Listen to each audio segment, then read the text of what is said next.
Good morning and welcome to the Bowls New Zealand coverage of the 2024 National Intercentre, and we find ourselves on finals day. We're broadcasting live from the Naenae Bowling Club, and the event has been held in Wellington, as you can see, and we've been blessed with 4 good days of weather, which is, I must say, a pleasant surprise. Well, not a pleasant surprise, but it's certainly pleasant as we look at across the Wellington, whatever that is. It's not a harbour, is it? Wellington Harbour? Doesn't matter. Finals day we find ourselves on anyway, and we're going to watch the men's semi-final, followed by the women's final. So my name is Alex Reid. I'm joined in commentary today by John Macbeth and Peter Thorne, and what we're going to do now is just have a quick look at how the teams got to where they're going. John, do you want to read it off the screen? Well, I will if I can. So we've seen some of these matches too, and we've come down really to the pointy end of it, where we see Wanganui against Dunedin. Dunedin beating the strong Auckland team to get through. Wellington had a few struggles along the way, but they front up as men's defending title holders, I believe, aren't they? Yes. And they play against Canterbury. So really, I suppose when you look at that, you'd say, oh, Wanganui there, the other 3 main centres, and then Wanganui. So again, that's just an indication of the overall strength of bowls around the country. So Wanganui against Dunedin and Wellington against Canterbury. And we're going to be watching the Wellington-Canterbury match, and it'll be a match between Ray Martin and Kelvin Scott. Peter, you've played in a number of these intercentres and you've been around the traps. What sort of game do you think we can expect to see from Ray and Kelvin? What's it going to be like? I think basically first up, I can welcome everyone. With John just mentioning something first with the Wanganui one in particular there, it's led by Peter Bellis, so there's no surprise there that they are there. So that's great for the centre. Coming back to the singles event now, With the style of play these guys to play, I feel it's going to be very similar to like yesterday's one, if the viewers didn't see it. About the first 5-6 ends, they'll just find a length side of the green that they'll prefer. It'll be a good drawing match. As Ray Martin, you all know Ray Martin, he won't be frightened to have a little bit of an upshot on the if he is down. And Kelvin will be drawing himself out of trouble. He's a brilliant draw bowler, one of the better draw bowlers around at the moment. So it's going to be a cracker of a game. I can't see it being a 15-25 game. I think it's going to be quite close into the 20s either way. So that's my little prediction on that. Well, Martin, of course, plays a lot of his bowls here from at the Naenae Green, so he knows that. But you don't sort of put too much emphasis on home advantage, do you? Because you can. A new player can come in and just settle into a green quite easily. And Kelvin Scott's played here, of course, as well, and has played around the world, so he won't be too worried about this. They're both represented New Zealand, so they know what the goods are. And as you say about Kelvin, he comes from down the Christchurch area where their greens are very similar to what they're playing on up here, and they've got a nice drawing arc. So. Looking forward to this match. Of course, this is only one match of 3 that will determine who goes through to the final. And the Wellington combination, as I mentioned, they just looking through some of their results there. They haven't been totally on top of it. Other teams have taken matches off them. They've been scrappy on the way through. Defending champions, the Wellington Centre, they won it last year. I think sometimes too is to get up and win an event like this, you've got to have that, I'll bring the word in, the bit of mongrel, and that's what's happened as well. Not only that, there has been a couple of other teams that may have helped the teams that are in here to come through, because it's a pretty tightly contested tournament. Sorry, Pete. I was just looking at the bowlers in the background. How's it feel? They've found their way through to this finals day, these intercentre teams. What emotions are running through you when you're at this final stage? This morning I think they would have been all up a bit early, about 6:30. They would have had their shower and cup of tea and then get into the venue.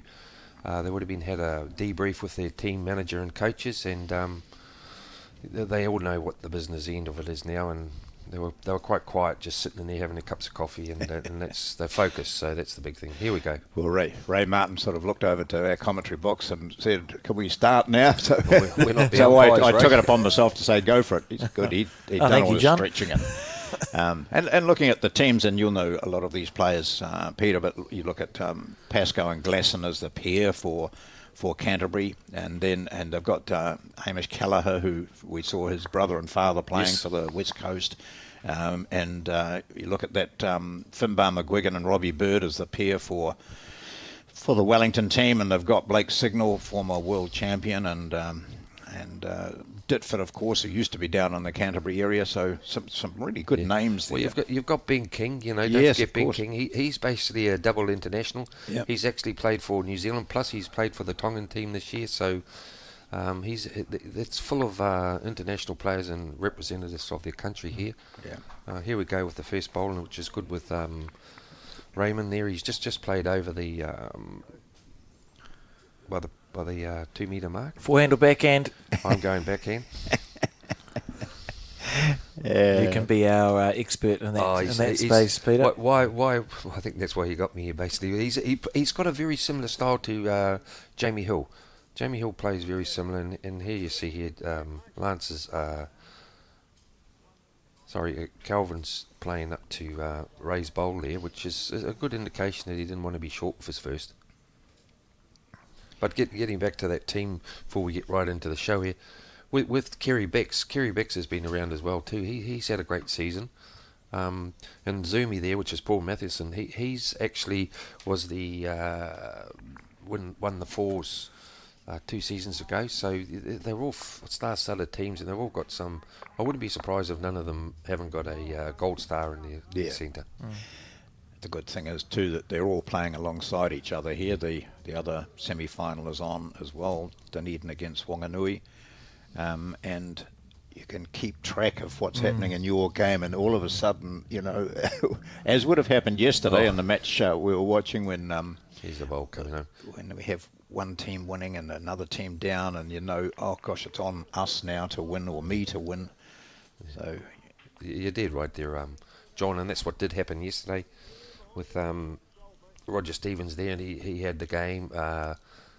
He lost, but the team was looking from Keano, and then next minute they all went over, and they had to rely on the fours, and as you all know there, that went down to an extra end, so it was pretty dramatic stuff. Blood pressure was going up all over the country. We had more cameras around everywhere. That was a great way to bowl. He was trying to cover those two, not trying to fatten it. So this, of course, being the first end, as we've seen in so many matches, it takes sometimes 4 ends before players really settle into it. But at this standard, these players have locked up the weight perfectly right from bowl 1. We were seeing yesterday, sorry to interrupt, John, but as you'll see it yesterday, that they were coming home quite well from that type of green, so they'll work that out well, and as you see now that they're all around the honeypot. So marker is Sue Way, putting one for Ray Martin. Isn't that helpful for a broadcast? It's a bit yesterday. The marker done very well actually, but it was just that he was pointing them in a different angle. What do you mean? So you couldn't see them? Yeah, just couldn't see them.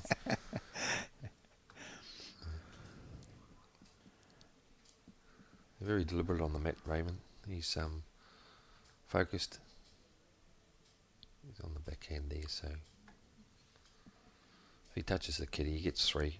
And even if he sits that jack level bowl there, I presume it's like a jack level, and he should be coming home about now. He sits that, he's got a good bowl. Just hung a bit then. Oh, great area. Wow, look at that.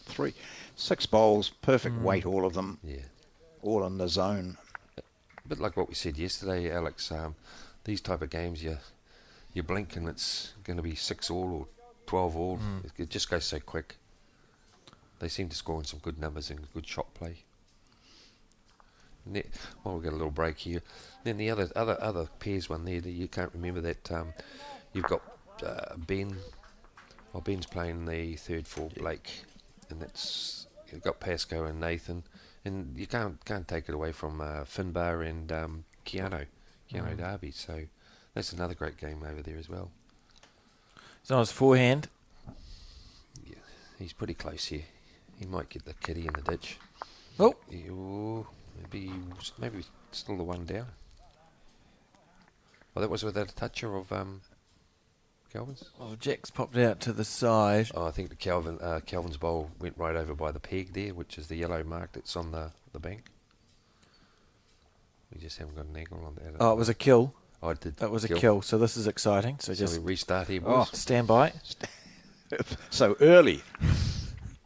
Here we go. I knew it was going to be a good day. Yeah. The first end killed by Kelvin Scott. So what happens then, Pete, if the end is killed? Oh, he'll play another long end. He'll play keep a long end. Keep the momentum of one. Wasn't just trying to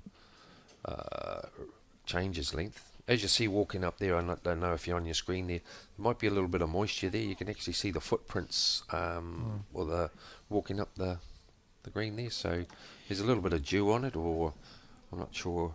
I know the greenkeeper this morning was out there. It was a wee bit cooler out there, and you can see the players wearing their jackets. Still plenty in shorts, of course, and the sun is peeking through now, as you can tell by the shadows there. So it's going to be a very pleasant day, and I think the good news is that there's no breeze there at the moment, so we're really going to see the skill factor come into it, with an ability to be able to draw confidently without worrying about conditions. Look at that perfect green first up there from Ray Martin. Should actually be quite cool for the first few ends, because we'll be able to see the tracks of the bowl on the slightly moisture damper green. You could see it on Ray's bowl there, but I always find that fascinating. It's quite easy.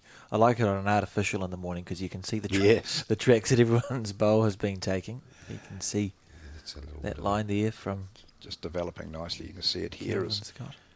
When you do get a bit of moisture on the green, you'll see the bowlers tend to wipe their bowls. So if your viewers are unaware, that's the bowling cloth that they got in their hand, and there's a bit of moisture on the bowl. It gives them a bit more of a grip, and they wipe it.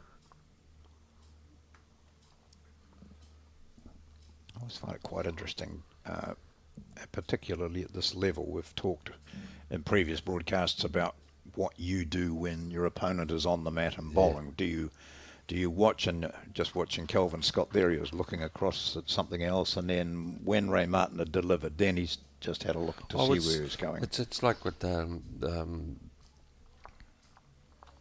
just wait till he plays this one here, because he's on a nice track here if he's adjusted his weight.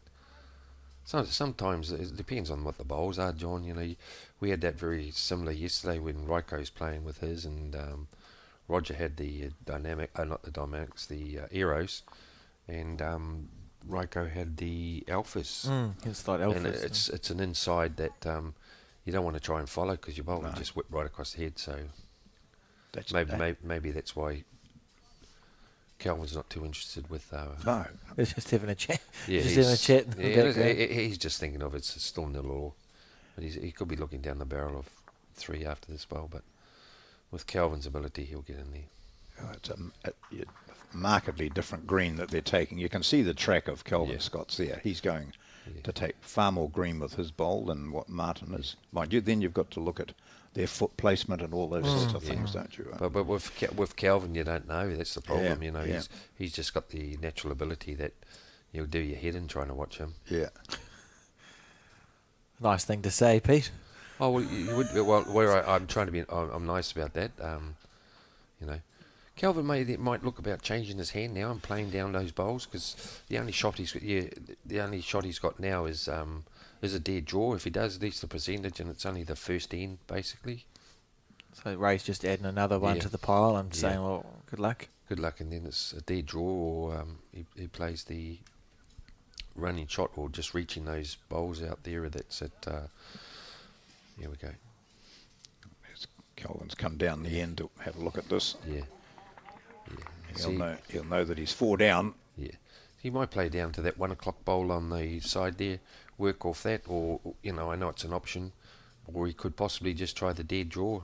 At least you're giving your bowler a chance coming up through the head. So, be interested. We'll know. Well, actually, I was going to say we'll know when he lines up on the mat, but we won't. I reckon he's going his forehand. I think he's just going to try and draw it here. Yeah, and he's good enough to draw it. Well, this previous bowl, he almost sat the jack and took it with him. He'll just make that adjustment needed. Sometimes you do that, and you play it it tight. Finer than what he's played. Yeah. See, that's what happens. You play a bit tight. Yeah. And that's why I did like the 1 o'clock shot, trying to reduce.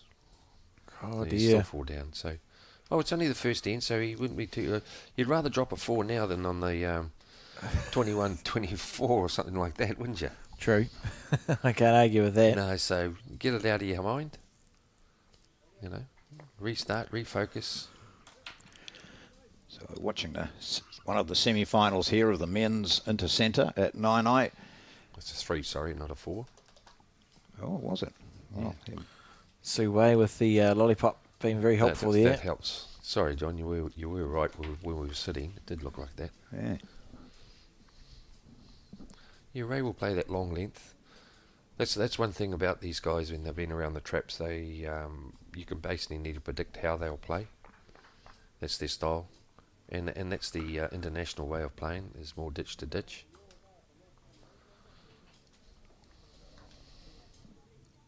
Beautiful weather, isn't it, in Wellington? Oh, it's calm. Look, the sun's coming out now. I reckon a few of the jackets will come off shortly. It's what it's always like here. You're not supposed to laugh, John. You're not getting a bite from me, mate. I've lived here 40 years. They haven't got rid of you. Well, they have. I've moved up the coast a bit, so nice, yeah, yes. where it's always That sunny and no wind. So It's a great opener there. So the scoreboard in the background, so it shows the You see man what on top is Ray Martin with 3 shots off the first end. You see Calvin's foot there, right on the side of the mat there. That's how he uses it, and that's where you can't find it hard to judge sometimes what. He just makes the bowl do things. Yeah. I'm sure he's got new bowls. John, he do you has. recall? I'm sure they didn't used to be that split colour. No, and I'm going to talk to him about it. But that's a nice, pleasant colour. I like those ones. Do you? Yeah. Oh. But there was a great weighted shot he had there, because if it was a bit tight, he was going to sit Raymond's bowl. It's like playing with the 2 kiddies when you see one that's jack level.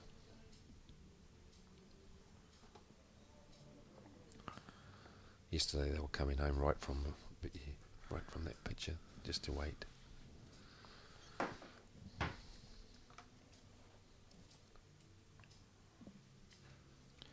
You see this foot? Yeah. It's underneath the line. It's well there. And Always interesting to watch. So it means it should break. if he's got the weight, he's got a good bowl here. It's just hanging and just turns at the finish there where everyone's been walking. Just a bit more draw than that hand. And that's a good little sighter there for Raymond now. He knows he's got to be maybe a metre over the head now, because if the kiddie gets moved, he could be 3 down.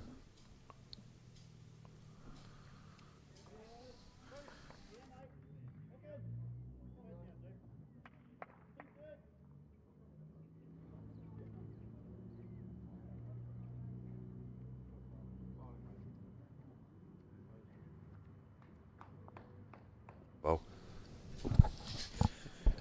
yeah. Keep an eye also on that pairs match, which is alongside us. You can see the live scoreboard there, right up on the top of your screen. Yeah, he's playing a bit more definite weight to this. Yeah, that's it. They reduce here.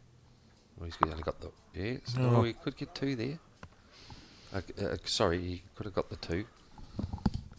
Could have been 2 up. He might still have the shot, and I think Sue Wei's bringing a red lollipop out. We'll see that. She's holding something up. I can see a shadow, but I'm not sure what colour that is. I reckon it's one to that bowl that sits at 3 o'clock to the jack. Calvin's one. So red, yep. There's also live scoring. If you're tuning in to watch and thinking, how are the women's Intercentre semi-finals going? Make your way to the Bowls New Zealand Facebook page or website, and there's a live scoring document with end-by-end updates on all of the other 3 semi-finals that are going on here today. He's a good ball here. He's a good return after. That's a great shot, isn't it? Yeah, he could have made 2 of that. I reckon he's made 2 because he's moved the jack a few inches to the left as we see it. He possibly might play that same shot again and try and put the kiddie in the bin. So Sue here is going to indicate to us. Oh, just the 1. 1. Oh, well, 1 in the measure. She's very good at this lollipopping. Yeah. I'm quite impressed. If Calvin's running to it, he'll be saying he's 2 down. Yep, so he's too light here. Yeah. And see the other replacement of his foot now? He's gone to the opposite side. Yeah, he's going for it, so he's 2 down. Yeah, Yes, that's where it works. That was on his backhand. Yeah. See the difference from when he plays a shot? Yeah, the backhand to the forehand. So it'll be 2 to Ray Martin. I would say he moved it enough. Oh, but she did the give credit to the umpire. She did say 1 in a measure, so we may have jumped the gun a bit.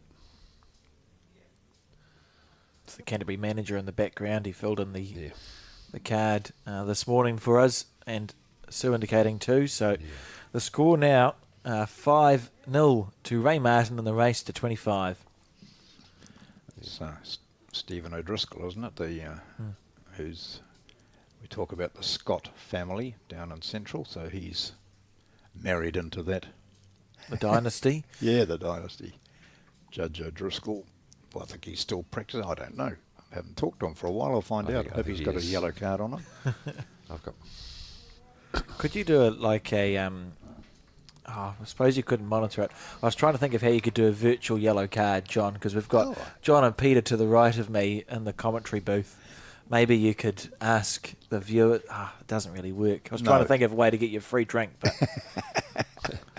I'll have to. Well, Gary Fleming, who is the master of the SSI, the Stirrers International Bowling Fraternity, watches all this, and soon I get a text every now and then, something like, "Have you seen so and so? I spotted him in the crowd. Has he got his card on?" You know.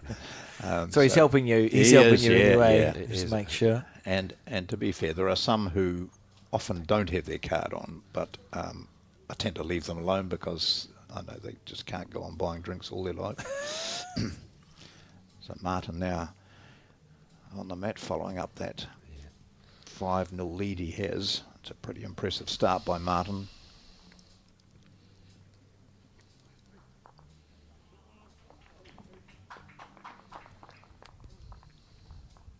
He was in that New Zealand squad for the Trans-Tasman, wasn't he, Alex? Ray Martin was in the development side.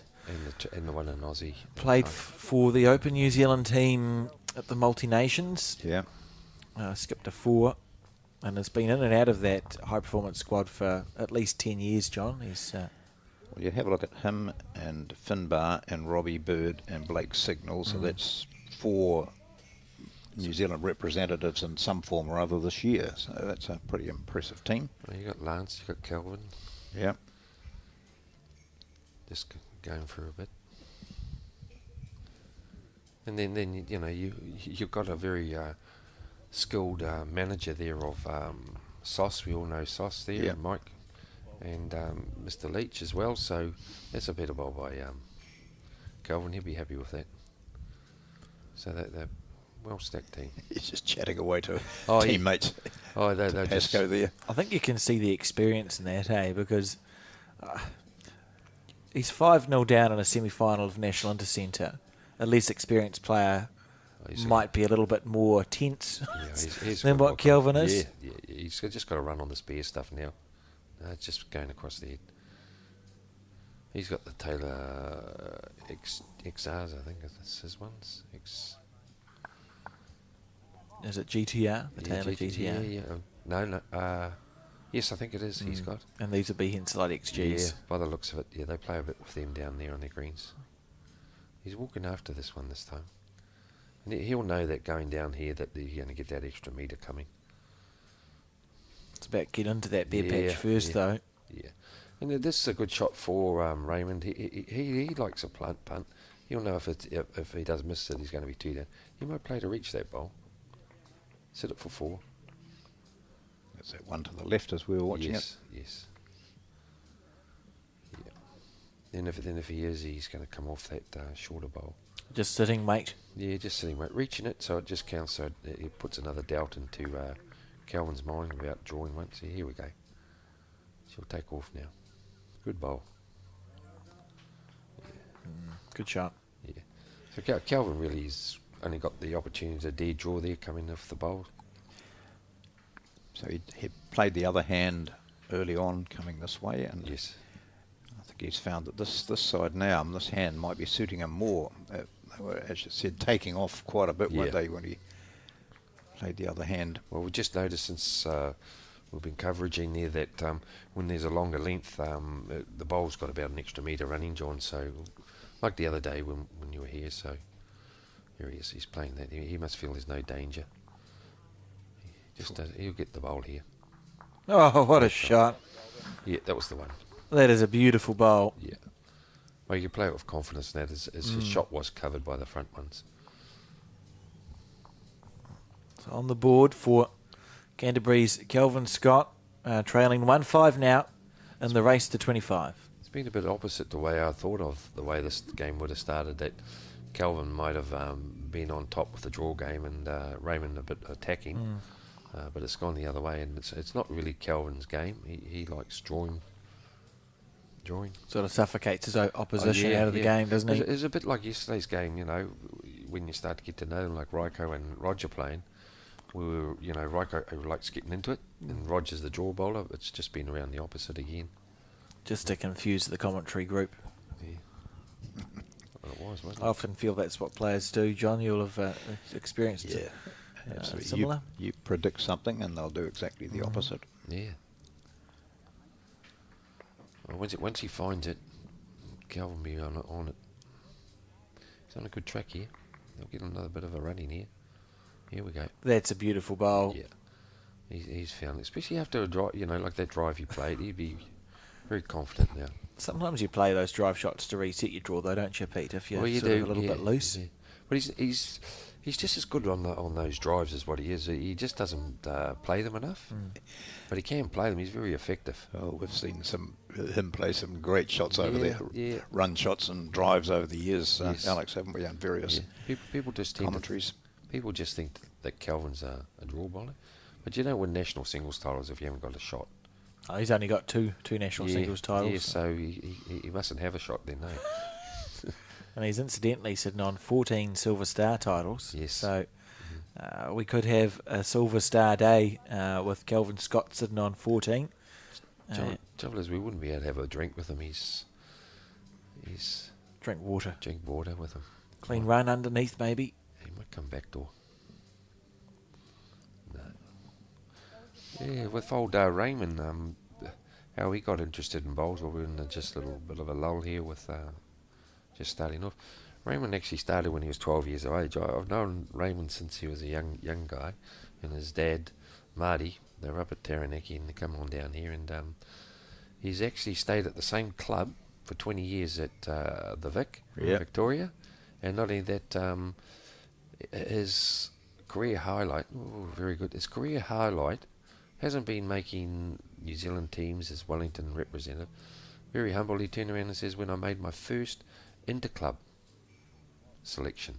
And I said, what age was that? And he said, when I was 12. Well, I said, he said, it wasn't a division, they were good enough to put me in it, and he said, that's why it hooked me onto bowls.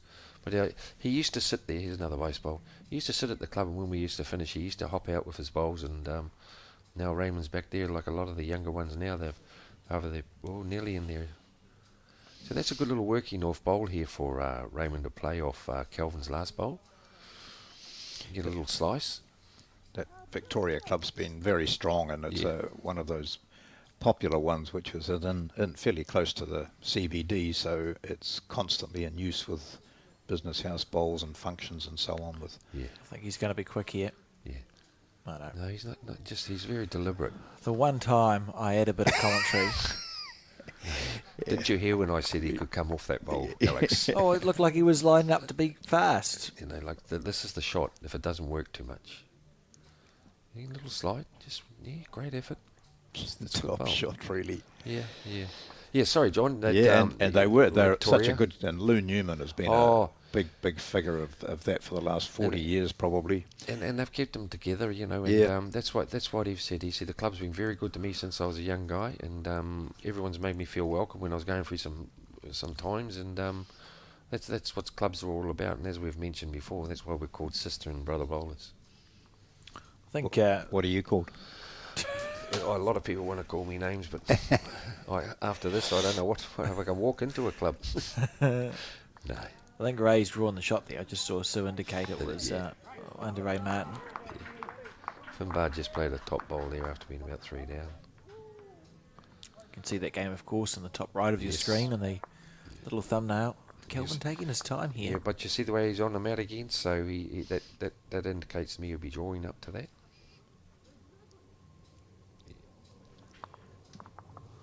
He'll be playing on that slice. Might get an edge off something here. He's close. Get an edge. Yeah, definitely. Oh, good bowl. Gosh, yeah. I know Raymond. He won't be happy with one. Raymond will play. Oh, Kelvin's just got the shot, hasn't he? He just sat down onto his... No.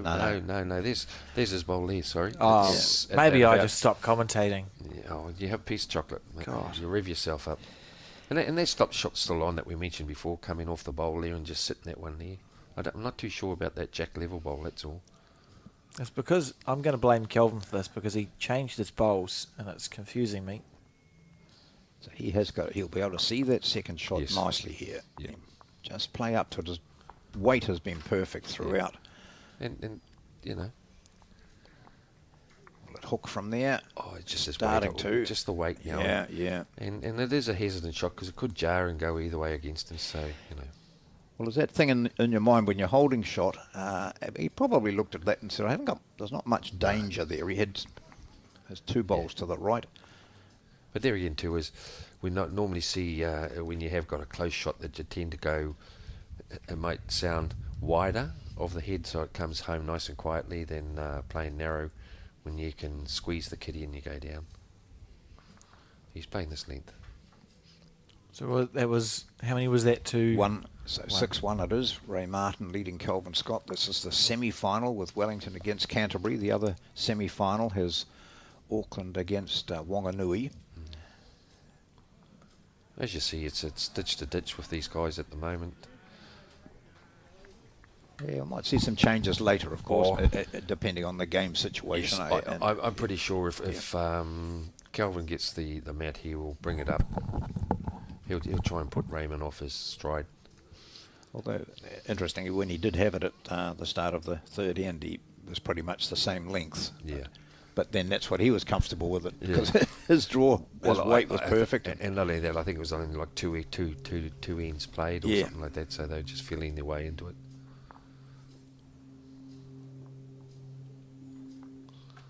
When you're playing these guys, 6-1 seems a lot, but it's pretty easy. You blink and next minute you drop to 3 and next minute it's on 4-1 or whatever, you know. This bowl's working. He's got the mat right back on the 2 metre mark, Martin. Ray Martin. I'm interested in this. Kelvin Scott, he's played that hand. He hasn't gone wide, and it's been following Struggling. through, cutting through over the centre line, and when he dropped that 3, he just was undercutting all the time. Yeah. And it's that's why I quite liked when he played the other hand and ran the shot out, but he seemed to have better control on it. Yeah. There, we'll see what he does with this. We're just looking for that correction from a master. That's all. You Well, watch, I'm watch pretty- these players who make one mistake and then correct it the next one.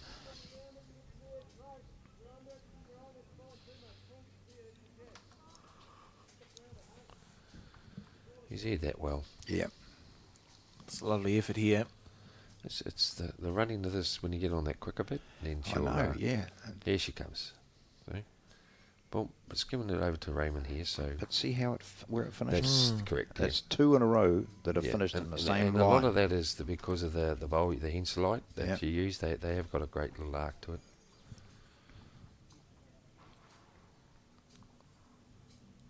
Oh. Seeing smooth deliveries from Ray Martin, but He's taking good green here, the bowl may still go where it's pointed. as long as he's got the weight. He would have seen Calvin's bowl come home from here, so it's just the weight now. So he's got that extra run. Just a tad short. I'm still not sure who's got shot here on our angle. Yeah. They won't be doing Blue. That's Ray Martin's holding a shot. Yeah, they wouldn't be doing anything fancy anyway, because you just want to draw. Just watch the arc here. So we'll see where this finishes. It looks like he's taking more green, John. Yeah.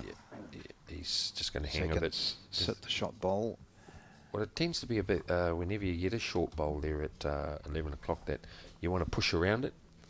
So what you tend to do, you put a yard more on, and that's what can happen. We can't quite see where that bowl finished, but it is pretty much directly in. There it goes, probably in line. So his green was spot on that time. So he's worked his way around it. Yes. Kelvin Scott.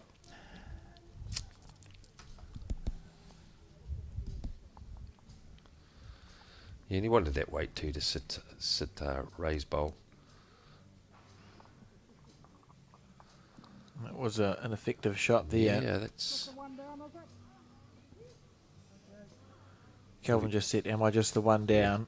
Yeah, he'll be playing that same weight he played with the last one, and bit of correction just to sit the bowl or dare draw the shot here.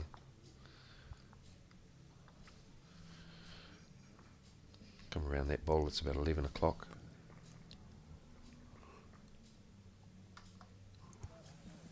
There's the arc. Yeah, here we go. Big wide. Well, it's more this time. It's the draw, so Yeah. it will come home. Yeah. If he's got the Yeah. weight, it's perfect. Oh, Yeah. he's got in the zone here. Yeah. He only needs a touch it, he gets another one. Yeah, that's a great bowl. Ooh. So he's drawn the shot, I'd say. Oh, Oh, fell out. sat down, and Sue Wei's Ray's still got been non-committal. Ray's still got the mat in his hand. He's No, handed he's it over. handed it. Yep. So, It's a good bowl, Kelvin. so a good save by Kelvin Scott on that last end. He now doubles his score at 6-2 in this final. First to 25, long way to go. But intriguing to watch for newish bowlers to see the mindset of these players and the corrections they make. Yeah, so you've Nothing hasty in their decision making. Here he goes, ditched. How far has he got the mat up this time? No, he's only got the mat up about 2 paces, so he's quite prepared to be the ditch-to-ditch game at the moment. Fascinating. And he's on the forehand, so you identified John Kelvin perhaps not enjoying the other side of the ring No. quite as much. No. We're getting a good crowd turning up. There must be about 100 odd people, 150 people here at the moment, so come on down and Free entry. enjoy the bowls. It's great for the bowlers too. They love to see the people around. It makes them play those shots, and nothing like a good little clap. Great facilities here at Naenae. They got the kitchen going, and it's Sunday. I'm not too sure if the bar's just open just yet, and if the people that are around. I did have a look. Is it open? No. No. Well, mind you, that was before 9 o'clock. No. Lost all sense of time. We're in the little cave, aren't we? Yep. Nice delivery there, Ray. See, Ray's just participated on that hand. Even that bowl there is, it feels like to us it's in the way. He's got a vision there where he's going to come inside. Just a bit more weight. Most guys would have played just the opposite hand.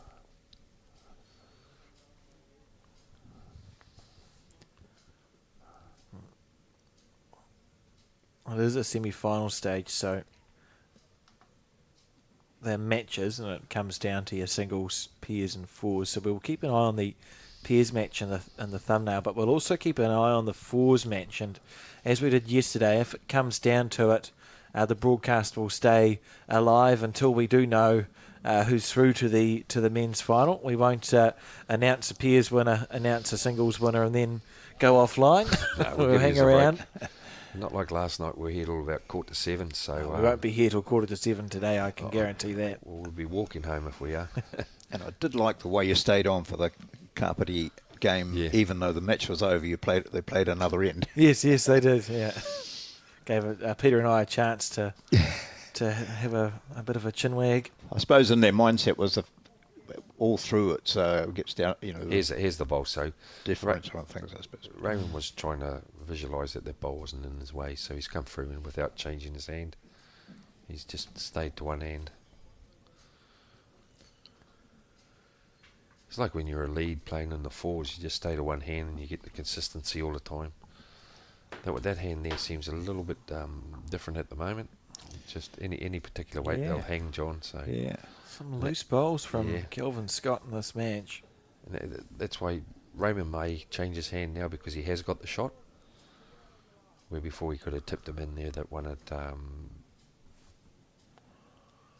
here we go. Yeah. You use Kelvin's jack level bowl, or roughly jack level bowl that we see. And his bowl should turn about there. As long as he's got the weight, he'll be coming home. There's a little bit like yesterday where they got that little green patch which just pulls it up that tad. they'll be pretty close to another one. Yeah. So 2 shots there to the Wellingtonian. He needs to. Backhand. Yeah, same. He'll follow himself down and just cut. Needs to take about 2 meters inside what he did before. Wasn't the smoothest delivery. There we go. So he's working in to come inside of the bowl. And his bowl is XG. They'll turn around onto just the weight. So he was trying to pump that bowl through. So he's lost a lot of confidence on the other hand. Well, now. he's changed hands Yeah. too. That's interesting because that one Yeah. that we can see way out to the Yeah. right when that last shot was, and then when Martin filled the gap in a wee bit, he decided to go and hitch his pants up. Talking to that's Graham Rees there, the one of the Bowls Canterbury coaches, and he's the coaching lead for Bowls New Zealand. He's been around the coaching scene for about 20 years, so maybe Kelvin just talking to Graham and looking for some guidance there. Raymond just needs to play the same, of course. Nothing to lose here. This is the hand that it's not as wide as the other one. It just holds its line a lot more. Here we go. So if he's got the weight, there'll be another shot. Just come inside that one. The finish with the way the ends play, it rolls on a bit more. Here we go. To Suway for Yeah. an So- indication. So the bowl tends to be favouring Raymond there with his bowl, the Yeah. tighter bowl. Yeah, absolutely. Where the Henslike bowl is turning a bit more, and that tends to happen on a green where your one length is 3. 3, especially on the longer length. As we talked about this the other day, Alex, when the bowls get affected more on a longer length. So Wellington up in the singles 9-2, and then the pairs 4-1. Yeah, keep playing. Just plod along. I know we're repeating ourselves. You just keep putting that kitty back to as far as he can play it without putting it in the ditch. Fours matches in favour of Canterbury, 4-1. Yeah. So the other way around. So Canterbury leading in one of the 3 disciplines. The live scoring available on the Bowls New Zealand Facebook page and website for all 4 semi-finals, men's and women's, going on today. So Martin continuing to use that forehand side for him, coming down on the left as we view it. Yes, and it just got the good turn on there too. Yeah. See? So he's worked it out well. It's a good opening bowl with the way Calvin's just finding his green at the moment, but he's a classy act, so he'll come right. And I'm pretty sure Raymond wouldn't be thinking, I've got this in the bag easy. I suppose the beauty, Peter, is it's first to 25 shots, isn't it? Oh. So there's some time It's easy. to Yeah. You do big ease turn, in. Yeah. Big turnaround, you drop, you collect the 3. So here's a change from Scott. I think he's decided now that that's the hand to play. Yeah, and then His bowls were just finishing so wildly for him, and then when he did get the correct line, of course, and that's where took him 3 bowls to get there. correct. So it's in the rink's playing in Raymond's favour for the Yep. bowl. Different bowls for the different surfaces, of course, and he has a good line if he's got the weight. You see that would do a little bit more running there, but here we go. It's starting to look ugly for oh no, Kelvin will be able to draw around that and use it as guide.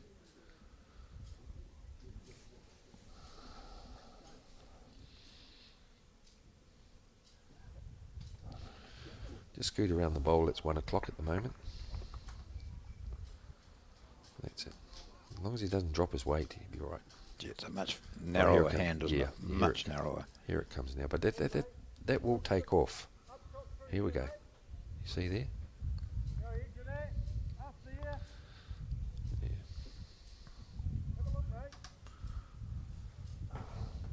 So I think he'll be feeling a lot more comfortable on that hand now. He's found the green. He's just sorting out that weight. Dispensed with the big wide forehand that he started with. Ray was just waiting for a shot on the peers match you may have seen in the picture-in-picture. Yeah, with Raymond, he's just playing good consistency at the moment, and yeah, here it comes. They'll come off the bank there, off the side. Here, see the late hook? That's a beautiful bowl. Yeah. That's a beautiful bowl. I think Kelvin might have a little tickle up here shortly. It's just 2.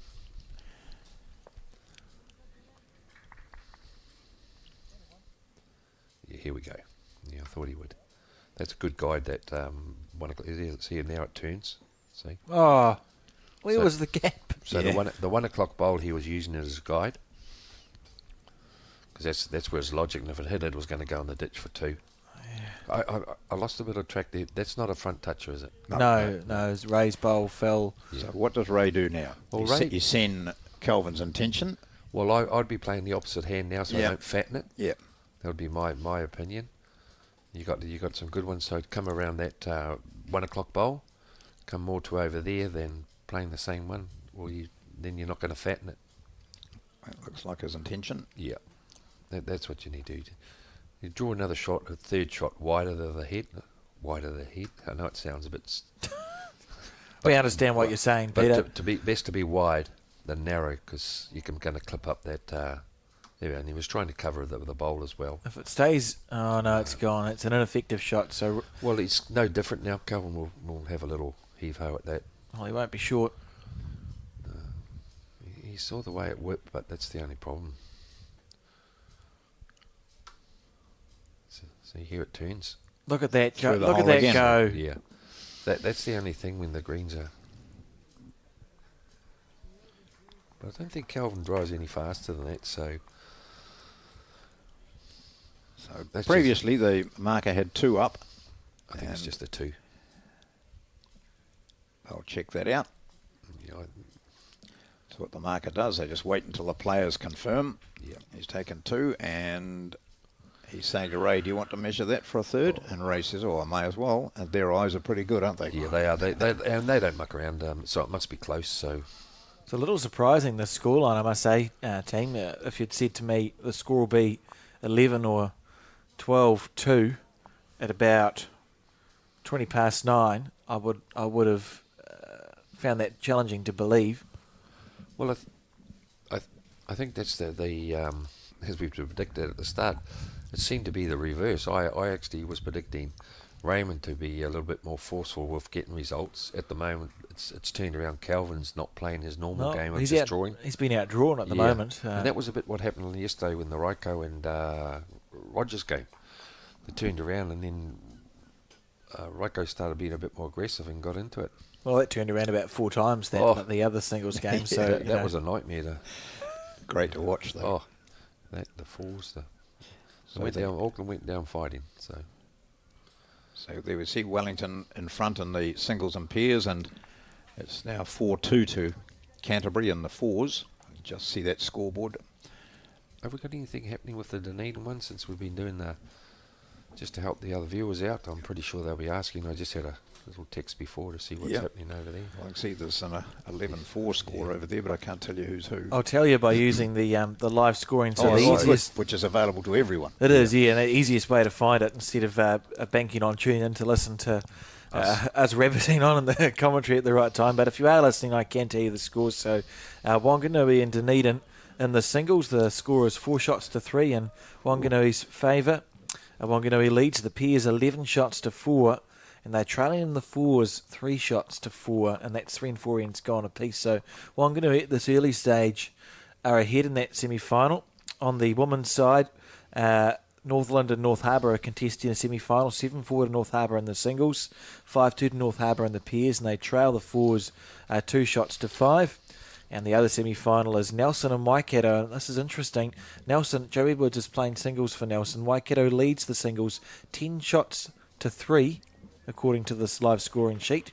Trails the pairs 4-5 and the singles 1-7. So if you're wondering where that live scoring sheet is, go to the Bowls New Zealand Facebook page or the Bowls New Zealand website. There's a big link. It says Finals Day, live scoring. Click on that and you'll get end-by-end-ish updates on the other 3 semi-finals. There we go, everyone. 2 good bowls there by Raymond, but it gives that guide for Calvin to come inside the middle there. It might just work onto that front bowl. That's about 1 o'clock.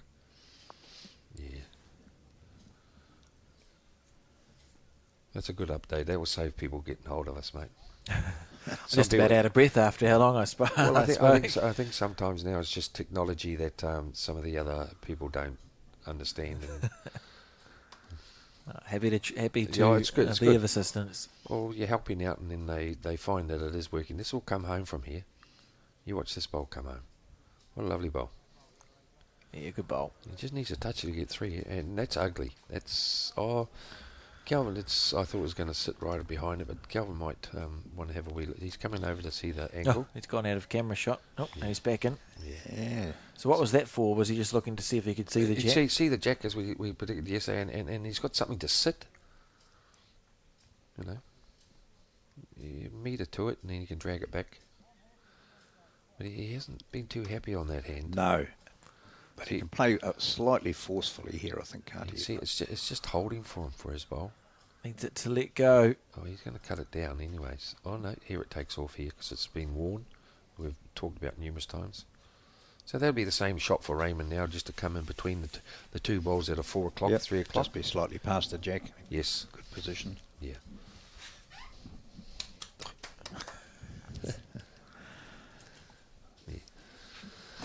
Because as you know, he wouldn't want to play the other hand. That's just fattening it up.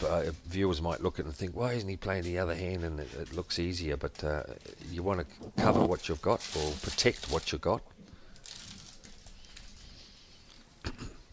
Well, it's been all Ray Martin. Calvin scored on 2 ends and just singles. It's the first to 25. Martin looking very sure of himself and such a confident player. He's checking to see a 3. Won't be much in it.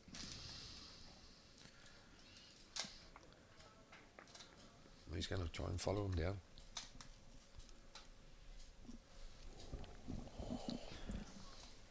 Oh, And quite often with the This is mindset here, it's about, okay, I've got 2. If I can get him out, I could get 4. Like, rather than saying, I'm going to draw another shot. Sometimes, you know, they're looking at all sorts of...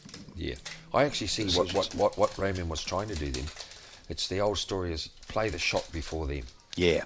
And then we've talked about it numerous times about following forward. don't mind any crackling noise you hear in the background. No, it's not your speakers. So It's I think breakfast. we won't hear from... won't hear from Alex for a wee while. I may be checking out for a couple of minutes. Yeah. It's a delicious looking sausage roll from across the road. Oh, I'm having a salad.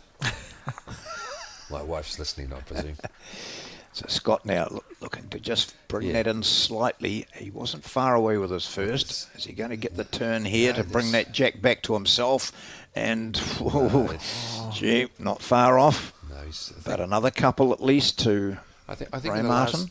I think in the last 3-4 ends, poor old Calvin's had to play the runners or a drive, and I keep on saying I know it's not the game, but Well, he's had to be perfect, Right. hasn't he? So Yeah. he hasn't been able to miss within an area. He's had to play perfect bowls, and it's not like he's been a mile away. That shot we just saw there was a bowl wide. yeah, and Raymond is playing very well. It's You know. I don't know. It's panic stations is a big word, so I won't use it. No. But certainly something needs to change if Kelvin Scott is to Oh, find a way back into the singles match. Yeah, he'll want the mat. And now the manager in the background, Stephen O'Driscoll, is in a quandary. If I walk away from this game now, Calvin will think I've What am I deserted him. saying? So I've got to stay here and I've given up on him. yeah. So Pete, you've been the manager and the coach and selector of Intercentre teams. If you put yourself in the shoes of Canterbury and you were watching Kelvin Scott struggle a bit here, what's your action? What do you do in that position? You try and, with Calvin's personality, and you a lot to do with personalities and how you approach the player. Even though they are an international player and they've got a lot of credentials behind them, never just give them a little tap and just say, oh, have a quick chat, or maybe go to the toilet, do the old bit of gamesman shit and just shoot off and go to the toilet for a tick and have a drink of water. But think about it and just think in your own mind. Just get one, and then change. You can change the game by either pulling the mat up. But the way Raymond's playing, you just got to say, just dig in there and just think about getting a couple of shots. Yep. Give him a pat on the back, give him encouragement. You see old Sauce up there, he's standing. The other management there, he's there as well. So the support crew's there with you, so you not feel like you're being abandoned. And make them feel welcomed, of course, part of the team. See, poor old Calvin, that's going to work. It just hasn't found it at the moment, look. Just had a text come in, Peter, when you said maybe, just take a breather, go to the toilet for a tick. Yes. I've now had, what is a tick when you're tick. in the toilet? Well, a tick is a tinkle. No, it just... Go to the toilet for a tick. Yeah, I know what you mean. For a moment. For and the just, moment, breathe. I've seen, I know when we're not bringing the... Oh, here we go. I just nearly dropped something, but... Yeah. See, Calvin's in so many minds, he's not like that. He's very clever bowler. He knows what he wants, but he's just not been able to let into the game.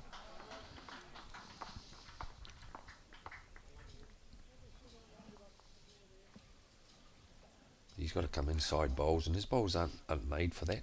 See, coming in from there. Here it comes. Depends on his weight now. See, that's going to take off. All right behind the kitty. Yeah, that's a great bowl. Yep, that's a shot. Yeah, nice. Using the inside of the bowl, good. At 1 o'clock. So, little targets now, aren't they? Yes. I've got to score. I want to score. One will do, just get the that's mat. that's the closest he's had for a few ends, and that's what I was saying. And it depends on what Raymond's going to come in here. Because Raymond's full of confidence at the moment. He's in front. You see. What do? You've drawn one, and next minute and it's front. Yeah.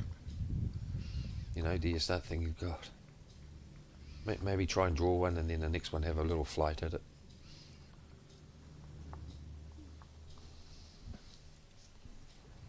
Here he goes. He's going now instead in the trouble. See, that will work. Yeah.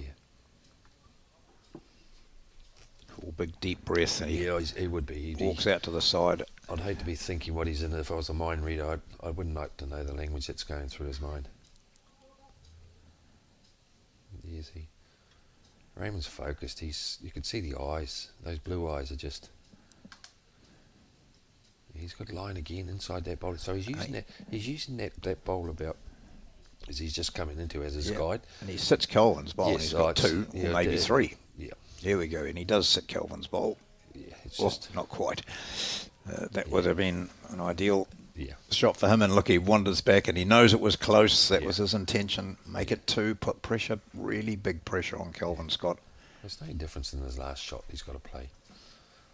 That's better played. It's going to work, but that's a right on to great bowl. Yeah, good bowl. Shot. That's a great bowl. That is the sign of a man who's good under pressure there. It would have been such an easy shot to miss. Yeah, but it was great. He knew that's what I'm going to have to play if I'm down. It looked like he went a bit quicker to me with that one, Pete. I think that's probably Kelvin's maximum speed. Yeah, that's what I say. He needs to get a bit of a heave-ho. And not only that, this is where, is he going to pull him out and go for a short length? That's what I'm interested to see. Does he move the mat up? Well, he has picked to. the jack up and he's marching out 2 or 3 paces. Yeah. Or he goes to just a 3/4. Not quite as dramatically up as I thought it might be, to be fair. Because the jack will probably go down to the 2 metre somewhere. No, he won't go 2 metre. It's trying, Pete. Well, I can't believe that. I suppose technically you're correct because it's about a foot short of the 2 metre mark. Thank you, but that's the. It's not. No, it's. I just made a bad call. I thought, and I think the viewers would be saying, "Oh, I'd go pull the mat up." Oh, don't know why the bracket turned up. We'll just put that away again. You can see he's a little bit hesitant at the moment. He's not sure what to do. Even then, it was almost, what hand am I playing? And when you saw, like, I'm bringing up yesterday's game where you see the 2 guys that are on the mat that quick, that they knew straight away. See, it comes home from here, so that's one good thing about it. And here we go.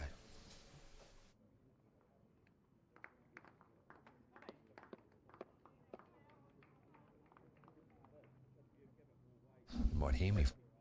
Really good first up there from Kelvin Scott, who's under the pump a wee bit, as you can see by that scoreboard of 13-3. and playing that narrower hand. He's just, well, this is the wide hand going the other way, but very wide the other way. But he's been undecided, really, it seems, which hand is favouring him, and Martin puts in a very good second shot. I just feel if there is a man in bowls who's capable of reeling back a 13-3 deficit, someone I would not bet against is Kelvin Scott, John. Yeah, absolutely. No, He's you're been right. around long enough. Like I mentioned earlier, he's on 14. We counted up because we keep track of the Silver Star titles at the Intercentres, Interclubs, etc. He's on 14 Silver Star titles over about 20 years, so that's a lot of interclubs and winning interclub, winning intercentre teams that Kelvin has been a part of. He's been here and done this before. So he'll be feeling much better with that first. The second wasn't bad either. That's in quite a good position for him as Martin plays the same hand. But his first bowl is in a really good position too for any slight jack movement or to pick up the shot from any movement of that shot bowl. Switching to the forehand now. Yeah. Can see the opportunity to sit on Martin's second shot, and if he can do that, then he'd likely come in for 3. So if he just can haul it in from there and sit on Martin's, or And just beat it. if it sits down, it's in for second shot. It's still there, isn't it? So Martin now has to be making decisions. It's only one, but potentially for Kelvin Scott, this could work out very positively.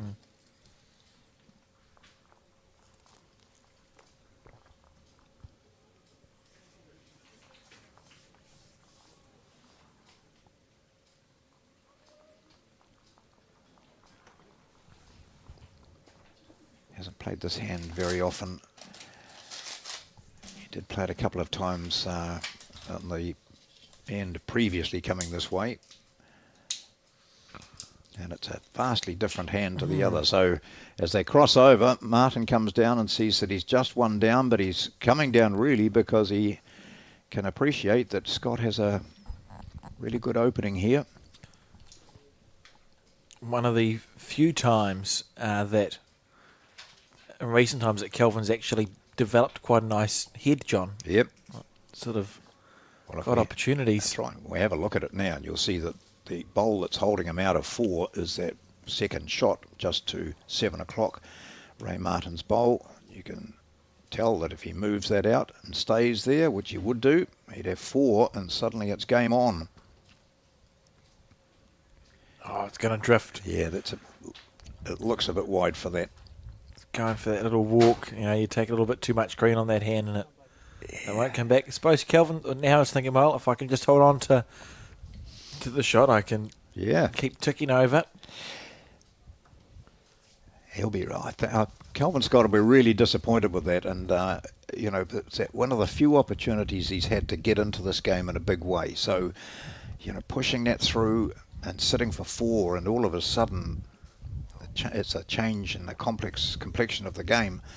But as it is, Martin's just the one down. He's got that 13-3 advantage, and now he's looking to see if he can't squeeze that jack back to himself for a single, or perhaps hit that shot.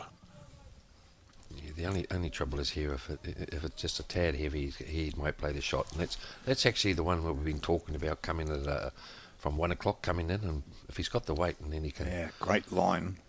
Just going to fade underneath. Yeah. So if he would have played that other hand, he could have played Calvin's shot before. Yep. So at least Scott gets another single here. Chipping away. 2 ends in a row. Yep. 13-4.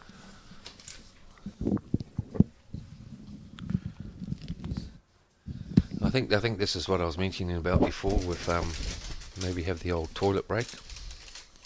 So once you've scored a couple of ends in a row, you just sort of go for a walk. Yeah, go for a walk, slow it down a bit. Okay, well, we may as well, how about we watch the pairs for a little bit? So we'll just get rid of that picture-in-picture and then switch to that until Kelvin comes back. So This is the Peers match. The score is 4-2 to Wellington. So Wellington leading by a couple in this Peers match, and Kelvin's actually come back. But we'll watch this one bowl because I've switched across, so I want to commit to this. I think it may maybe the last bowl. Switch across. That's the last bowl of the end. A very short toilet break Kelvin Scott went for, I must say. As I say, that's as I mentioned about 2 ends ago. Get the kitty, just go for a wee walk. You know, the manager or the coach would have said something. You just have a different approach to what's happening. So this is Finbar McGuigan. Yeah, he seems a bit wide on that hand.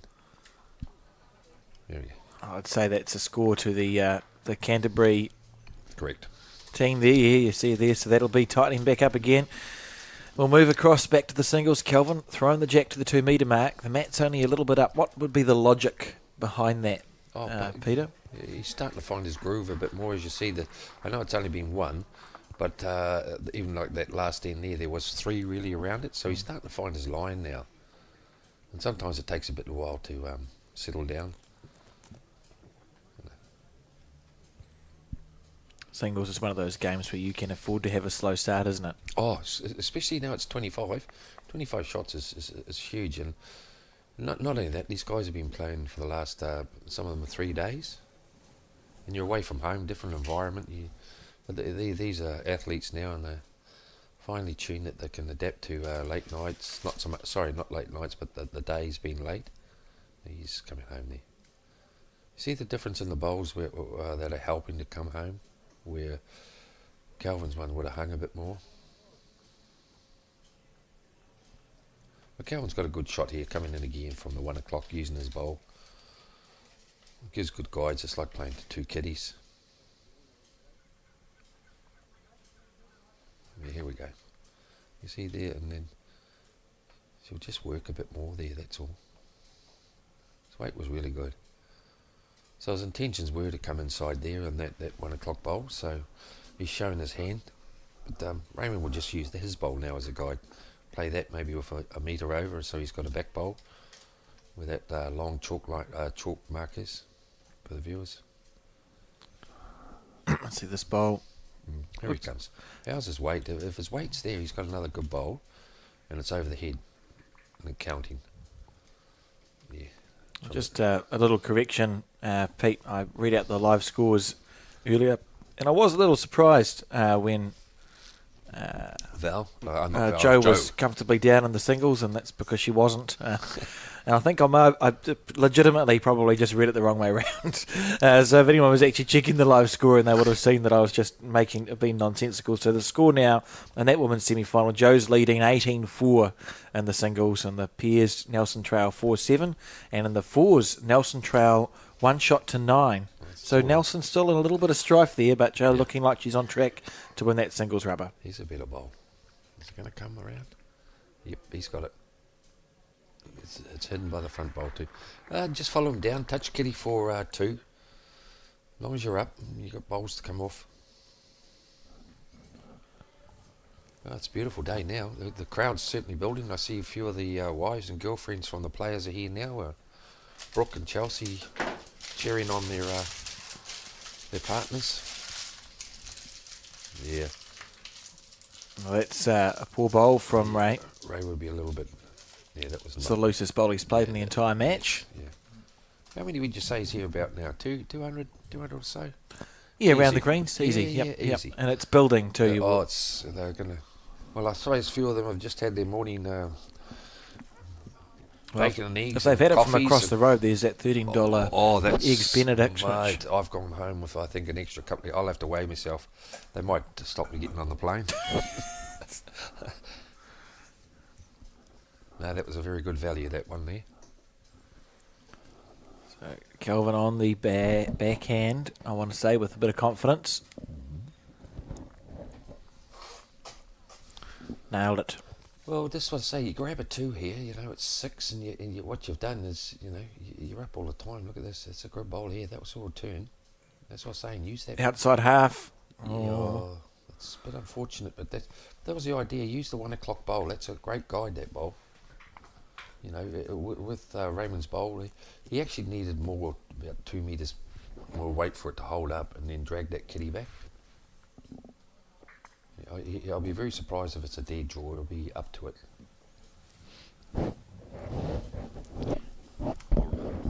Ray's hardly played this hand, has he? Coming in this And direction. see, this is what was happening with Yeah. Calvin's bowl. They would just turn it to finish. But that was the weight. It just gave it a chance. It's early to say it because the score is still 4 shots to 13, but 3 ends in a row for Kelvin. The That's it. momentum is beginning to, Yeah. or at least at the very least, Kelvin has stopped the rot, hasn't he? That's what we'd talk about. You know, you've stopped the rot, you've stopped it from getting further away, and you're in the process of trying to work your way back. Matt, a little bit further up here. Yeah, and that's the old story, is have in your mind, and if you're the coach or your support staff there with you, just don't go for big numbers. Just get one, and then it starts playing to your opponent's mind, and use the mat. Play things around, get in their head a bit. Jack thrown to Perfectly. Look about at a that. match shy of the. Yeah. Now, do you know why Suway's Yes. doing that? You Yeah. can. One of you can explain it. I've actually used that quite a bit myself. Is when the kitty, if it did get touched by a toucher, which means the marker then will know it is if it's moved. Normally on that kitty or jack, it will have a name like Henselite or whatever, so you can actually see if it's been moved, and then it gives you a good indication. But if it was just pointing back to us, that we could see the sponsor's name or like a Henselite name on it, then you'd be able to chalk it or spray it. Isn't that That's clever? reasoning. It's one of the few things I remember talking about this a few weeks ago, Alex, and you said, I never knew that. No, I didn't. And so I chalked that one up as one of the few things I've been able to tell you. Oh, I was playing Colin. I've obviously absorbed it. Yeah, John. even Colin. We were playing up there at Pringle Park, and I had to hit it on the 2 metre, and I had to stop a bit, and I turned it around, and he knew what was the story as well. Oh. No, it's not surprising. I think So we know Colin- all that. Colin's full of knowledge, actually, even after last night for dinner, wasn't he, Alex? Don't want to talk about it. was- No. He's taking the moment. Yeah. What's happened here? So someone walked on the way, perhaps. Yes. I see before Peter had his beanie on. It's just starting to freshen up a bit now, and he's taking that off. The sun's getting in the spectators' eyes here, but it's just starting to build up. So come on down. All the previous players that have been knocked out of the event, they're starting to come down and supporting maybe their South, or he's a good bowl by Lovely shot. Calvin. Yeah, he's settling down now. Yeah, that's what I mean. And that gives a hesitation to Raymond there about what hand to play. Do you still keep following him down, or? Yeah. I think too, if we think about the psychology of it for a second, when you are a Kelvin Scott of the bowls world, so He's a like everyone knows who he is, he's won 2 New Zealand singles. Ray would have felt different being 13-3 up against Kelvin than 13-3 up against Joe Bloggs, who he plays at an interclub game. Right? Yeah. Like, this- Yeah, I always think that, like with Raymond, people may not know his past as well. Like he's played a lot of the indoor stuff, so he's a singles bowler as well. So they've got great respect for one another as well. He's up there. See, this is the good game plan here. See, Calvin's playing to his game now. walking after this. Yeah. He just wanted to beat that front one. If he hasn't, I think it could be in the count too. Just puts that extra pressure on with the other man standing up there. Raymond was saying, well, do I run up now and have a look at the head? Yeah, Yep. look, normally happens that way. That you're up there, I'll come up. See, that's got to come home. If he's got the weight, see, that's what's happening now. I reckon it's coincided too with the green drying out a little bit. I think it was the mat, and just that mat and a little different length. But yeah, right. The conditions with the sun on the green now. It's What are you going to tell us, Sue? just the one. One. Kelvin Scott sitting with one. So it's gone from 13-2 to 13-5 over 3 ends. The possibility of a 2 there, John. Yeah. The crowd's starting to clap now. There's starting to see the good bowls happening. We see Canterbury have now taken the lead in that Peers match. They were trailing. They're now up 5-4. And they lead the fours as well. So, She's all go. Do Gee. you think Raymond's got 2 seconds? Would he come down the middle there, or is he would try and draw himself out of trouble? I don't think he has got 2 seconds, has he? Or- I'm not too sure. He should have 1 second. It's yeah. quite scattered. Yeah. There'll be a temptation. It's just one. Yeah, so Calvin's holding one shot. So it's about whether Ray does have 1 or 2 second shots. Yeah, it's like coming through with the 11 o'clock bowlers straight through the middle, if you were. Just pick it as a Yeah. track. Yeah. I don't know. He's quite capable. Last time I called Ray to drive, it was a dead draw, so I'll keep my mouth firmly closed on this one. Yeah. No, he's going to back himself to draw it. Skip of the champion New Zealand Peers team 3 or 4 seasons ago now, Ray Martin. It's just got to come home. Oh, just not quite the weight. No, it's definitely Great one. line, though, eh? So just drops a 1 here. Just the one. He's playing very conservative at the moment. Is that just protecting your lead? Well, maybe just want to still keep your weight, because sometimes you start go flying at flies and you lose your weight, your concentration and everything. So, you'll be saying to yourself, oh, I'm 7 in front, that's still 4 and a 3, so I've got 2 ends up my sleeve before he actually gets level. See Shannon McElroy standing in the background talking to Sauce, the manager of this Wellington team and also manager of the New Zealand team to the last Worlds. Yeah, see, this is... So they've reverted back to their same way now, so Calvin's quite happy.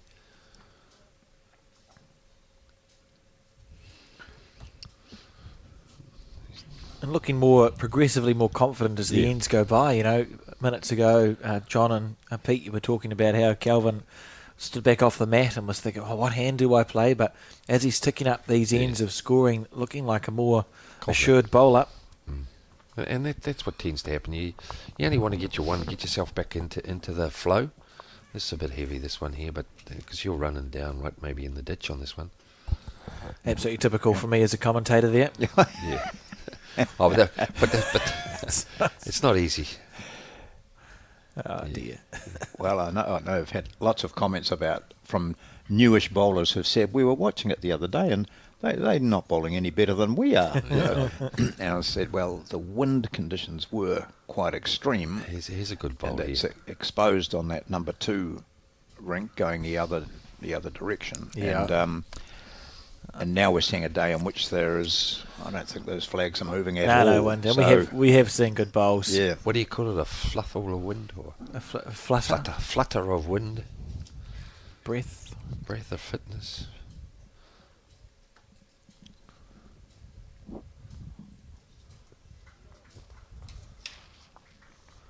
So correction time. Yeah, it's interesting, isn't it? Because this first one went into the ditch, and this is still. Yeah, they don't run on lovely there. If you can pick it, and if you're got a nice touch of the touch bowler, you'll find it well.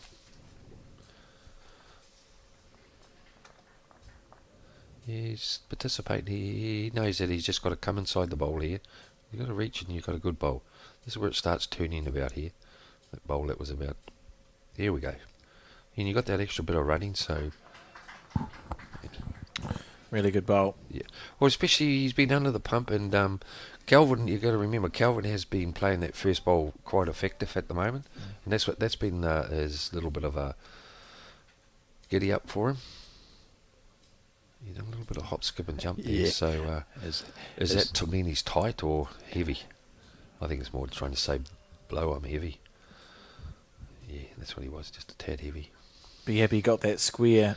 Yeah, but he's got the bowl's over the head, and they're still in contention for. If Raymond does put another one close, he'll be backing himself to put it in the drink. Mm-hmm. That's what's one good thing about it.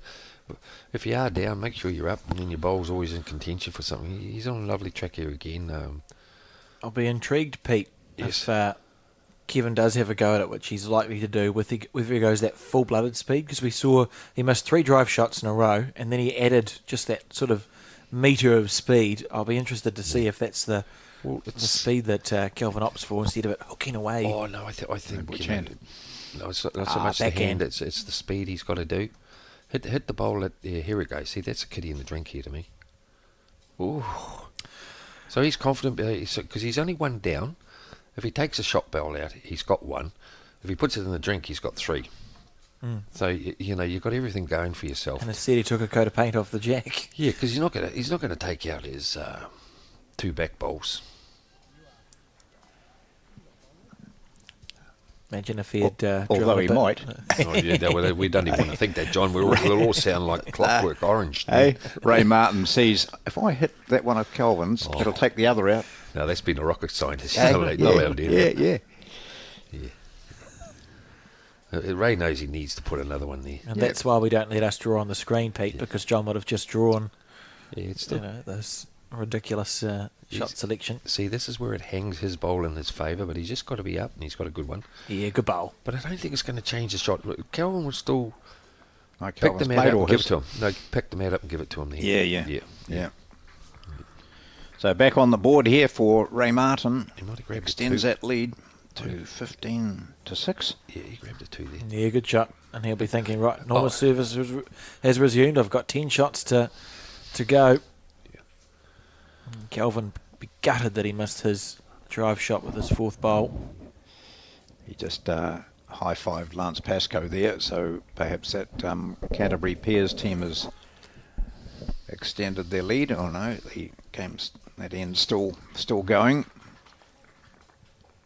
It's something that we have alluded to, John, but it's not just you're not playing singles by yourself, you're part of a wider team, aren't you? yeah. So it's important that the other two disciplines are also participating. I'm a firm believer when I was involved there, I don't like saying that, but when I've been around I like to just say, look at your own game. Don't worry about what's going on around you, and that's where you can lose your bit of concentration. If you see how some of the other guys play, you know, just focus on your own. You're in a bit of trouble. So you're a little bit still, you know, going back to that. Is it the wind or? You could hear a bit of wind noise there. Yeah, I don't think it's picked up. We've got, there must be about 300 people here now. It's It's gathering, and we're only at the semi-final stage. Can't even see. I wish Caleb Hope would move along. Is he just trying to flash up the Fox plan or something like that? Or Maybe. Yeah. that's it. He's sponsors of their uniform. Back in, that's a good bowl from Kelvin. Yeah. Yeah, that's what he needed. Just seeing the top of your screen there, the measuring on this 8th end of 18, a Peers match. Canterbury, having been down 4-2, we're now up 5-4. And it's a single there. I've just seen the board tick over to 5-all. It's good. Might be a bit like yesterday's, right down to the last end. We had an extra end, John. No doubt you would have been around the club or at home in the armchair that you've got. And In the garden, painting. Mate, you're starting to sound like Bob McCauley and Terry Scott. That seems to be the end thing now, you know. A bit of gardening. How's your gardening going? Hey, what are you growing? Don't even know if I have a garden. No. Here we go. That's great stuff. That's more like him. Beautiful bowl. Yeah, and it's ugly too. Great two safe bowls for two shots there. It's nothing much more you can do is just try and draw yourself out of trouble here, Raymond.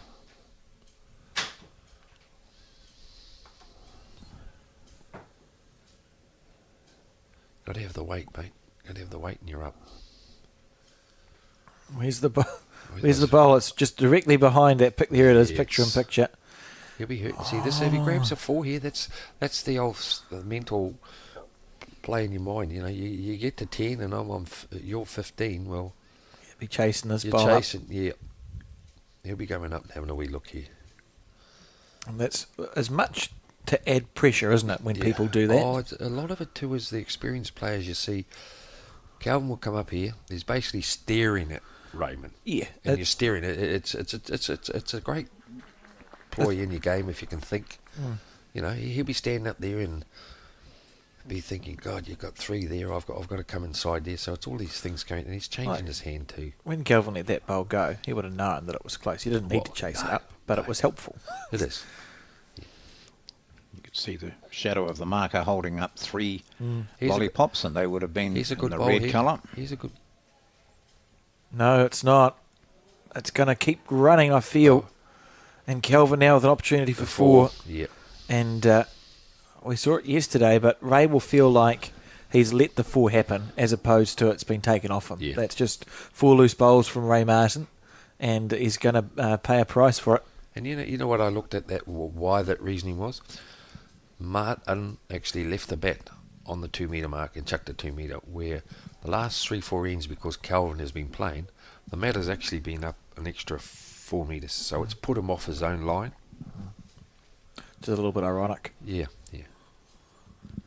Need to make it count though, this bonus, I suppose, to really rub the salt into the wound. The only thing about it is he likes it. He's got a vision where it's going to come home, and his bowls are allowing him at the moment from that angle. If they come inside here, no, I think he's been let off the hook here. Yeah, he'll feel like. Don't know. God, the psychology of bowls is fascinating. Yeah. We'll wait and see. But if it's only a 3, Ray'll actually be, instead of going, oh no, I've dropped a number, be thinking, whew, it wasn't 4. So we'll just wait and see here what is decided. I think Calvin's making draw. He's flicked out 3. Yeah, I think. Bit of gamesmanship here. He just making him have a wee look. You see. In for 4. Yeah, he knew he had it. And manager O'Driscoll applauds. Yeah, he knew. Calvin knows. He's pretty sharp. And this is where I say you're up to the Dugwell figures now, and it's anyone's game. Anyone's game still. I'm pretty sure people sitting at home or at the club, they'd be looking at it and saying that Calvin's going to work his way back here. With the 25 shots, anything can go down. Well, now we find ourselves at 15 shots to Yeah, 10. 10. Yeah, and that's what I said. You get a 3 and a 4, you're right back into it. Well, he's got the 4.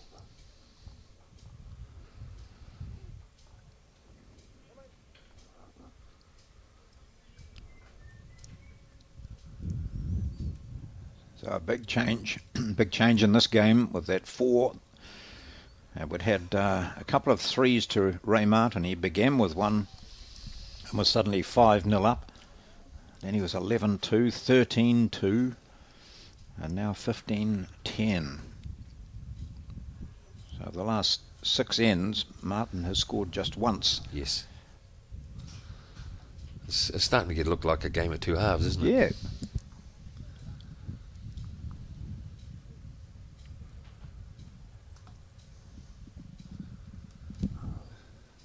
Oh, Martin just needs to put one hand in and give his confidence back.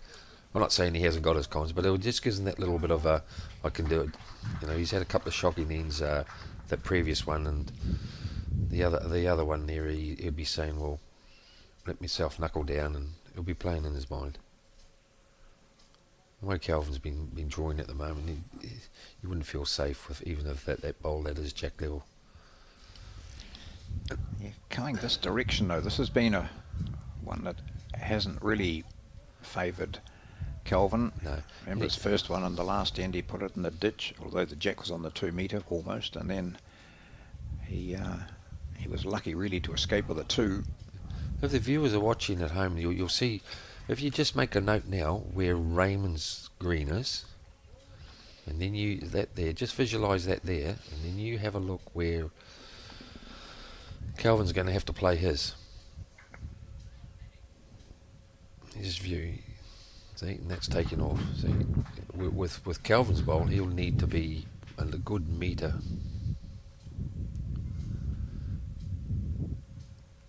Wider or narrower? Oh no! No, wider. Yeah. Sorry. Yeah, no. Sorry. Yeah, definitely. There's a totally different arc. Yep. Here it goes now. That's Yeah. You see, but if it will finish, it's going to hook like anything. You see what I mean? It might sit on the shot bowl, but you see the difference. Good bowl.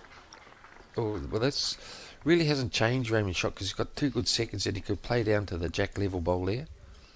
He's thinking about changing hands. Yeah, then sit the bowl, touch the kitty. A little bit of control weight so you don't lose your bowl. Don't be erratic at it.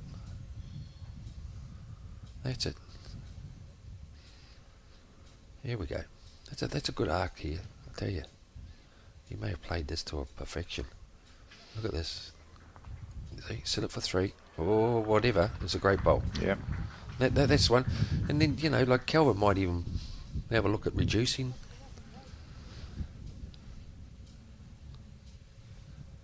Depends on how many he's down, of course. Oh, it's a measure, so yeah. Okay. He'll play down to try and sit his own bowl. Yeah. We've got a different angle here, but Yes, yeah. it looked like 2 at the start, but it's a measure now, so and that builds your confidence for Calvin to draw close. He's got the little hop on here, so see the difference of the green here, of what he's had to take for it to come home.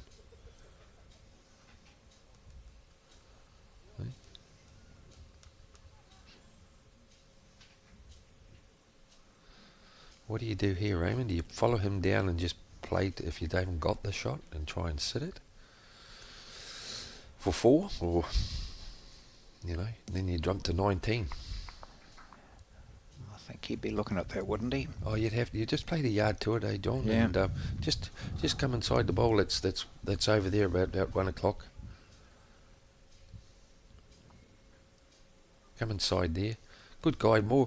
That's the typical one where you want to be a little bit wider of the head, and then if you get half the kitty, it's going to squirt over to your 3. Yep, here we go. There's Yeah. an opportunity, as Calvin Scott did a few ends ago, to pick up a number here for Ray Martin and Yes. Yeah, that's regain control of this match. That's pretty good. If you can come inside that, he might just be a bit... You don't want to hit it in. That's the only No. thing. But that was the weight to play. That was controlled weight. So it's the weight. It makes me feel playing that weight on 1 down, or you're playing the weight for 4. So the marker hasn't given us an indication who's got the shot. So Actually, she indicated a measure, I think, between those two, and it is a measure. Neither of them are going to jump in on it. Calvin picked the meter up. He may like himself on this one. It's probably because Ray had the last bowl when he was standing behind him, Yeah, being polite. I'll take the mat down. I like Ray's bowl, but I like Ray's bowl. What it was for the 2. Yeah, he was trying to sit that for that 4, so that's why he was playing it with that weight.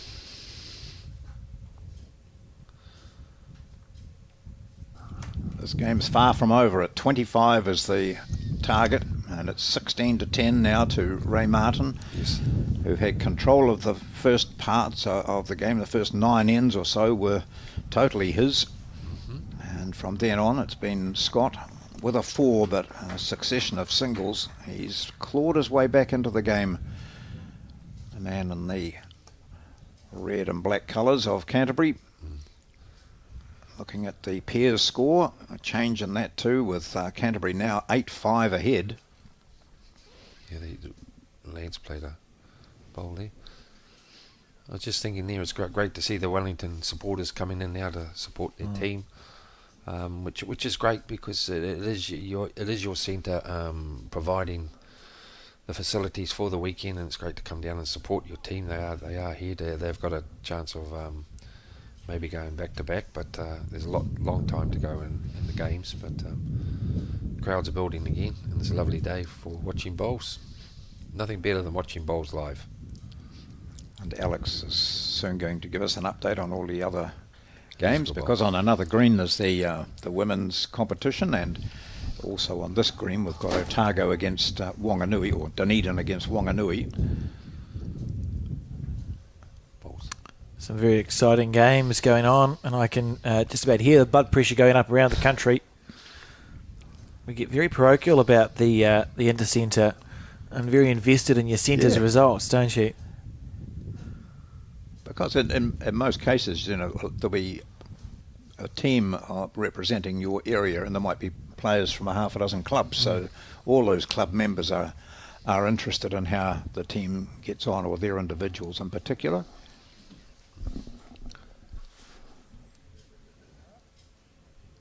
So Kelvin holding shot here on this end, which is the 16th end they've played, but ends irrelevant. It's at first to 25. I don't know if the viewers have noticed, Raymond at the moment is just finding a little bit of struggling coming down this way. He's the last end coming, or the previous end was a bit scattered. Well, That's when he dropped that 4. Yeah, so Martin struggling this way, Kelvin not so hot going the other way. So maybe time for Raymond to go and have a wee tick. Yeah. Tinkle. I have been enjoying the twists and turns. I suppose when you've got a singles match between two players of this calibre, 13-3 always did feel a bit weird. It wasn't going to... Kelvin was never... wasn't going to be a big loss. He's always going to find a way back into this match, and we see at 16-10 that he's every chance. He's got to run this out, Martin. He looks like a good line here, the way they come home. Yeah, here it comes. Yep. Welcome back, Ray. Yeah. I'll give results. That's a beautiful bowl. That's the first bowl Raymond's actually played coming down this way for about 4 ends. That's actually been effective and actually sitting right on it. That'll give him good confidence there because he's been a bit hairy, so he's got his hands on his hips now and down the teapot, but he should be happy with that. Double teapot from Ray. It is. It's a start. So here's a good shot here. Clean. Oh, good bowl. It's in the drink. To get past that front bowl. Yeah. Is that a touch of Ray Martin's or not? I don't think it was. It was a toucher, but I think it's gone dead. So he's holding 2 shots, and a possibility puts the heat on Raymond that he needs to beat it without going in the ditch. And as we all know, going down that way, it tends to run on a bit more. He doesn't want to get wooded on that bowl over there. Yeah, here we Just go. passing that's down to the weights. Watch this ball come back onto your screen. Yeah, this is what it's. That's a good bowl. Yep. Is it sheltered from them having a go at that? I'm not too sure. He may look at having a go for 2. So one lollipop up, but Okay. can't tell you which one. It's just angles at the moment. Yeah. But he'll back himself to draw that.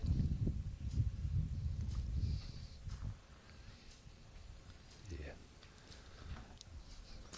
Let it go nicely. Down to the weight now. It doesn't want to get wooded on that boulder. Then that's been the little. He's a clean run. He's got a bit of weight on too. That's there we are. No, good shot. Cut it right. Well, it was a well played bowl. Yeah, it is. And he was here. He was in the vicinity, so that's all cool. 17 shots to 10 now the score in this race to 25. And seeing as we're at the beginning of the end, I'll read out some live scoring results from around the place. Remember, you can find the live scoring on the Bowls New Zealand Facebook page or the Bowls New Zealand website. And we'll start off with the fours match between Canterbury and Wellington, which rounds out, or the fours game, which rounds out this match. And I can tell you that the score there is 5-4 in favour of Wellington. So Wellington leads the fours 5-4, leads the singles 17-10 and is trailing in the pairs 5 shots to 8. The other men's semi-final, Wanganui leads Dunedin in the singles 20 shots to 8. In the pairs, 11 shots to 6. And in the fours, 14 shots to 5. So Wanganui, who I think won the Intercentre once, maybe in the 70s or 80s, when Peter Ballas was at his peak, is looking every chance of making a final in 2024. And who is in that team? Peter Ballas.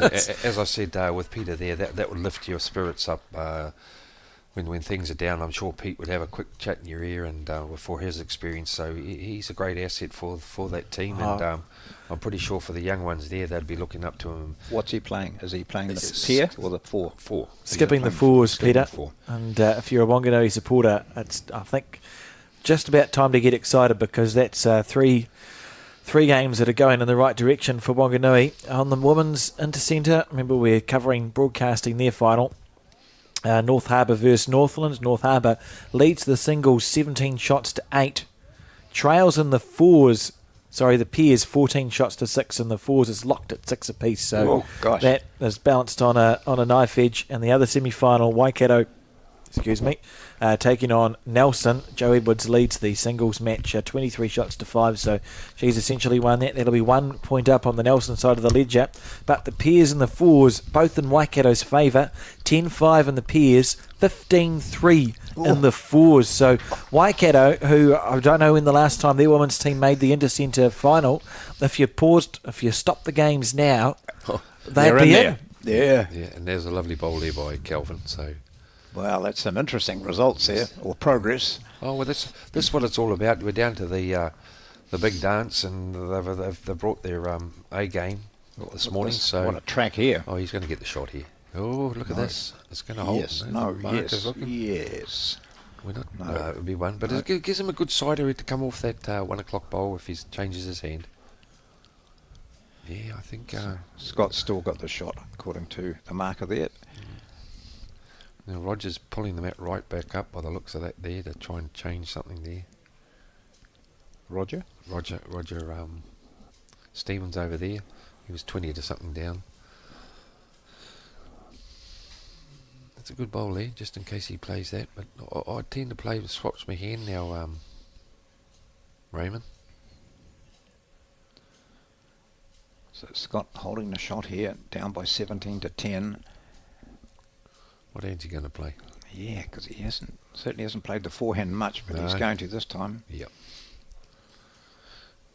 So he's got options here. Yeah. You could touch the kitty for 2 if he was playing that hand. Or he may look at the next one. Look like it depends on what Calvin's going to do there. If he puts one handy, he might switch his hand and just play down to that 1 o'clock bowl.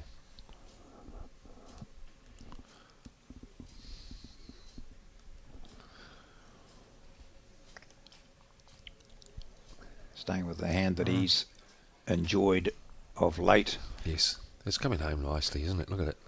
He's going to sit it out, isn't he? No, Just he's sit it drawn out another there one. nicely. Oh, good job. I honestly think this we're going to see the first drive from Raymond. Two shots. Yeah, Raymond won't muck around with it. He's eyeing it up. I saw him play a ripper of a drive.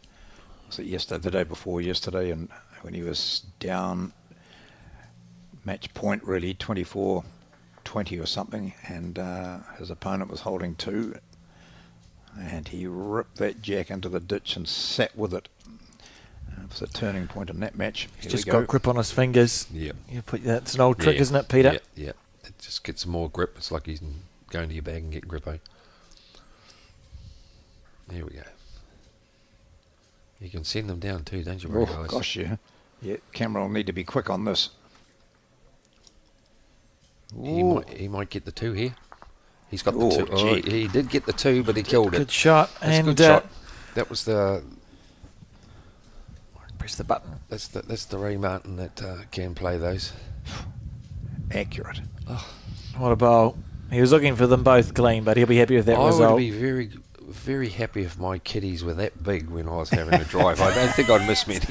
Well, as you said earlier, this is a young man who's been playing since he was 12. Yes. It's not his first drive. Yeah, I used to. And taking the bowls back. So talk us through those rules, Pete. The jack's killed. So sometimes when the jack's killed, we just play it at the end that everything's ended up. Why are they being pulled back? Well, that's basically because Kelvin won the end, and he's decided to Bring it bring this it way. back. Yeah. or whomever has won the end, and it's your prerogative. So you can just say, no, I'd like to play back, yes. replay So, the end from the yeah, same. Yeah. that So same end. Raymond said, bring him back. I want to play this end here.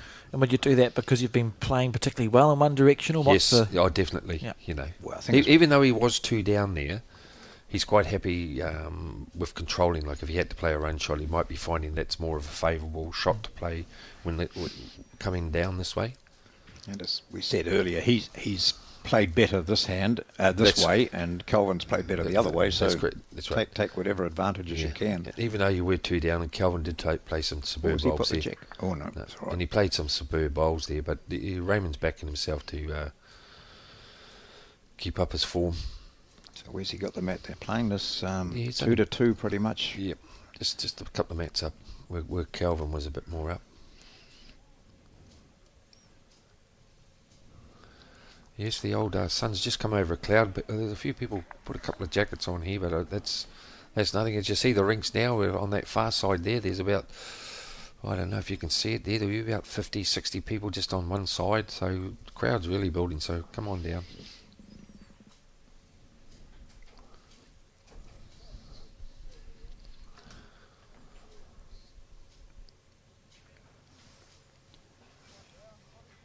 Calvin Scott, he's picked this hand quite some ends ago. Once he was a little bit wayward with his first few ends, playing the other hand. Yeah. Finding this one's a bit more forgiving for him. They're both a bit narrow with their first. Correct.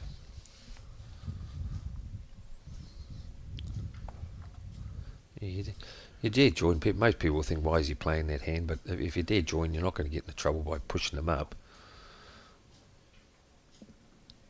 And Raymond will be thinking of coming inside that bowl. It's about 10-2, like he's doing now. Ooh.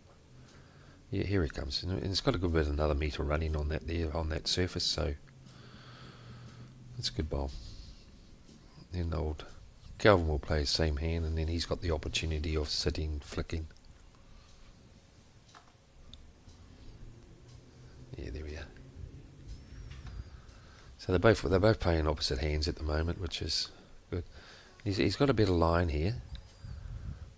Yeah, he'd be on the kitty here, very close. Yeah. Good bowl. Yeah, that won't change Raymond's shot. He'll be doing the same, coming inside his bowl there. That's at 10-2. Well, if that bowl had been there when he played his last bowl, he would have sat it. Correct, Yeah. correct. Yeah, so it doesn't change anything. no, it doesn't change nothing. So he's actually on a better line this time, I feel. Yeah. Just slightly under that. Yeah, there it bowl comes. there. So he's found the line, and if he gets the kitty, it's going to work for. Oh, slice of hell. Yeah, just that bad luck. Within an inch of perfection. Well, he's could have got ended up with 2 shots.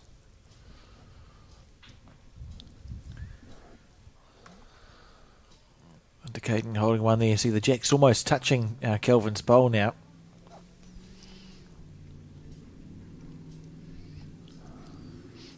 He's got a good sighter there too. Like he can just come inside that one that you'll see out. I like it when he gets that On the little right. double.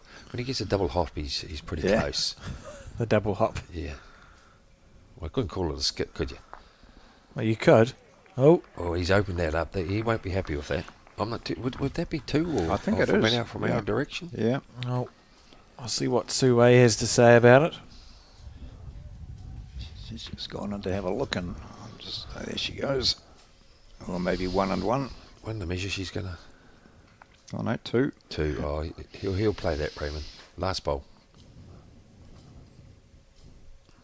And look where his 3 bowls are, or the 2 that are past the jack. Yeah.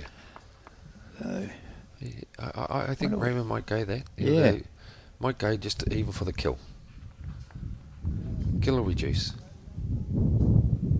Yeah, here he goes. Well, that wind's come up for him. yeah, it hasn't has, hasn't it? Gosh.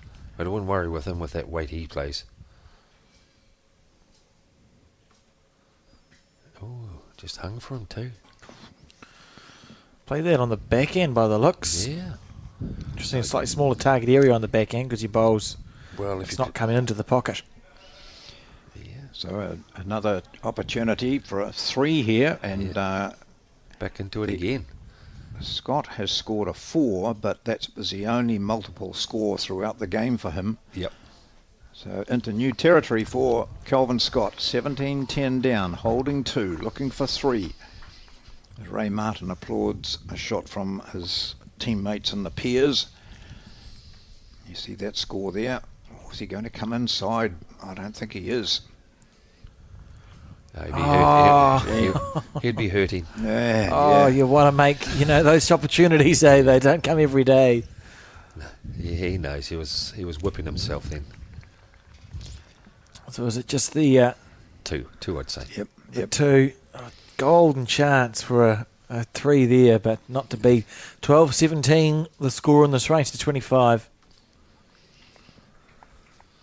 There again, he's still in, Calvin will be thinking, I get another 2, 3, you're only 2 behind him. And just to make, we spoke earlier, there was a killed end, and just to make sure I'm directly quoting the law, it's law 20.2 that refers to a killed end, Peter, and it states that when an end is killed, the end must be replayed in the same direction unless the skips or either opposition and singles agree to play in the opposite direction. So the status quo is to bring the bowls back and play them again. Correct. But if the challenges two opponents agree, you can go and play in the opposite direction. Yeah. Thank you, Wendy Soti, for that piece of information. Got to make sure we're quoting the law book of course, properly in these things. And as I say, we certainly do get the texts and messages about something we do wrong. Top shot. That's a lovely bowl. And it's nice that, and then we can learn from our mistakes at times, Alex. And I just usually look around me to see what other people are doing when it comes to. I don't have an encyclopedic knowledge of the law book. No, not the law book, but in the game you're pretty good. See, this is what tends to happen coming down there where old Raymond's been a little bit struggling, and that's why he wanted that kitty back the last time. Yeah, and it's really quite intriguing, isn't it? We've seen, the body language early on of Kelvin Scott, who normally looks unflappable and just steps on the mat, and you could sense that when he was down 11-2 or whatever it was, that he was taking a lot longer to make his decisions and hesitant. Yeah, quite hesitant and uncertain on the hand that was favouring him. All those sorts of things. And he's so experienced, but it affects experienced players as well as newbies, doesn't it? Yeah. And so coming this way, he's already holding 2, and he feels confident playing this way. And on this hand. Yeah, and the worst thing about it is it becomes in your mind, like with Raymond, I haven't been playing that hand well, and it puts you that extra pressure on. But he's rectified his problem here, so that could be a good second. So he'd be happy, really happy with that. His next bowl will naturally have to be maybe a metre over, and he can start playing to something. Yep. Build your heads. They're experienced enough that they're not going to go up the middle and just be willy-nilly. So we've got the situation where Kelvin Scott's playing pretty much backhand both directions, which is sort of unusual. Well, not totally unusual, but players tend to find a side of the rink that they like, and that's what's happening now. You get a preferred one when your bowl is going to help you turn more, and I think Raymond would be quite happy if he can just draw another one over the head, and then gives him a chance just to play something if he does get into trouble. Yeah, see, he's just been struggling a bit coming down here. Yeah, and I find that interesting too, because he's played that side of the rink going the other way really well. Yes. The big draw, or it was initially. Yeah. And he's playing the same side coming this way, but it's not working for him. So it just goes to show if there is a little bit of a headwind or sidewind that's happening up there. So Scott holding. Yeah. And as I say, you'd be quite happy if the head doesn't change here. Because Calvin's got a shot there where he can play. It's called that clunk shot, where you can play onto the bowl, or that he can use that 11 o'clock bowl there and push it through the head. But if he comes through with it, you'll get 2 or 3. Yeah. So for your information, John, Peter has introduced clunk into the Bowls New Zealand commentators' lexicon. You have to use clunk. Well, that's what the shot you saw like here, don't you? It's not like a piano shot where it's I don't mind clunk. I could use the clunk. I tried and failed to get yeet to be a drive. I've moved on from that. Maybe clunk is more doable. Yeah. See, this is what he's going to try and do. He wants some extra shots here. He can see that it's not too dangerous. Well, he's got options. He takes out that second shot or moves the jack back well, he's playing across half a metre. He's playing across the head, John, which is that'll no be danger. Good. That'll be good. He's down. Oh, how'd that happen? He'd be unbelievable. That would rip you nighty. I tell you what, he'd be. I actually don't even understand how he was able to give the shot away then. Maybe, I know it's all over now, but he'd be saying, shall I have put a bit of metre more onto that? Which I thought we would have played, because that was just over the draw weight. Yeah. It was for a perfect result Well, To be fair, he's unlucky to have given the shot away there. He could have set that ball up and over on almost any other angle. would you play and this? Still been one. Would you play your last bowl? Nah. Honestly, that's if you got the shot. Because if Raymond's touches Kitty, it's going to squirt because of the way the green's running, or it's dead draw. I just say thanks for my shot. You've given me a, and he'll play really wide here. Look at Kelvin. That's the closest he gets to having I'm emotions. annoyed. Look, he's got. He's not even going to bring the mat up. Oh, here he comes. See, he got so distracted. What happened? Sorry, I was busy watching Kelvin, but Ray's fallen short there. Oh, But he did play the shot, didn't he? Ray Martin did not say, "Oh well, I'll put it." Yeah, I'm going to steer clear of it. He was trying to dead draw. Yeah. So he gets a fortuitous single there and moves a step closer to the 25 points needed for victory in this Wellington versus that Canterbury could have been a semi-final. big turning point for Raymond on that. You might need to get in after the game if something comes your way, Raymond, is buy him a beer for that one. Ease the pain. If it happens, of course, guys. Yes, but I like the way they're playing their own lengths, the same lengths all the time. As long as it doesn't go on the drink. It does run downhill a bit. I shouldn't say downhill, but it's got a different pace there. Or is she going to deliver it properly for us? She's trying to say this is how you deliver the That jack. was a lovely delivery from Sue Wei, Yes. right down the middle. She's grinning. She knew all eyes were on her. Very smooth, Sue. So I do have a couple more score updates for those who are waiting to hear what's happening, and it is that Jo Edwards has won her singles rubber in that match between Waikato and Nelson, 25 shots to 11. The pairs is in Waikato's favour, 13 shots to 7, and the fours Waikato are winning 22 shots to 3. Wow. So Waikato, look, you've lost your singles rubber, but if you're a supporter for Waikato, you're still every chance in the world of that centre making its way through to the women's Intercentre final for the first time I can remember, first time in a long time that Waikato has had a chance of making it through to the final of the Intercentre there. Quite exciting. Yes. With a few punters wouldn't have picked that, I could tell you. And Wanganui on track 2 in the men's, 20-11 up in the singles, 11-9 up in the pairs, and 14-7 up in the fours over Dunedin. So at the moment, if you rang the bell and said it's finished, we'd have Wanganui and Dunedin through. Who's playing singles for Wanganui? Wanganui and Waikato through. The, Kaylin Huela. I thought it was him out there. Yeah. He's a very talented bowler. Yeah. He won a gold medal in the Oceania up in Auckland. He's got a gold star already. Yes, he's a talent to watch in the future. And it's great to see we have got a few other the younger ones coming through that are knocking on the door or biting on the heels of the prominent bowlers that we have got that are in the blackjack. So Part of the game, isn't it? Yeah, You want to that's have that competition. Yes, definitely. The Intercentre, one of the events that is in there. You've got people at all three stages of their bowler's career. People who've been there and done that. Yeah. Have had the highs and are now... going downhill. Not downhill, it's just the lows, I mean to say. Not downhill, the lows. You've been a bit more dramatic than I was going to be, Pete. Those who are at the peak of their career and those who are working their way up to it. So yes. A great event, this one.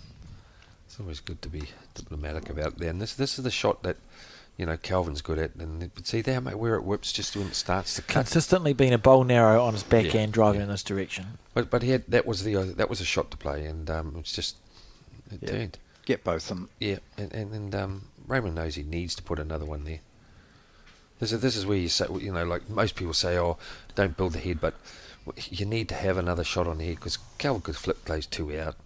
Yeah. There's also nothing you could do to stop Calvin. Well, it's the only way. You could if actually that stop blocks. Calvin doing this. Yeah, okay. Fair. If that's fair the call, Ray. That's quite clever. That's the only thing, and I'm pretty sure he didn't mean that. If he did, it's brilliantly played because it's a hard shot to play. He'd be saying, there's a bit of luck coming your way at the moment, buddy. He'll heave over into this like Tio's drive yesterday. Yeah, here he goes. Calvin to play as if it's not there, and he's around it nicely, and he's got them both. Yeah, clean as a whistle. Yeah, he forced them onto there. I wonder if Calvin should switch to the forehand for his drives coming this direction. He's been narrow, it's a bowl narrow with that weight. 3 or 4, I can think of 4 times off the top of my head. Yes. Forehand, he just nailed it. The one time he's played the forehand. maybe that'll factor in going forward. Easy to play those weighted shots on that side to the left of the screen. That's a long walk back there for Raymond. You know, he'd be kicking himself because he did fall short and forced them on an opposite hand. So he's taking a bit of a deep breath here and watching what's going on in the next rink. Something's in his mind, so here he goes. Just got to knuckle down and... No time limit. The trouble is now, if he does draw it, does he have a ping? Yes. Kelvin would have no reason to not. Well, this is going to be a bit of a pacey, so he should be able to draw 2 here. Yeah, he'd be a bit hurt on that one. So he played 2 good ones and two. Saw them disappear with a great shot from Kelvin Scott. It was, and the possibility of going 2 down here after holding 2 that's no more than a foot away from the kitty. Yeah, you go bang bang with your Bang, first bang. 2 bowls. Thank you for I think coming. you've played an effective Yes. third bowl, and suddenly you're going to drop 2 shots. Yes. Can also report that Nelson have conceded the 4s match in the Waikato Nelson Women's Intercentre, so it's down to the peers to decide which one of those centres will be broadcasting as half of the final later on. That's good of the Nelson team to pull the plug, because then you can concentrate on the... Well, what it is really smart, isn't it? Yeah, it is. Because you're going, 4 of us can now support our peers. Yeah, that's it. You know, so that, and the coach might have been smart enough. Dave would have said, "Well, let's jump off and let's give some support." Why flog a dead horse? That's it. Correct. You know, well, sometimes the players, they know when they're beaten, and this type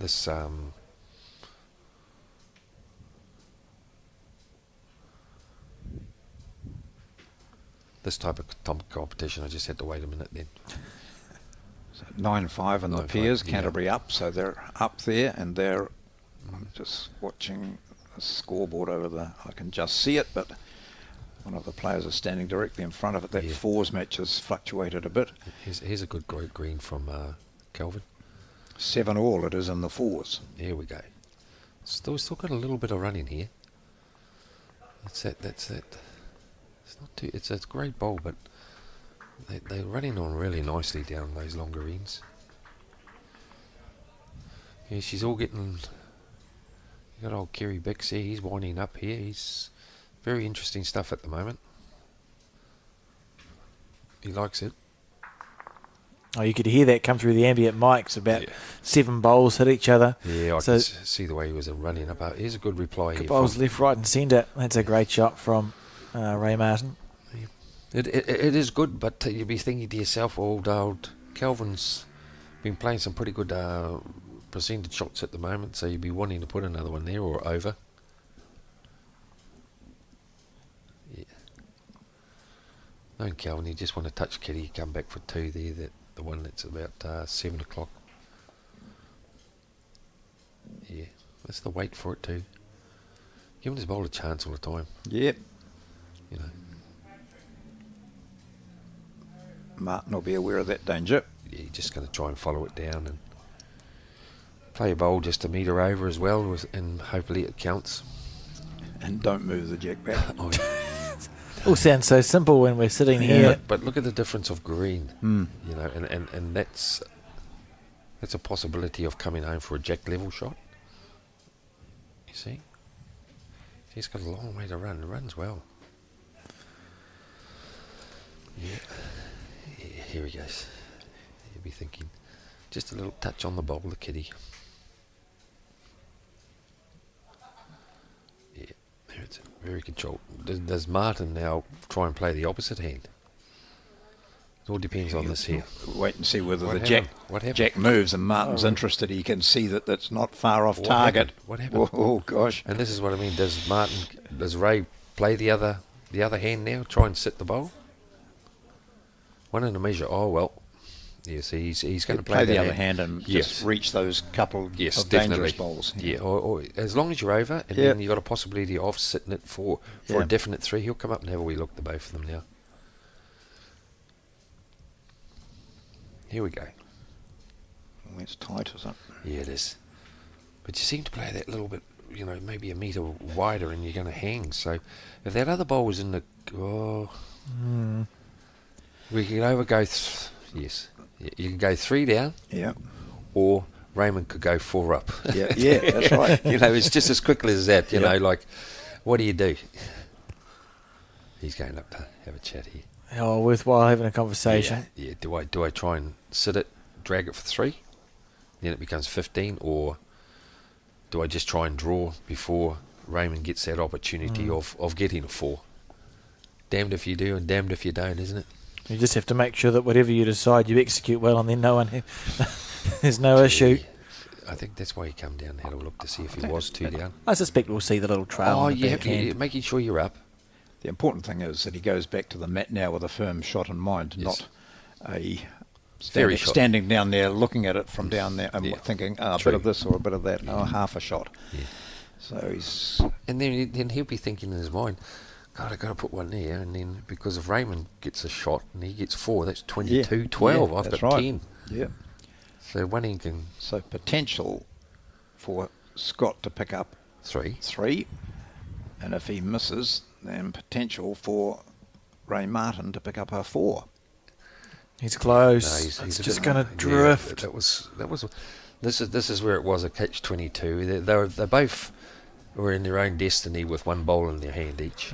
Right, so Martin goes back. He can see that bowl that's in between his shot bowl and the 2 as we look Yes. at it. So this one that's That is the safest. just over the... And it's the safest hand too, Yeah, John. and if he misses that or he flicks the jack across to the right, he's in the Yeah, count sort of. as well. Yeah. Nothing changes. So more or less just maybe a metre more green and a metre more weight. Yeah. It's easy sitting here saying it, but for the viewers to understand, you want to try and get that bowl at 7 o'clock. Calvin Scott watching it this time. Yeah, he'll be seeing them. I'm going to get them. I've got out of this lightly. Yeah. He's not going to pick the mat up this time. I tell you what, He's not He's a mile very away. close here, Ray Martin. he might Even be, if he goes square through his collision bowl, it should follow the jack. Yeah, Oh, he he's- might... No, he's all right. Oh, it's a calamity. Look at him. Look at him down on his haunches. Oh, He's God. done exactly what Calvin Scott did a What couple is- of ends ago. Yeah. And from a position of real strength, Oh. he gets that little flick and carts the jack back to Calvin Scott, who might have 2. Oh, I don't understand. Well- that felt... Oh, You've. What he played the right shot. He's half a bowl out. Yeah, yeah. Okay. You know. to be fair, John, you're right, though. It's the bowl's karma, isn't it? Yeah. The bowl's gods have gone, oh, well, Yeah, we did it to Kelvin, Yeah. so we'll do it to you. The percentage chance, if you asked either Ray or Kelvin, the 2 times they've given the shots away, to go, well, you get 10 bowls and you have to give the shot away in this manner, you'd hardly manage it. Like, that was unlikely. And also, when thinking of the shots that Calvin Scott was considering might take the jack back to him, that wouldn't have been one of them. Hey, it would No. not have Oh. been a play. I, So, I still would have played that shot Calvin played. So sorry that Raymond of course, He played. played the yeah. right bowl. Yeah. He played the right bowl. You know, just see, what was it, 1 or 2? just the one I think. You know. Oh well, all square. That's 1 each, I should say, all square, but 1 each from what happened previous and about 3-4 ends previous. So 2 it was, 18-15. Oh, 2. Oh, yeah. well. Oh, no, 18-14 it is. It was a 1. Yeah. Maybe Calvin Yeah. has to give Raymond a beer now because he only gave him 1, so he's given him 2, so he's 1 up. I see 15 on this 18-15 on it the is, yeah, scoreboard. just a 1. Yeah. Sorry. Yeah, so well, my it's all fault. square. So now Scott with his first bowl needs to make it count on this end, and this hasn't been his favoured direction. So we skip across suggests a little bit of positive thinking here. Yeah, he'll come home. Yeah, It'd be handy just over. great weight. Yeah.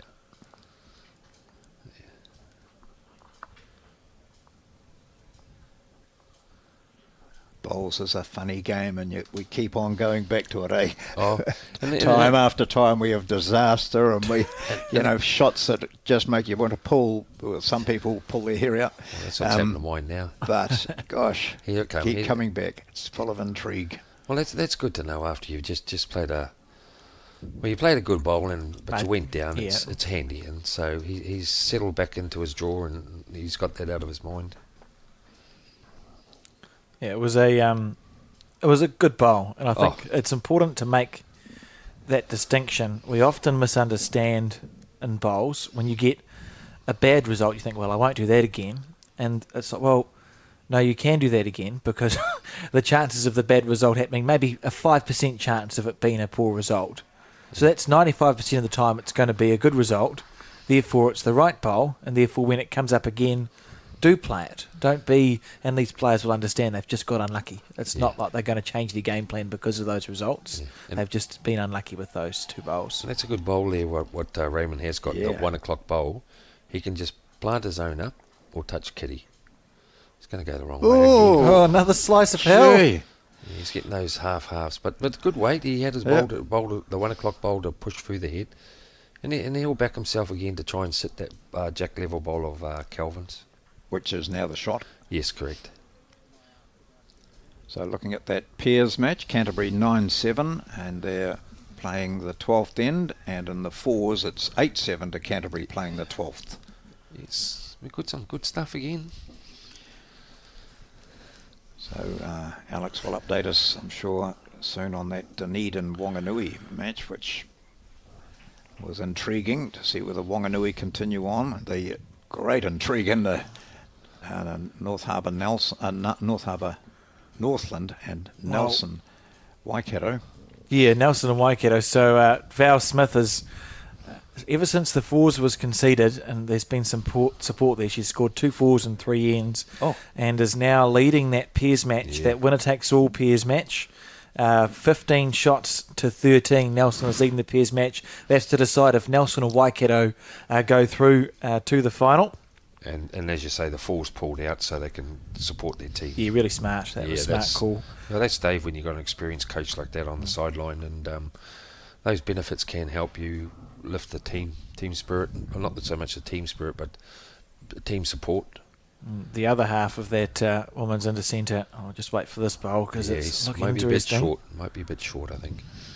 It's Northland taking on North Harbour. North Harbour 24 shots to 13 up in the singles, but trail in the pairs 11 shots to 16 after 16 ends, and trail in the fours 8 shots to 12 after 12 ends. So Northland half a chance there. Oh, and you got old Anne in there. She'll be racking them up, and She absolutely will be. She'll be saying, "Come on, girls." She's vast experience there. That's Anne Muir you're talking? Yes, Annie Muir. Yeah, of course you. So she's full of life and bubbles there.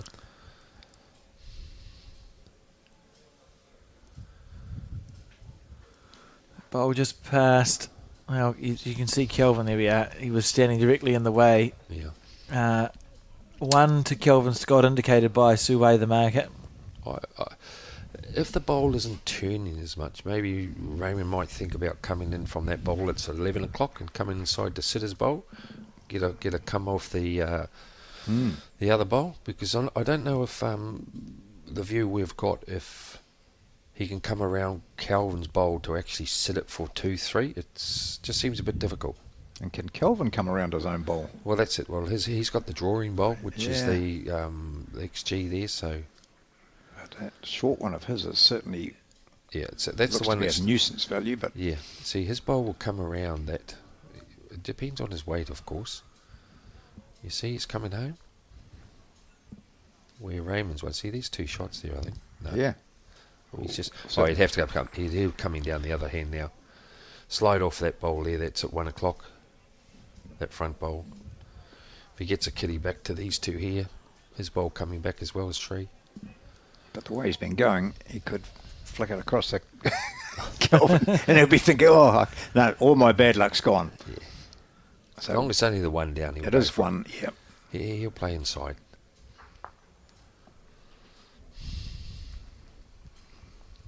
Well, gosh, this game has turned around, hasn't it? We've had 20 ends, and it's 18 to 15. It's a big bowl, really big bowl. This one. This could turn the whole game around if he gets the kitty back for 3. And he's got all the opportunities of the world. As I say, coming off that bowl, it's 1 o'clock. Get the kitty back for 3. Man, you'll be confident going up doing that shot than what you would have been going back to under dead. Draw it. Deep breaths. Yeah, here he goes.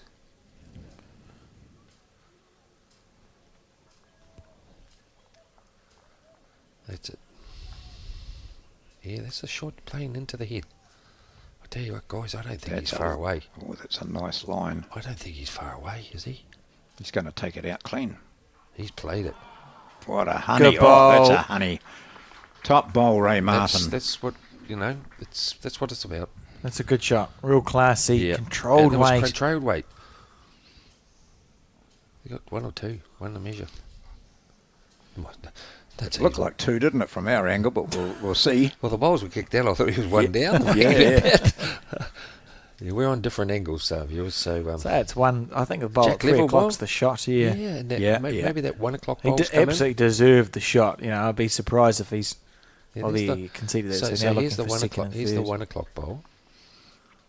And this is it going to the Jack level bowl or the? That's the one. Yeah, the Jack Right, level just bowl. one. Yeah.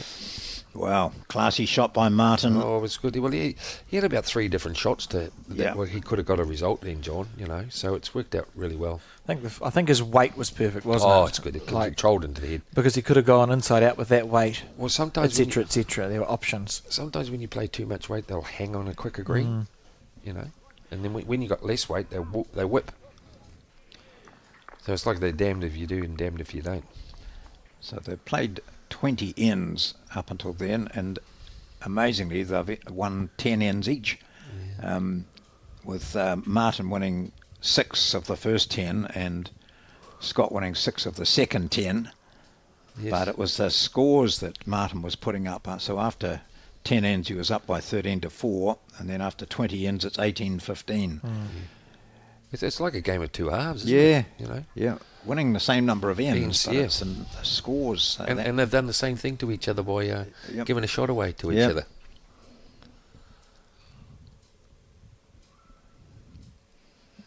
That's a good game in the fours now. It's 8-all. 7-9 in the pairs. And it's a good opener. Yep. Especially coming down that way. That's where Raymond was struggling a bit. Yep. So I think he was more struggling when it was just up another extra couple of metres. What's he got the mat out about? Yeah, he's brought the 5 mat up. mats or something? Yeah, he's up about 3 metres. This is a good green for Kelvin's bowls. But when they're coming down, though, you Yeah. think it hasn't hit the running surface yet because it looks to be wobbly, doesn't it, all the time? Yeah. So Ray on the backhand.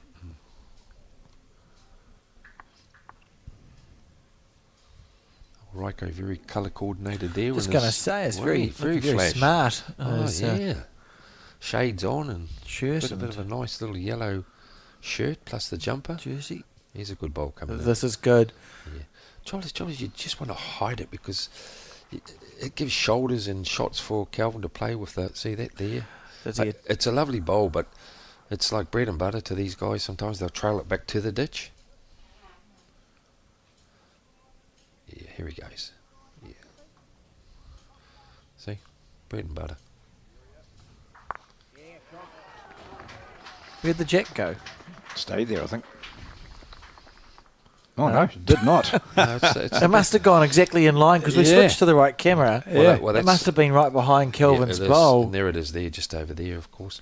But that was a good bowl by Sorry. Raymond. I like that over there. Oh, sorry. Well, I got carried away then. 'Cause Yeah, my train of thought was it was a great bowl by Raymond, but it was sitting like bread and butter for Kelvin to play Yes, that yeah, shot. yeah. You know, it was, So we'll see it soon. Where have they got the marker see, up? I can't that's see it. there. I Out. think, Yeah. out. Oh, Yeah, see, this is where you got to be careful. You had two shots, and now you're looking down the barrel of being 2 down. So is that it out to the right of Yeah, the we're two? just- Where that golf peg Where was. the golf peg was. I couldn't see it in the background. Or the golf ball, sorry. Yeah. Yeah. right. I'll have a look. We've readjusted our camera slightly. Yeah, see what's happening there. So we've got, you can see a little bit of the bowl, Kelvin's bowl in the ditch. If you look at where the seat is behind our camera, the far right of the seat is in line with Kelvin's Here's bowl, a good bowl too. and the jack is in line with the leg on the seat. And Ray Martin's drawing second shot right on the ditch peg. So the best he can do is second here. Yeah, so there's a marker just underneath where Sue is standing. Two. 2 shots to Kelvin Scott. And then Kelvin's got a bowl in hand, so She's a very big bowl here. And he was holding to, so...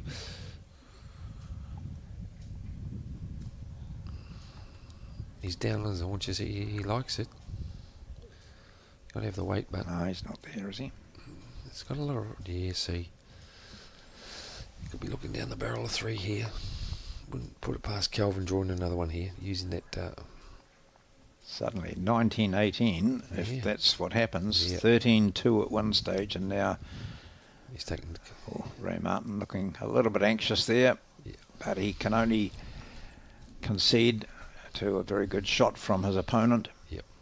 There's been luck going both ways for these players. Yeah, he's in the ditch. I think so. One in, one out. Yeah.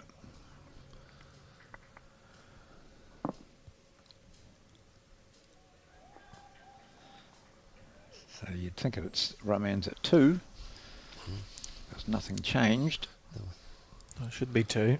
So it should be 17-19. Well, the guys are going to put him... Are they happy with a measure? Or? Here we go. Anything interesting happen in 17-19? How long goes that? Yeah, I Probably wasn't- something interesting probably happened in 1917. That's an easy one to remember. An easier one, yeah. Yeah. Fair call. I probably could have gone that way around. Yeah. Well, still 8 all in the 4s after 12 ends, so gee, she's a big game here. Yeah, this is a good time while we're waiting. I will go through some of the live scoring results. So Wanganui and Dunedin. Wanganui lead Dunedin 22-14 in the singles, 13-12 tightened up in the pairs, and 17-9 in the 4s. 13 ends gone in the pairs, 14 ends gone in the 4s. So the 4s on their last end. Looking like Wanganui, actually. I would pick Wanganui to be through to the final based on that, because if 4s are 17-9 up on the last end, that's 8 up last end, so you're probably going to win that. And the singles are 22 shots to 14 up. And We saw a 2 there to Kelvin Scott. Yep. 17-19 the score. The other men's semi-final is this one, of course, and we know the score on the singles is 17-19 in Wellington's favour. Pairs 10-7 to Canterbury, and the 4s locked at 8 apiece. Women's semi-final between Nelson and Waikato is 15-14 to Nelson in the pairs after 14 ends, a winner-take-all situation. Yeah. And the other semi-final 15-14. between North Harbour and Northland in the singles. North Harbour have won the singles 25 shots to 13. They trail in the pairs 11 shots to 16 on the 17th end, so Whoa. the penultimate end, and the 4s trail by 6 on the last end. So Northland are this close, this close to making their way through to the National Intercentre final to be broadcast later on today. Brilliant. Well, cliffhangers all the way around. yeah, Kelvin just a little bit over the head here. We're getting back to the action stuff. So this is all about score. Target is 25. Ray Martin looking at something else at the game next to him, but really focusing on his own shot. Here we go. Just a little opening here. He's preferred playing this direction. Yeah, he has, John. Bit much air on this one here this time, I think, there, Raymond, but it's in the vicinity. If it beats Calvin's last bowl, you got a good one. We losing sight, so here we go. I think that's They got the shot. how yes. the greens changed too, hasn't Oh, it? of Because course. that would have been a good Yeah. green earlier on. In fact, it was probably a bit narrow earlier on because it was coming zipping home. through. Yeah, it was coming home on the dry stuff. So You see here, if he's got the weight, he's got a good bowl. Here it comes. And that's got a little bit more of a running on this. You watch downhill. That's a good bowl. That'd only be a half a metre over from the jack.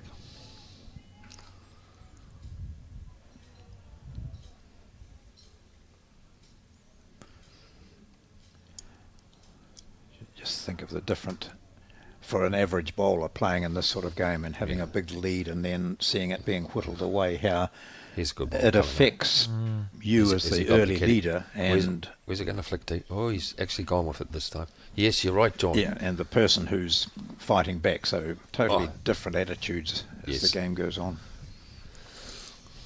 Calvin will play to that bowl and put it in the drink, I'd say. He won't be short. Or overplaying, eh? So Yeah. not like you're not going to go, I'll drive it Won't be into the radical. ditch. Won't be radical. Oh, he has been radical. Oh, no, that's not radical. Oh, Well, he could come off the bowl, see. oh, good shot. It's slightly quicker than I was anticipating.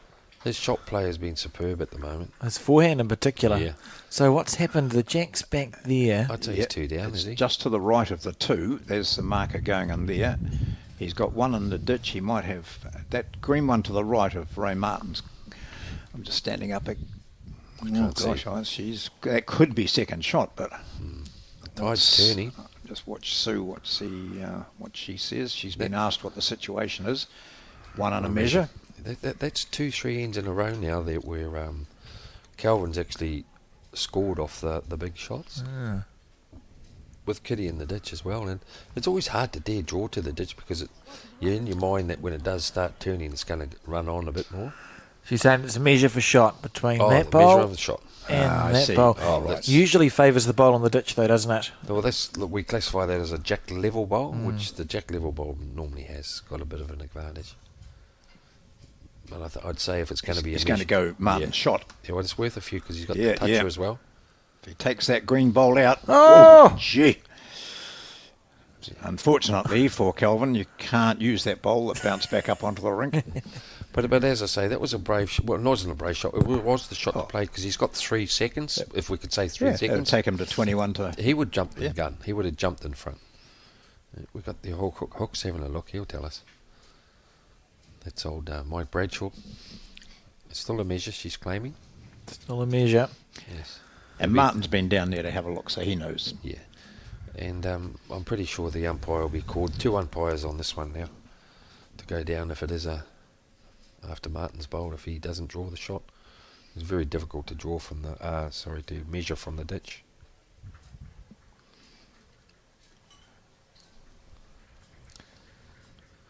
On the forehand. The game's in your hand here, Martin. You wouldn't want to play his shot for him. Wait for the bowl to come onto screen. Yeah, of course, if it is a measure and he just taps his own one up a bit, then... Oh, he's get the shot. Yeah, it's not. How's this looking? Well, this is looking all right. If it pulls up, it's a Yeah. great Brilliant bowl. bowl. That's superb. So if it was a measure, he could have 2 there. Most definitely, John. That was good. Him standing up there before and just seeing if he did have the shot or it was going to be a close measure. But looking at it there, Martin's quite comfortable that he might have 2 here. How a good comes shot. that? And we expect it to be a measure. So while we wait for the measure, we'll just cut to a quick video from our friends at Just a Thought. When someone you care about is going through a tough time, it can be hard to know what to do. Here's 10 ways you can help someone who is struggling. Listen.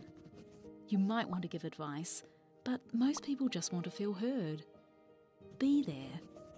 You don't have to fix their problems or find the perfect thing to say. Just let them know you'll be there when they need you. Let them know you get it. Let them know you get why they're struggling, given what they're going through. Knowing their feelings are normal and okay can make the world of difference.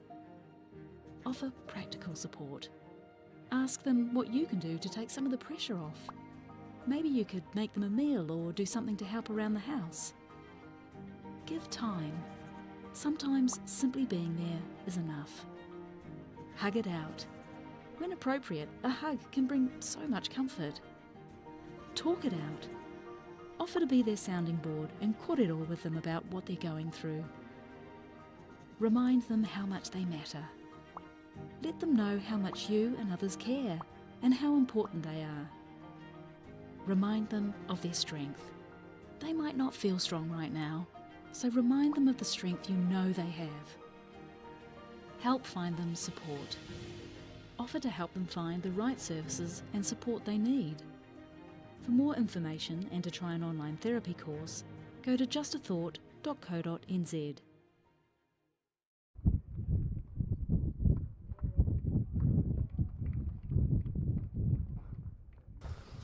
We join back the singles at 21 shots, or 20 shots, sorry, to 17. It was just the one.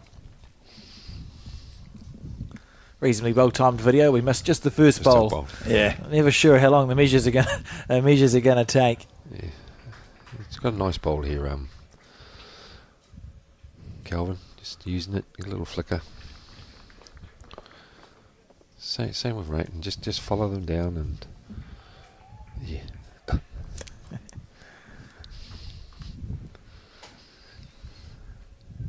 Great last bowl by Martin. He was one down to the shot on the ditch.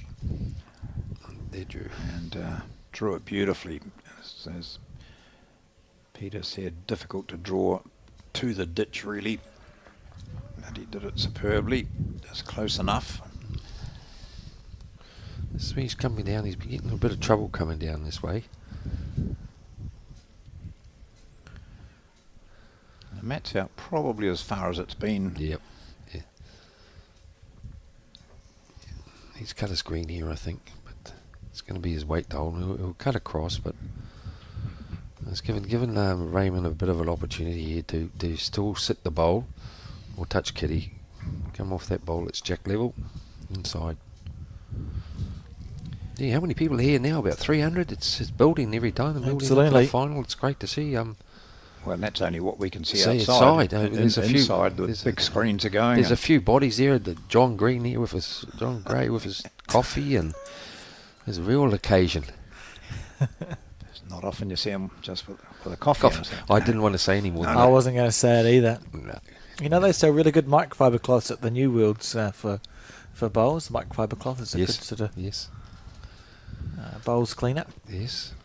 Getting really towards the pointy end of this. Here's a good green. This is Yep. awesome green for. Oh, he doesn't want to Yeah, flick well, in this- Martins. No, he's going to use it again. That's twice he's used that. Yep. That's Wow. twice. Does Raymond get a bit vicious here? You know, Maybe. I wouldn't be surprised if he does.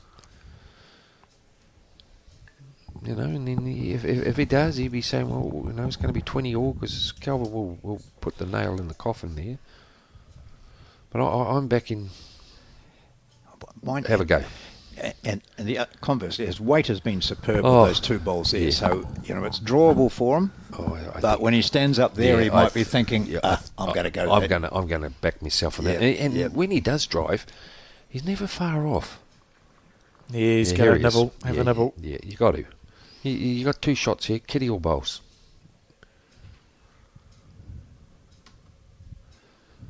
Holy lordy, he's pretty close, guys. He's got the check. Oh, Yeah. good Where's your shot. little ball? Where's your Oh, big here we go. kitty? Here we go. Here we go. Yeah, no, He's that- annoyed. oh, he's just run over all those shot bowls. God, look at that ugly man. Boom. He's so sad looking. Can you put a It's smile? a kill. It's dead. Dead. It's a dead yeah, Jack. but when look, that's horrible. Looks like Jackie or Freddie looking at you. That's all I've got for you, Chucky. Pete. Chucky the Chucky, the yeah. Jack. I think of a better name. Yeah. Taking the bowls back because the end must be replayed from the same Same direction, If unless the skips or opponents agree to go alternative. Definitely. We've just explained. But if a child was watching this game, they'd be freaked out seeing that. Or motivated. How would you feel if you saw that on the telly? You think, Mum, am I watching the Flintstones or something? I could mute you if I wanted to, Pete, No, it's fine. and control the narrative. It's a bit of humour there. I actually quite like it. A bit of. Oh dear. I don't know whether you noticed, but when Martin played that shot, which had a great result, Oh. killed it, he was so disappointed. Yeah, he was. He put He his thought the head two- down because he wanted to get the balls. For three. You know. Yeah. And he did. And he was really, and he's, you know, it looked a great shot, and we all applauded it and that, but it's not what he wanted. However, It was the second best thing Yeah, in the way. yeah. Yeah. But it's nice when the players go up and they're focused. You know, he was down here watching, and he knew straight away what he wanted to do. And we were saying options off 1 o'clock, 2 o'clock, or whatever. But he was focused what he wanted to do. This is a big bowl. This first one after having that drive and being 2 down. He's got a bit of grass. How's his weight? That's the only thing, because they will come home. Here we go. Nice bowl. That's a good recovery after a drive and then being 2 down. No, good bowl. Yeah, that's good. And you'll be thinking to yourself, man, if I put another one there, the way old Calvin's been, you know, playing his shot play, he could attack. You want to keep a one-bowl target. Yes, but just enough to count either side, maybe not so much, but the whole story is in singles is try and get as close as possible. Here's a good bowl here from Calvin as well too, don't you worry about that. His turn more, you watch this. Oh, he's... I was actually riding the bowl on that. I rode that bowl more than I ride my horses. Half a bowl away. Yeah, no, it was great. Great effort. But you're giving your bowl a chance when you're over, you know. And it gives you great encouragement if you just missed. You don't want to be short here, Raymond. We can't just see just at the moment. That's a great bowl. Wherever this goes, it's going to be a great bowl. Doesn't want to make a slightly bigger target. Still a hole. That's one good thing. Yes, it's slightly more than a bowl-sized gap. Yeah, but the way Calvin's been playing his up shots at the moment, it's sitting there for him. Here he goes. Yeah. He sees it. Here it comes. Oh, it's just hanging. See that bit of extra weight on those shots. So what do you do now, guys? You want to play the other hand or just... Well, you're thinking that, aren't you? No, Really? I just... The way he's drawing it. I'd just say play the shot before him. Yeah. You know, that's my way of playing. He only just sneaks it around the corner so it's more... Yeah. Ooh. Well, you can hear the wind noise, so that's... So, yeah. It's built up a wee bit. And you probably also hear the applause from the other ranks. So I think Alex will update us in a moment. Interesting there that Ray Martin was ready to play, and so was someone on the mat in the next rink, and he just backed off. Now he's in, playing that same hand. I think he's there's played two perlers so far. Just got a shadow coming over the green, a bit of the sun, over the sun there. So here we go. You're playing the Tackle shot. that jack round, as you said. Yeah. Follow it, needs it to follow it. That's actually a great bowl. Good shot. I don't mind that because there was a chance of Calvin playing the shot and you could have been looking at 2 down. Yep. Now there's a possibility of you force them on the other hand. And if he gets a bit too heavy-handed, he might take his own out. Yes, that's the big danger. Well, Wanganui applause. I can just look out the side of the windows here as Calvin looks to be a bit narrow on this, is he? No, it's hanging.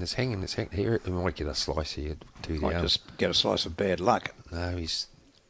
Knocked it up for 2, maybe. Now, did Raymond come up? Oh, here he is. Yep. Well, mate, we've got to have a look and see what it is. I was going to say, if he changes his hand, he can't. There's nothing that can work against him, but we thought that before. Can we see any danger there whatsoever? I was just going to say, there's a big difference here if you're holding 2 to 1.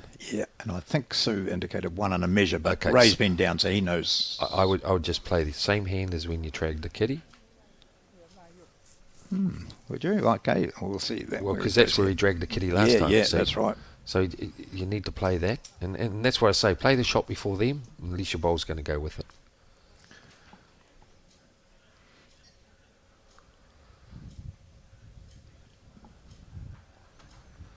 Yeah, she's a big bowl here. He's playing. He's playing the odds of if I draw one, come off that bowl here at 1 o'clock. Or if I flick the jack back to Calvin, I'm really annoyed with myself. No, oh, that's really good. Yeah. Oh. And then sitting the Calvin Scott shot would have been perfect. Calvin's got to be really careful here because could be holding 3. He was holding 2 before. Yeah, it's definitely 2 in a measure, I'd say. Oh, still a 1. Oh, Calvin will be just trying to dead draw. He'll dead draw just trying to sit his bowl, but there again, if you're dead drawing and you just do touch your own bowl and it looks like it only needs a half a bowl to turn out through the head, and you could go down 3. He's a bit hesitant here. Do I go for the 2? Hello, here we go. Uh-oh, Wellington's wind's picked up on me. Thanks very much. Just at this time, I'm down by 20 to 17. I'm down 1 under measure. I've got an opportunity here to sit the shot. He's playing tight. Turn the jack back to me, but not to the opposition. Well, you don't want to take your own bowl. This is what I was saying. That's the danger. This is what I said. Oh, that's what I said. That's what I said. You know, I don't like... Yeah. Oh, dear. No more. That's the weight here. I thought he would have tried to dead draw, but that was the other thing that could have happened. Is it 4 now or is it 3? It's definitely 3. Not the way to miss. Well, you could have dropped a 4 here, guys. Deary me.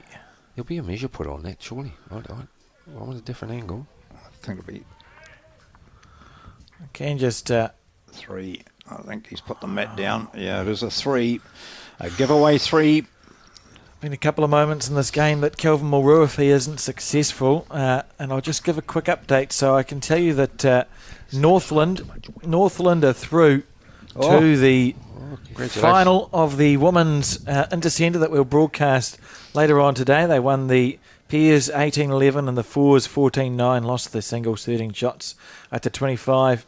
The other women's semi-final still locked up at 16-15, or 16-14, excuse me, after 15 ends to Nelson. Yep. So they need to win that game to get through the final. It's close. And the men's semi-final between Dunedin and Wanganui, that's tightened up as well. So Wanganui's been leading all the way in all three disciplines. They now lead 24-14 in the singles, 14-12 in the nines, and Wanganui trailed Dunedin 17 shots to 19 on the last end of the pairs. So all going down to the wire here at the Naenae Bowling Club.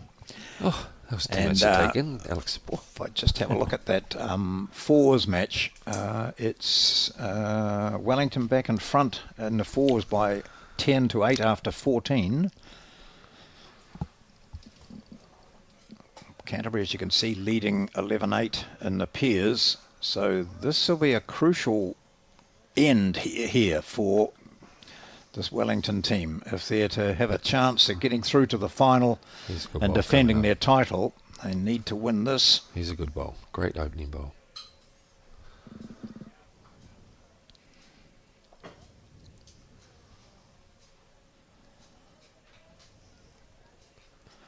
So I suppose going back to that shot that Kelvin Scott played, Peter, if it was more the weight than anything, I think. You know, he could have just been up to it and sat on it, and his own bowl would have stayed, even if he'd pushed the shot ball out. But that was. But it was. I think if you have a look at the replay, Yeah. you'll actually find that was more 2 yards through the head. Yeah. I would be more happier dead drawing than if I fell short. Yep, and sit on your own pop. Yeah. If I fell short, well, so be it. But to play more, it was actually more weight than I'm pretty sure that what he was trying to do. And that bowl was always looking vulnerable to, wasn't it? To play through the head. But hey, that's bowls, and that's why we're sitting in here. We've never lost a game from here. No. Oh, I have. We've made mistakes commentating, but you know, that's part of the deal. So Martin holding shot as the pressure goes on here. Canterbury's Kelvin Scott knows he's at match point down. Martin, on the other hand, knows 2 points, but Martin knows that 23-17 doesn't mean victory. No. Depends on his weight here. He could sit the shot bowl or... Yeah, here he goes. Good bowl. Well played. Yes. Yeah, no panics here. Lance is having a little wee rip here. Oh, slice of heaven. He turned that through the head. That little thumbnail at the top right. Yes. That's where the peers are sitting. You can see the array just waiting to play his bowl. Yeah. So that Wellington pair is Finbar McGuigan and Robbie Bird. Yes. And they're playing against Lance Pascoe and who's in that team? Alan Glasson. Glasson, yeah.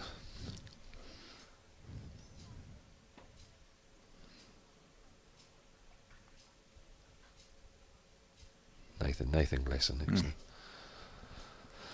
No relation to the great Aussie lawn bowler. That'll be a bit tight for Calvin's bowl. That works across the head quite a bit. They'll go and, you know. That's an ugly bowl for it is for Ray to come through. He may change his hand now and just try and get one close. No, he's pumping that up. Yeah. Play that ball. That's about 4 o'clock. Sit it. Touch the kitty. You get 2, 3.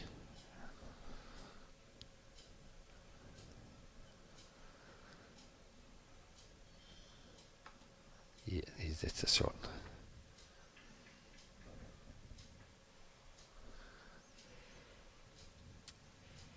He's going to go it. He's I going think it. so. Not comfortable on that No, hand. he's got it. He's got the edge. They're both gone. He's got the Oh, what edge. a shot. Oh, What a brother. bowl. And Gee, he's- gutsy shot from Ray Martin. That's an unbelievable level of skill shown there. Oh, he was confident. He knew that was the opportunity. Was that there? Sit it, drive it. Everything was there to play for when he had those opportunities of 2 seconds. So let's see what Sue Way's going This- to tell us. I think it It's- probably 2, is it? Yeah. It looks easy, viewers, but I can tell you what, when you've got the whole centre riding on your bowl, Yeah. it's added pressure. And he's on a great line, I tell you that, Scotty. It's going to be weighted, is it? He's got the shot here. He's got the shot. Are you sure? Yeah, he's got the shot. Okay, no, you're right, yeah. The bowls- Sorry for questioning you, Peter. Oh, well, the bowls run on down there, guys, you know. And that's a great pressure bowl in the whole... well, it's like the series is depending on your bowl. So 18, Didn't you- 23 now, the score. Oh, I love that. That Martin shot was, you would be looking at that as thinking, I can draw inside that, but not when you're such an accurate run shot player or driver as him. And suddenly you go from 1 down to 2 up and then put the pressure back on Scott, but a mile within which to draw, except that's Yes. a pressure cooker situation. Well, that's why he's won 2 New Zealand singles titles, and Yep. he's playing for his province as the singles bowler, so good on him. It's great to see them coming back to their centres of where they've started their bowls and everything happening. They've actually rebuilt, and with Kelvin and Lance coming in with them, it's a credit to them. This is a crunch match, Yes. because it's Canterbury leading the pairs and Wellington leading the fours. Sorry to interrupt, John. I can report that Peter Ballas's 4 has defeated the Dunedin 4, which means that Kalen Huela sits on 24 shots. He leads by about 10. The Wanganui pairs trail by 2. So Wanganui on the precipice, on the hill of making the first final in some time. They last won the National Intercentre in 1984. Wow. So an opportunity to wrest it back, and Peter Ballas would have been part of both of those campaigns. They had some great bowlers, Wanganui, back in those days, didn't they? Some of the top names in the country. Spearheaded by Ballas, of course. Hey, what happened there? Well, Ray just drew the shot beautifully. Yeah, he's got to play percentage and just play down to it. And he's on a lovely line here, I tell you, as long as he's got that weight. Because once it cuts, it'll start cutting. Here we go. Yeah.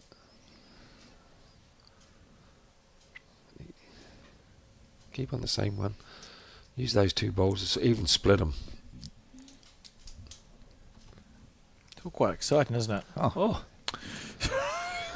Oh, when you look over and you see the pairs now. That's 9-11, and the 4s are just hanging in there. I think it's the last in, and it's 10-8. The supporters are wandering up and down, heads down, sweating. Oh, this is the guide that Kelvin likes. Yeah, so Wellington leads the 4s match 10 shots to 8. And Canterbury leads the pairs 11 shots to 8. So here he goes. This is what I thought. Ray had a good it's bowl. narrow. Yeah, Ray had a good bowl, but it was just a good guide for Kelvin to play. You need to play. Martin now needs to reach to that Yes. shot of Kelvin's, give himself Correct. 2 and say to Kelvin, okay, Just if you want to win this, you got to play another bomb. just be over, and Yep. your bowl comes home. You definitely want another one on the head, and then it puts the heat on. As you got the game match. He'll come running up after this one. And you got the last bowl too. Yeah, he'll come up. This is quite common, and then you come home, Yeah. which we know they do. Here's a good bowl. Here's a good That's bowl. a top bowl right inside it. Lovely That's bowl. Yeah, Yeah. there it is. Holding the win. Yeah.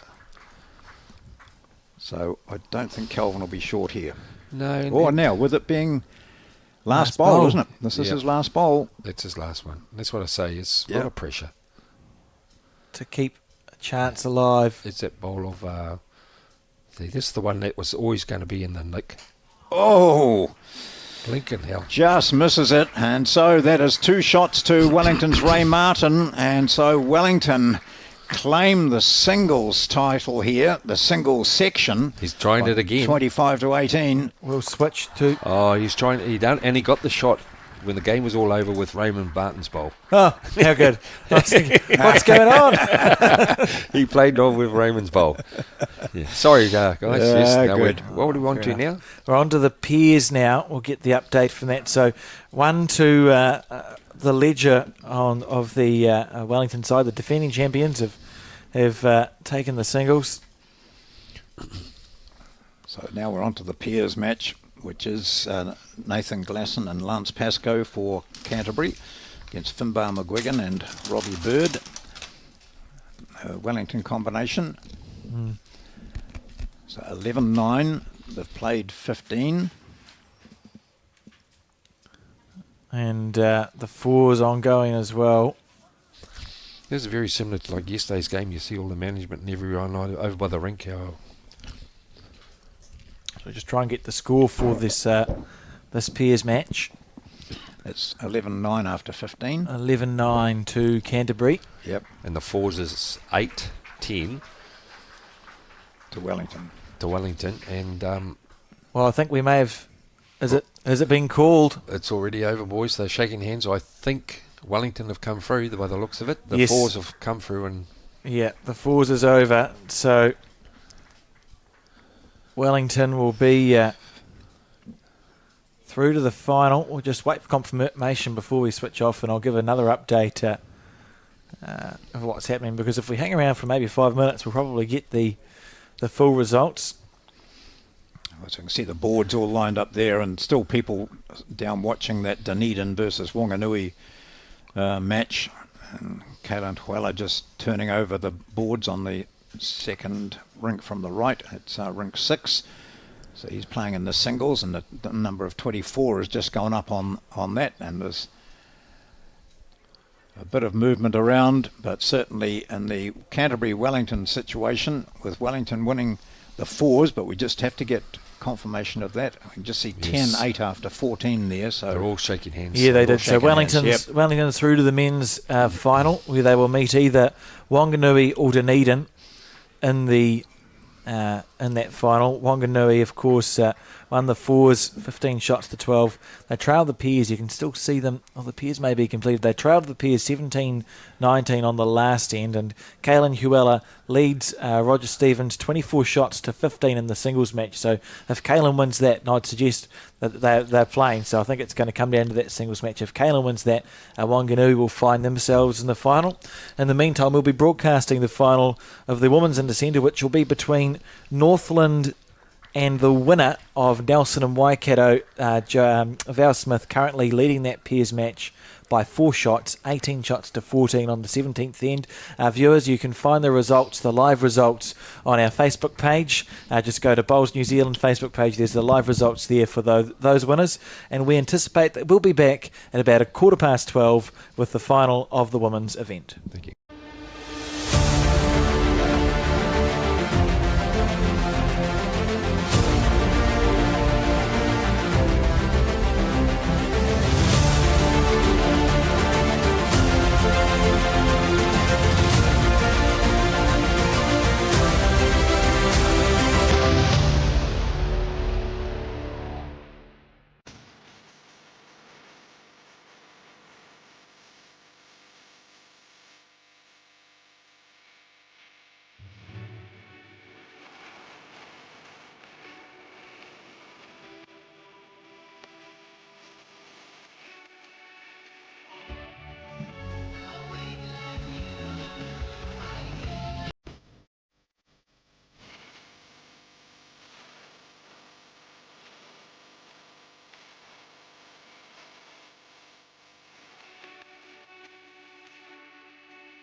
Think age is just a number. Love the life you choose at Somerset Retirement Villages. Aotearoa. We see you. We see the can-do spirit that makes us who we are. As whānau, as communities, as Kiwis. we see that positivity. that willingness to help each other out. But what about helping ourselves?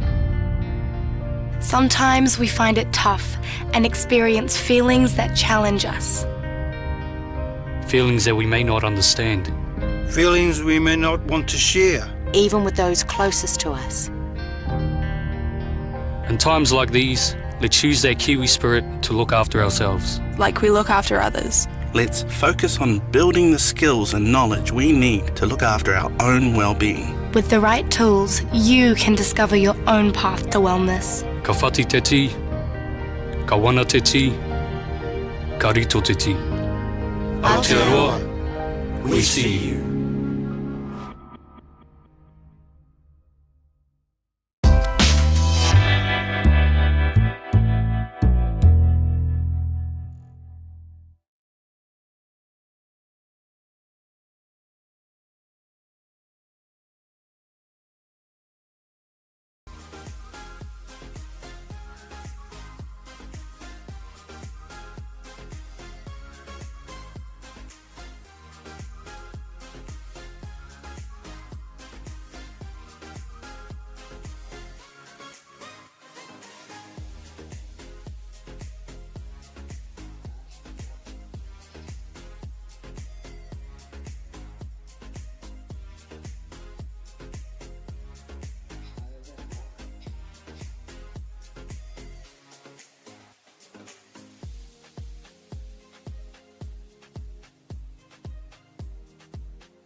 Good afternoon and welcome to the Bowls New Zealand coverage of the 2024 National Intercentre being hosted in the Wellington City.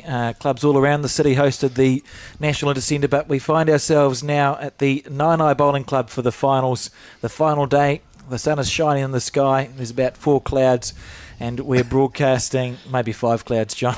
Yeah, maybe. We've followed the men's semi, so we're going to switch across now to the women's final. And my name is Alex Reid. I'm joined by Brett O'Reilly and John Macbeth. And before we kick into gear, I'll just get you to talk us through, John, the road to the final for Northland and Nelson. Some thrilling and very exciting finishes to this to end up with Northland, the two ends, Northland and Nelson. Nelson, the defending champions, playing off in the final. But that Waikato-Nelson match was a cliffhanger, and we thought at one stage we got a bit of wrong information sent through to us that the Nelson pair had actually been beaten, but that wasn't the case. Val Smith and Kay Hammond had won their match against Waikato, and Northland beating Wanganui, the province which is doing very well both in the men's and women's. So that's how they got to this stage. Northland against Nelson. It's singles, it's pairs and it's fours to determine the National Intercentre champions for 2024. And the game we get to watch first and foremost is this game of singles. It's first to 25. Joe Edwards and Diane Strawbridge, and you've been out there watching the semi-finals. Brett, what sort of game do you think we can expect to see here? Well, look, of course, Joe Edwards, one of the greatest singles players in our game over many, many years, and the roaring favourite for in this game. But Diane Strawbridge is a very experienced campaigner, former winner of the Australian Open fours many years ago, and she played very well this morning. In the semi-finals, Northland played North Harbour, and so Diane Strawbridge was up against Selena Goddard, New Zealand player, and Selena won that game comfortably, but the heads were very, very close, and it was just really Selena's finesse that got her through. So Diane's a very experienced campaigner, and she's very determined.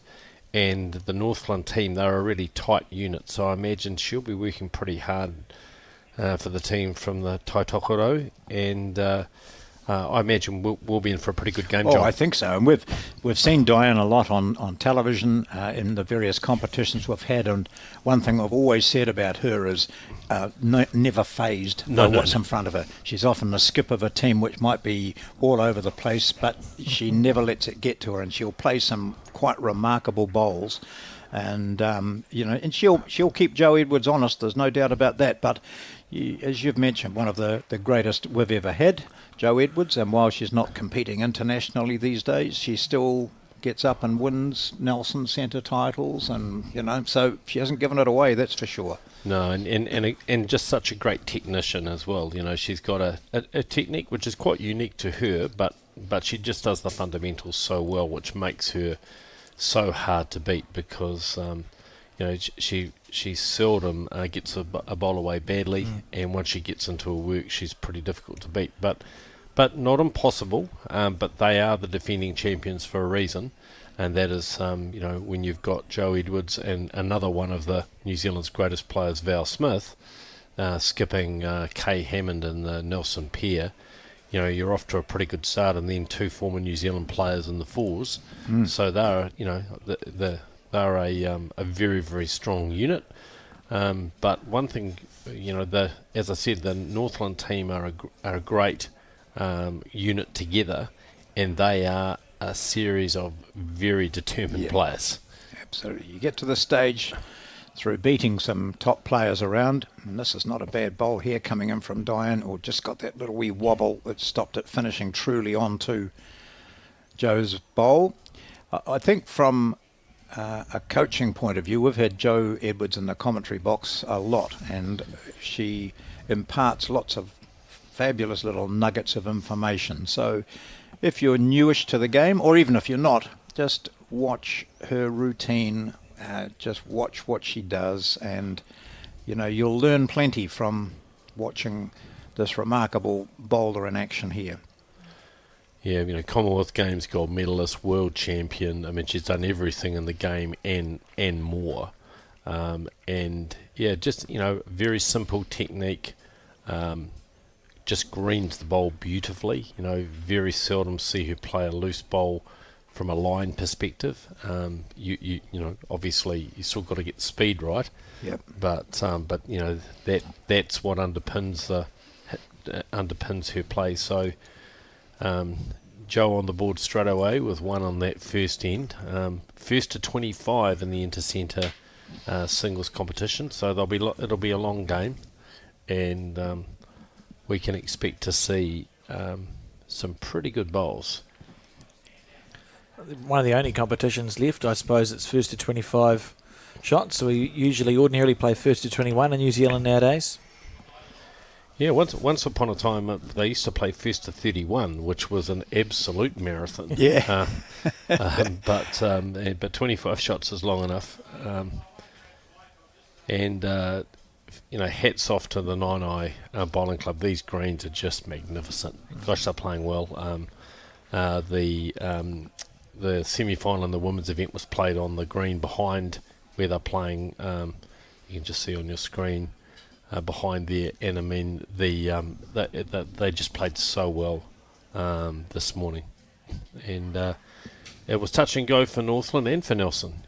So you know, both semi-finals were pretty tight. Northland won their pairs against North Harbour. Diane Strawbridge, as I said, a good bowl from her, was beaten by Selena Goddard, and the fours were determined on the last end with Northland leading, but almost dropping a 5, which would have drawn the game, and North Harbour would have got through. So two very close semi-finals.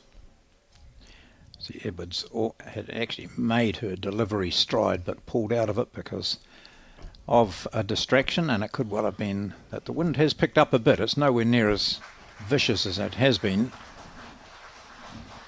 As Strawbridge holds a shot, but for how Lovely long? bowl, what a shot. Yeah. We're going to see that a lot in this game. Diane Strawbridge quick into her work. This winning skip of the New Zealand Champion of Champion Fours last season, played at Royal Oak. Yeah.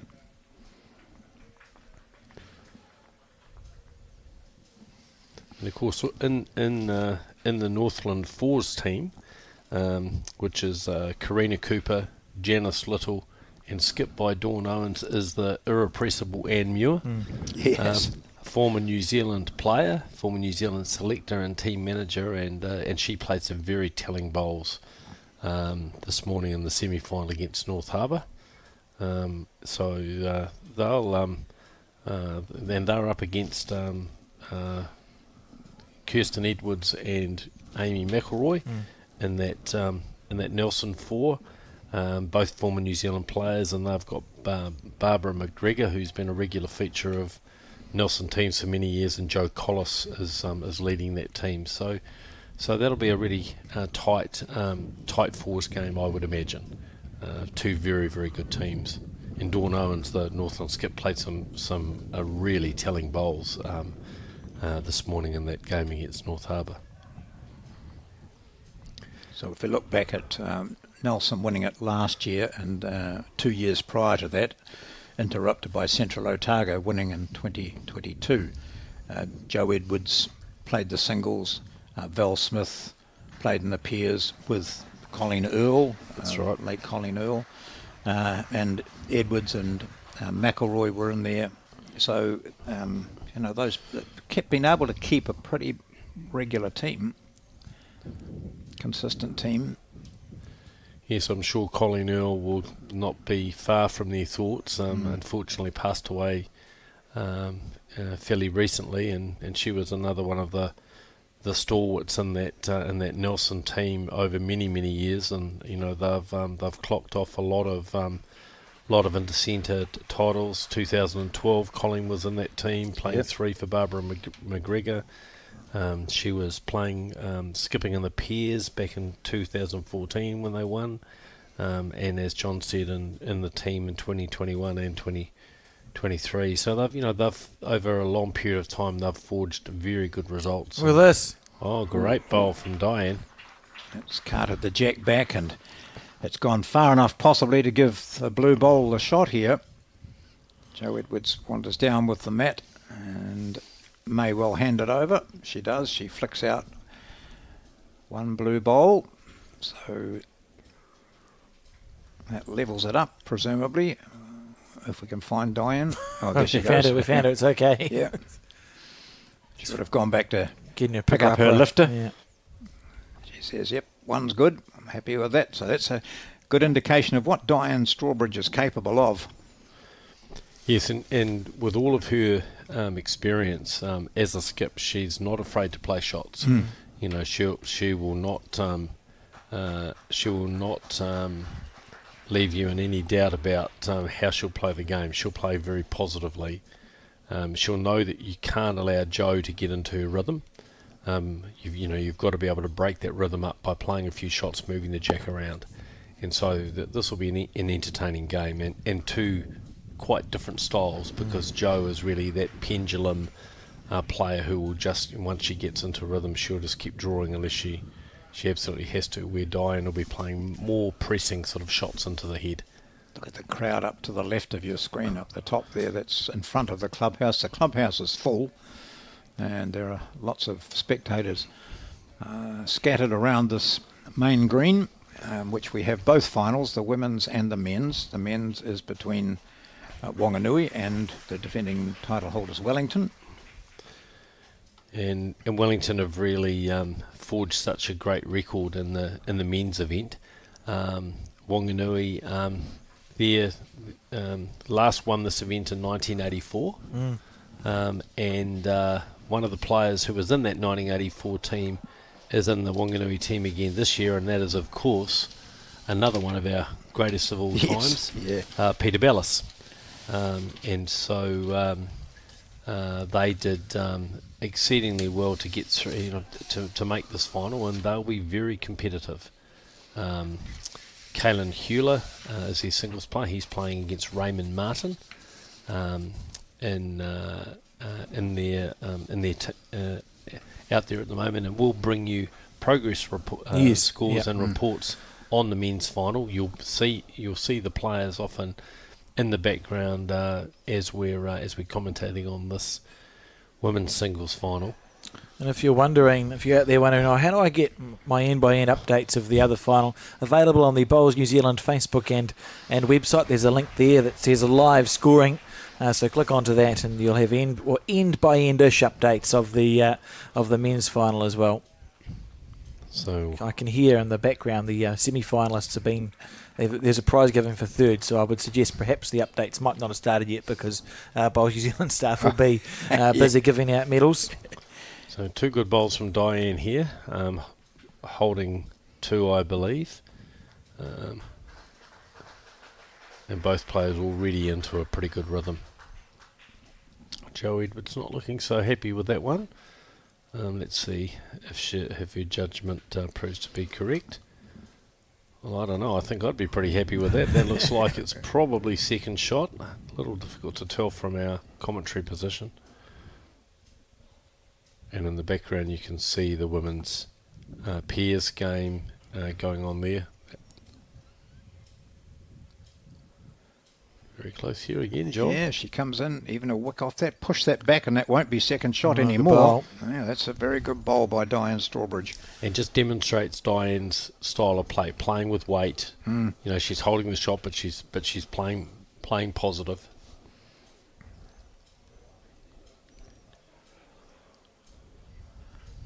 Just a bowl hanging loosely in the right arm before she sets up, then a bit of noise, so a distraction. Steps up again. Smallish step really for Jo Edwards. Just looking to bring this bowl in. Looks to have been well short and undercut. Should be disappointed with that. Yeah, it's a great line. She quickly kicks it out of the road in case someone takes a photo of it. So that's either two. It should be two anyway. Yes, two it is. Two to Strawbridge, who takes the lead after 3 ends.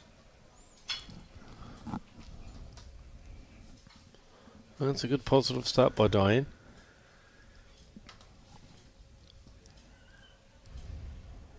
Oops, marker needs to stop now.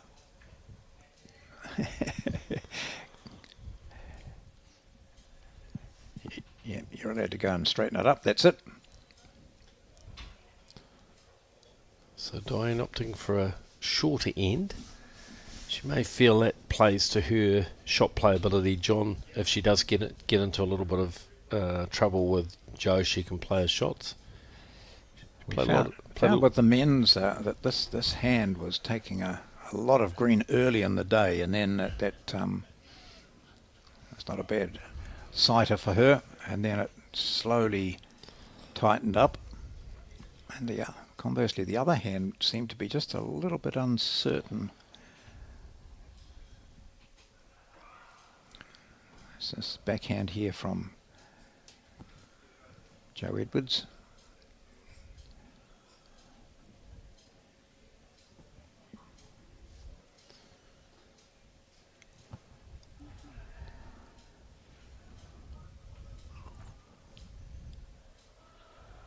Early days we saw in the men's semi-final between Ray Martin of Wellington and Kelvin Scott of Canterbury that Martin jumped away to about an 11-2 and then just sort of held off.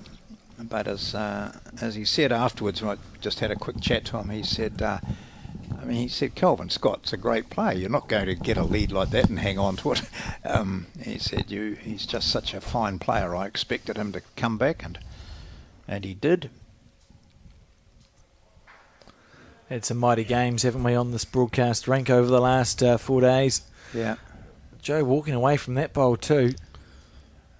It's very unlike her, isn't it?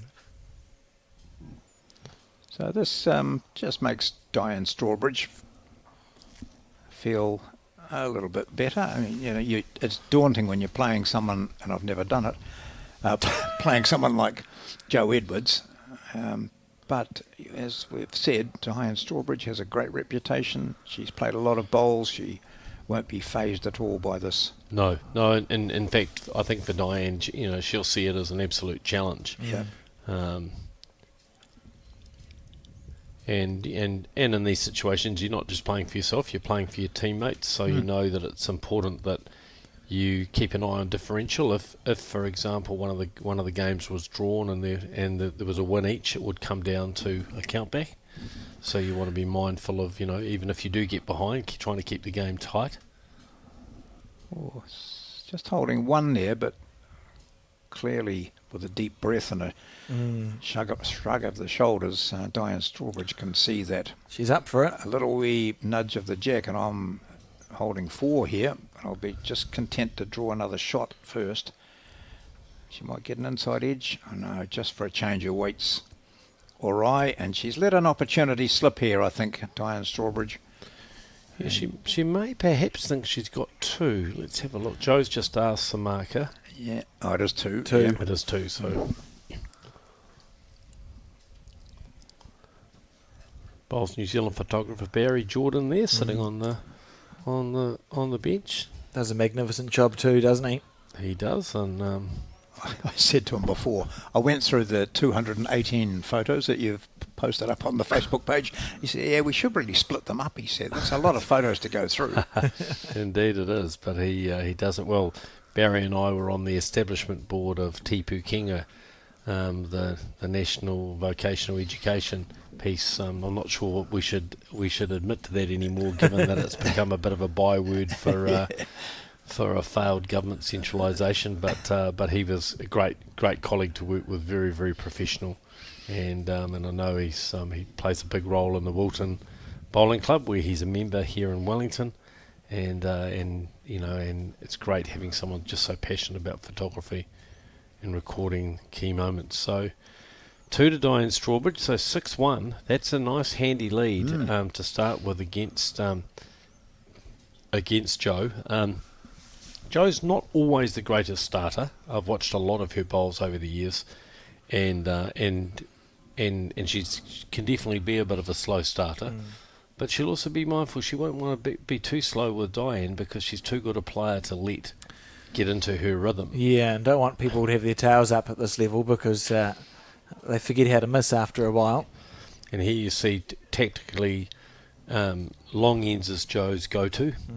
having played a lot in Australia and having played on slower greens overseas, she has no problem with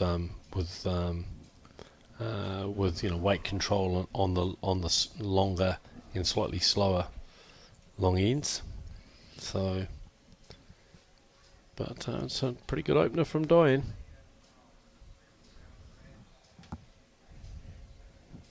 Diane Strawbridge, also a musician, plays the saxophone and other brass instruments. I think Brett and I have a recollection that, to go on a slight tangent, in sometime between 97 and 2001, whenever the Indoor Nationals was in Rotorua, her friends Trevor and Judy Moyle won the Indoor National Pairs, and Diane had been learning to play an instrument, and she smuggled a trumpet into the sports drone at Rotorua, and upon them winning the national title, burst into song, which I think is quite a cool little story.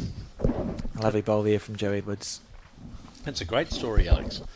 I think that she's probably the only person I've ever heard that has played a trumpet in after a final. Yeah. Why not? Has she brought it with her this time, I wonder? Well, we'll have to wait and see, John. Look at this track. Good effort there by Strawbridge. Just missing. Oh, just underneath.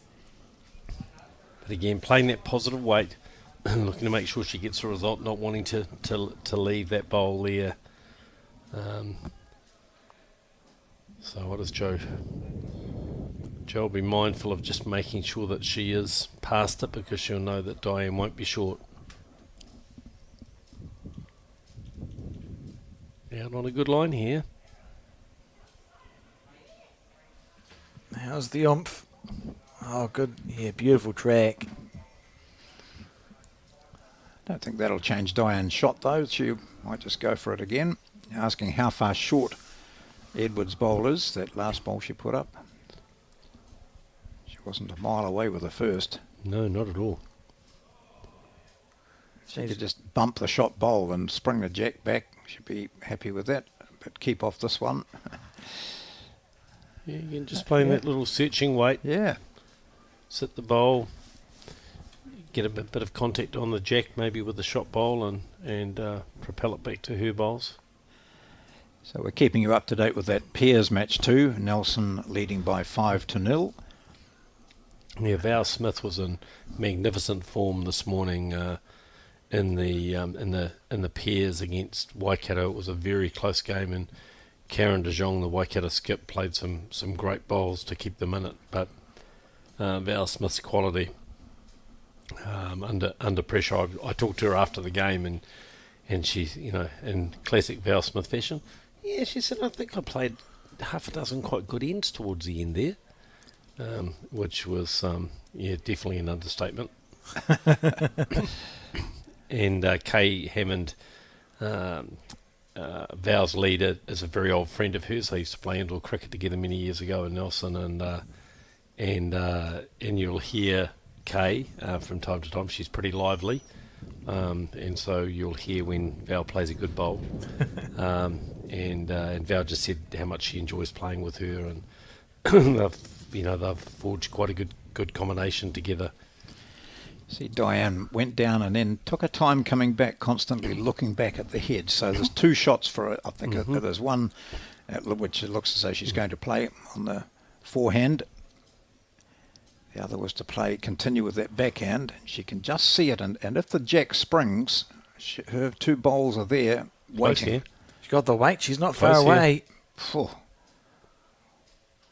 What a top bowl. Or just take the... Oh, my word. What a top effort. Magnificent. Gee. And you can see, all three bowls in a row there, all with that same weight. Just looking to, sit the bowl, trail the jack, as you said, John. Yeah. A real good lesson for players around, Yeah, look at Joe but saying that's how much it missed by.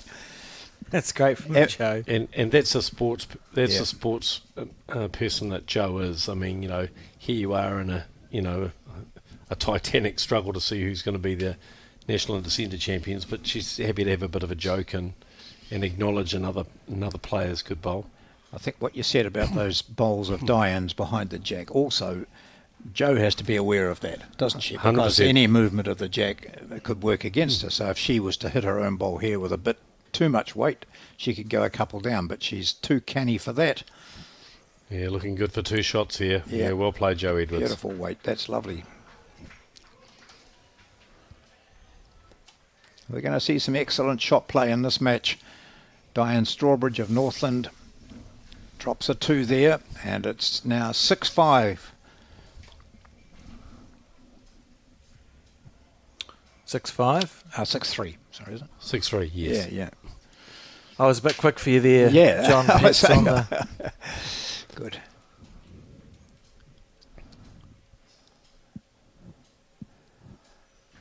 A measure in the pairs match. Val Smith and Kay Hammond are leading at the moment, 5-0.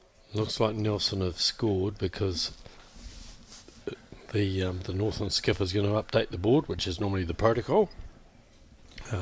So if I have a look at the live scoring, I can give you the first update on the men's final between Wanganui and Wellington. 2 ends have been completed in the fours. Wellington leads 3 shots to 1. In the pairs, Wellington leads 2 shots to 1 after 2. In the singles, Kaylin Julia leads Ray Martin 5 shots to 0 in the race to 25. Well, that's such a good concept, isn't it? 3 matches, and you're always going to get a winner. Well, pretty much you're going to get a winner. And Kaylin, a very good singles player. He was the gold medalist in the Oceania Challenge. Yep. Last year. He played Chris Smith from Tonga in the final, and just played some really great bowls in that event. Continues to feature sort of at the pointy end of Bowls New Zealand events, and has done for the last 1 or 2 seasons. And now, Joe Edwards, is this 2 bowls in the drink? Wow. I'll be surprised if she can remember the last time she's done that. Yeah, that is, and having a bit of a laugh. And also, she knows that having been in the commentary box herself, she knows what we'll be saying. Only ever nice things, John. Whoops, Diane might be joining him. I'll follow the leader.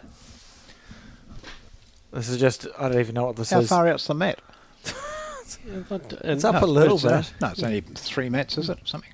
Yeah, I just wanted to see if maybe the wind had got up, but it doesn't look markedly different from earlier. So perhaps just an adjustment. It is the 4th day of play, so there's people do stand around. Peter and I have spoken about you often standing on the green in between the 2 metre mark and the ditch, so naturally it's going to be pressed down a little bit further. That's a lovely bowl from Joe Edwards. Nice question. Yes, you can even see just where Joe's bowls stop. The green is a little bit barer there, and that's exactly the reason. The mat's been there a lot over the last few days, and so therefore you see the bowls just run on a little more.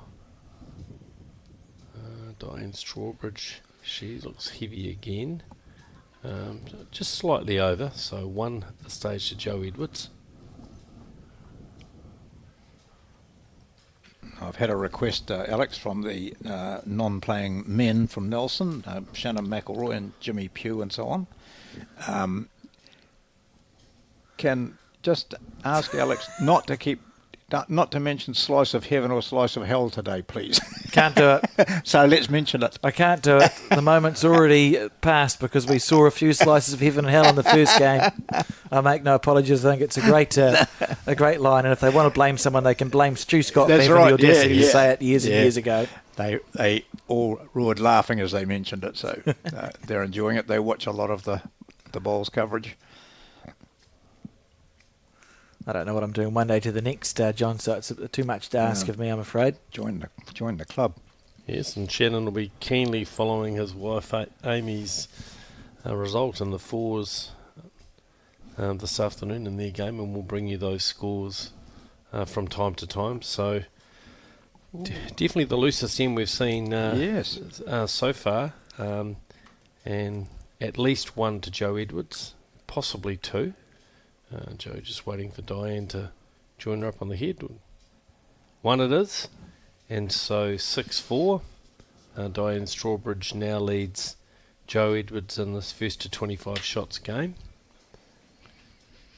Nelson looking okay in the pairs, 7 shots to 0 on the fourth end. Yeah, I think on paper you would expect Val Smith to win that game. The Northland pair, relatively inexperienced at this level, Wendy Sargent and Chris Lynham, but that Northland 4's hugely experienced, and so Northland would be hoping that team will be able to get a win on the board for them, and then Diane might be able to pip Joe here in the singles, but you never know. In this game, anything is possible. It's a funny sport that we play, and pressure does strange things. See this bowl here on the back end. Yeah, just pulling up a little short. Still getting to grips really with this rink, I think, aren't they? As they try each hand. Diane looks to have been comfortable on this hand that she's playing now, coming this way, and she played the same side,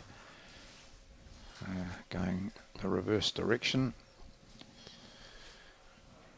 Well, we've got another scattered.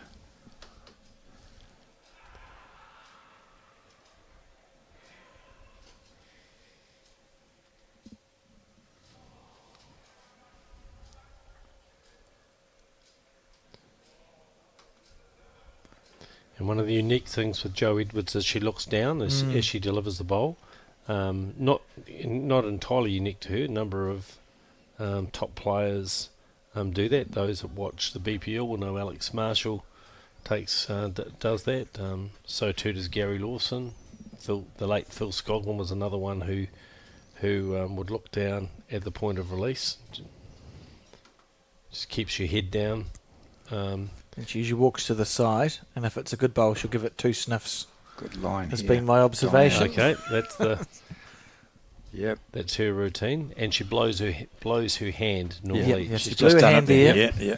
And what she'll play this bowl, look down, walk to the 2 steps to the right as we see it, and give it a sniff or two if she thinks it's close.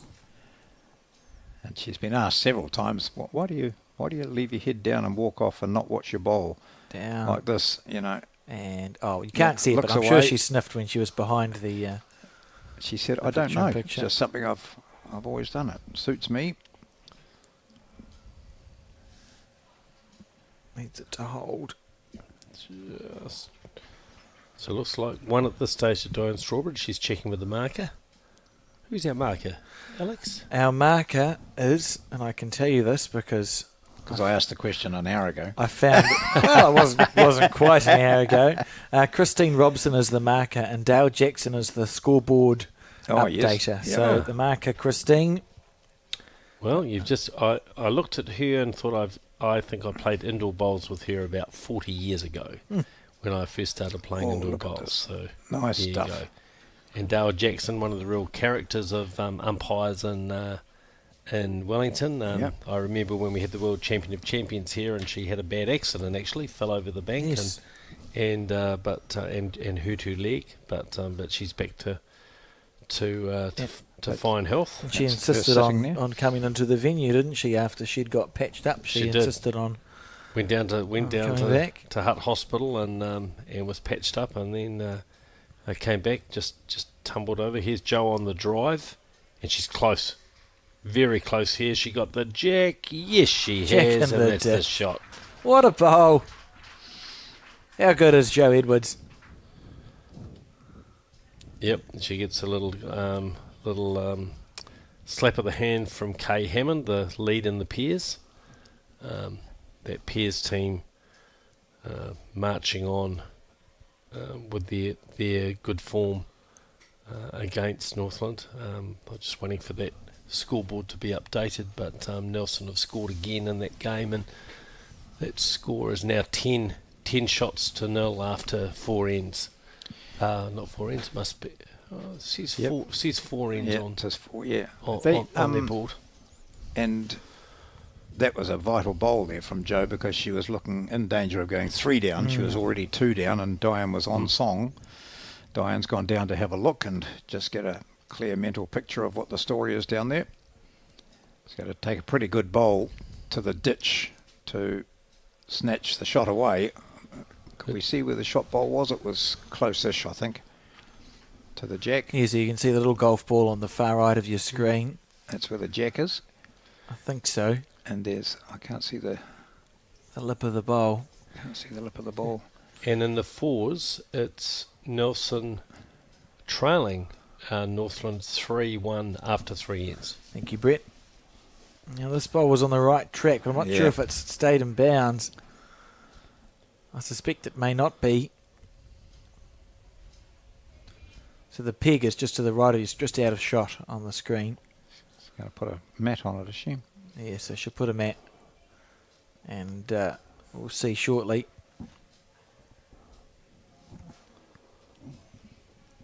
New Zealand team manager Gal Melrose in the background, just wandering past.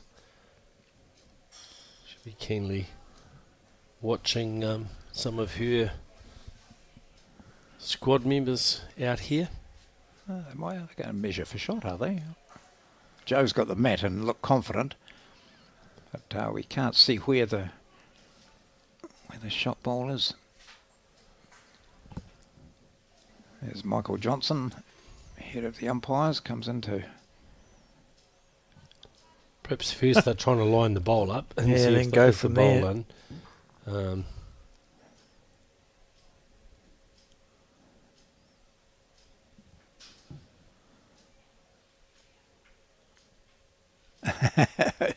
Diane says, I can't finger measure, I've got to have, it's more than fingers. Fair enough. Okay, so the bowl is definitely in, so that's been determined. Oh, I see. And now they're going to try and measure. Now this is often quite tricky, measuring over the lip of the ditch, but they'll, I guess, do it as an indicative measure to start with, and then if there's any issue, they'll call the umpire. And oh, that shot bowl, that ditch bowl's a long way off. yeah, so 1 to Joe, I think it was. Well, Diane put a finger up, but yeah, Joe's getting the match. Joe. 1 to Joe. Yeah. I saw recently in Australia now, to deal with that issue of measuring over the ditch, they've actually created a jig which actually sits over the jack or the bowl in the ditch. Yep. And then you can measure from the top of the jig, so it doesn't mean that the tape gets bent as it goes across the top of the ditch. Really good innovation. I don't mind that as an idea. It makes sense. Well, you know, I think we've seen situations in the past where You only need to be an inch or two. we can actually see that the bowl and the ditch is further away, but you can't measure you can't measure it Point to point. point to point, because you have to bend up over the ditch, and some ditches are quite deep. So sometimes if the tape's extending over it, so yeah, I think it's quite a good innovation, and just ensures that that you really are getting a true result when you measure. A very short end here in comparison to what we have been playing, and Joe Ed was right on the jack. Yeah, it's a great starter. In the previous singles match, we saw there was a measure required in the ditch, and instead of putting the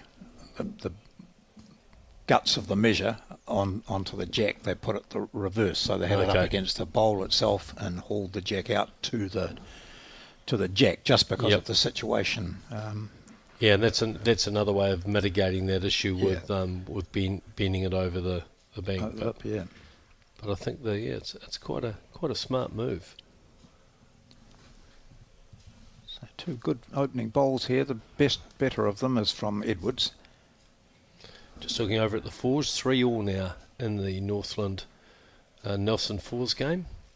Dawn Owens against Kirsten Edwards. Just have the feeling the way it's going is that it wouldn't surprise me if it went one way or the other and then came down to either the singles or the fours. Looks like the pairs, Nelson, Val Smith experience is coming through there at the moment, isn't it? And just ticking along, but the fours and singles very well contested. Absolutely. Yeah, we saw that Northland pairs team yesterday, and they started slowly in their final qualifying match, but eventually the lead, Chris Lynham, really got on song, didn't she? Couldn't miss. Yeah, couldn't miss. So, that became a game of two halves. Whoa, here we go. The loosest of all the loose bowls here today. A good weight to Diane Strawbridge, but just underneath the line by some margin. See, it's that bowl to the far left of the screen. Jo Edwards again, close again. She's got into a nice rhythm on this big hand. Yeah, she'll just be looking to try and match that back bowl. A little heavy, but that'll be useful. She knows Diane will be playing with weight. So see that what Edwards holding her rag up there, and it's quite a strong breeze coming in from her right shoulder. So Diane, you'd think, is aware of that too and would be playing this quite narrow, and she did, but a bit too narrow again. And she'll be just playing up there looking to see if she can sit the shot pole or even the second shot behind it, but on both occasions just too narrow. And probably not quite with the weight, John, just to hold up there on that narrow hand. And she just needs to come in that inside that last one too of Diane's. What your take on shorter ends when the wind gets up, Brett? Look, it certainly is. It tends to have less impact on the bowls, that's for sure. But it can also be very tricky. Very tricky trying to hold them back. And you can see here with Jo, she's just trying to cover those blue bowls. She'll know that if Diane can get half of the jack there, she could have been 3 down. And again, Diane's just reaching up there. Don't think she's still got enough green, and it'll slip away. Certainly closer than the first couple. There's a good weight too. Yeah, she played with much better weight. But it's 2 to Jo Edwards, and quite a soft 2, really. Yeah. So for the first time, Jo Edwards hits the lead. Setting into her work, as you suggested, she might, after a slow, what we could call a slow start from Jo Edwards in this match. Just Actually, she did score on the first end. My apologies, but I wasn't going to correct you, mate. And in the pairs game, Northland are on the board, so they'll be very pleased with that.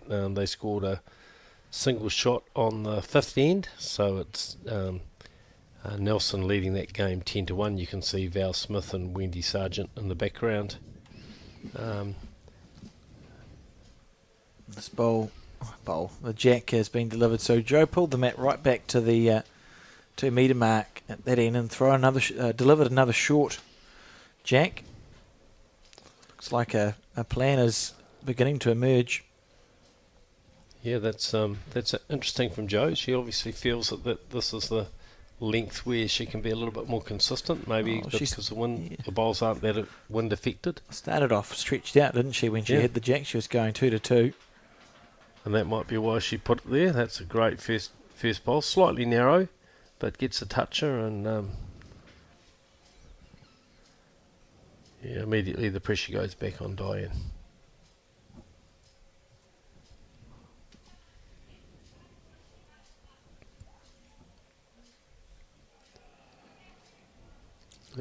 Coming in from out there now with that breeze change, so it wasn't a bad line at all.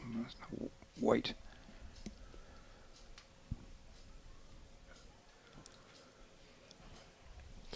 I think any team in the world would be delighted to have Val Smith and Jo Edwards as 2 of their anchors. Helpful, isn't it? Yeah, they really are 2. Not just 2 of the greatest players New Zealand has produced, but probably 2 of the greatest women players that our sport has seen globally.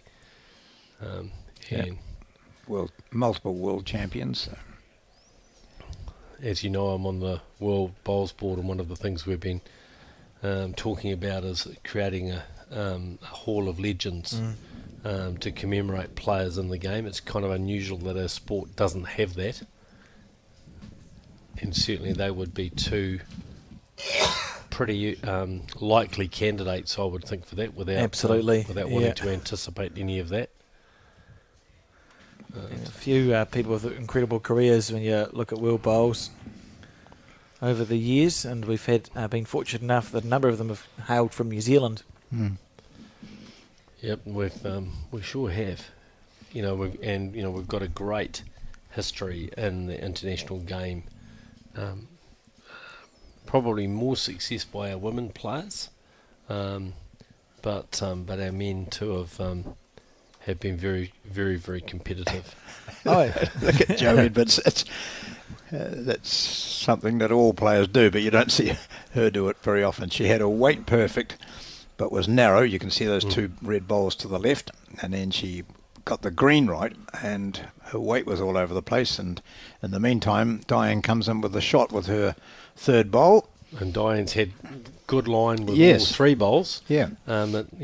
One over, one under, and one right on it. So good bowl. So Joe Edwards will just be looking to play up on this backhand side. Look to sit the bowl. Any movement of the jack probably favours her. Yep. We squirt out to the left.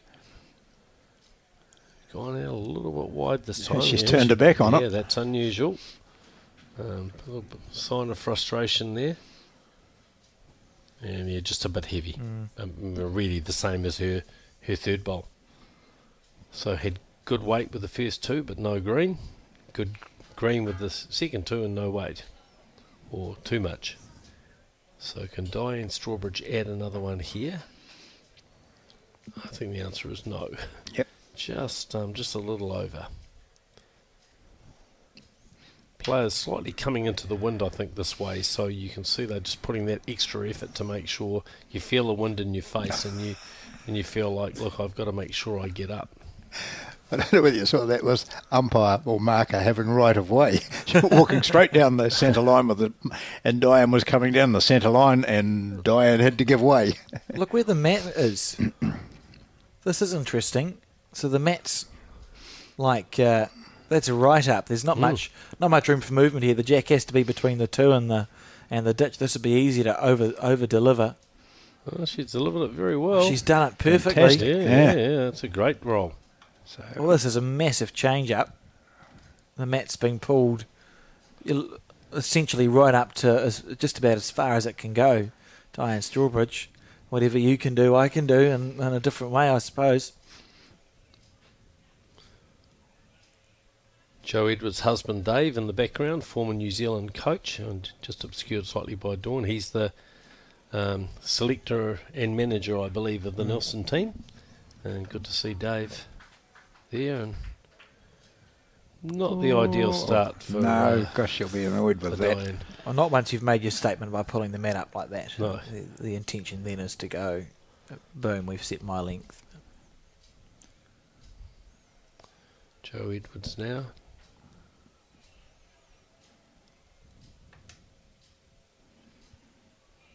And she's close. That's a great start.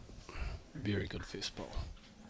Pretty good crowd watching here. We'll see some of them as the coverage goes on, just with our wide shot. You can see some, but just to let you know that inside the clubhouse it's very active. This is racing. Yes, well, technically it definitely hasn't played itself out. And yeah, you can see a little bit of frustration from Diane there. She'd be disappointed. Those two, and you can't really afford to give Joe Edwards too much latitude. She's just too good a player. And here we see why. Yeah, very good. Still a little bit of room there. Key third bowl. Yes, Diane Strawbridge turned her back, went and chatted to one of her teammates there and was possibly expecting to see another one of Edwards right near the jack. So she will be quite relieved that that didn't happen. A wee flick here would do the world for her. Yeah, She well gets played. it nicely. And again, that little reaching weight, just making sure that she's up. Bowls to rest on. Yep. After just hoofing two into the ditch. She'll be very pleased with that as a third bowl. Yeah, a lot of people would have been just trying to dead draw, but no, she's playing that positive. Aggression from Joe, or is she just going to draw on the back end? It's taking a long time on the bowl. Yeah. Aggression Bowl it or is. jack. And she's close. Just slides by. A smidgen now. You feel like if Diane doesn't put another bowl within that circle, Joe's going to wind up for a second time.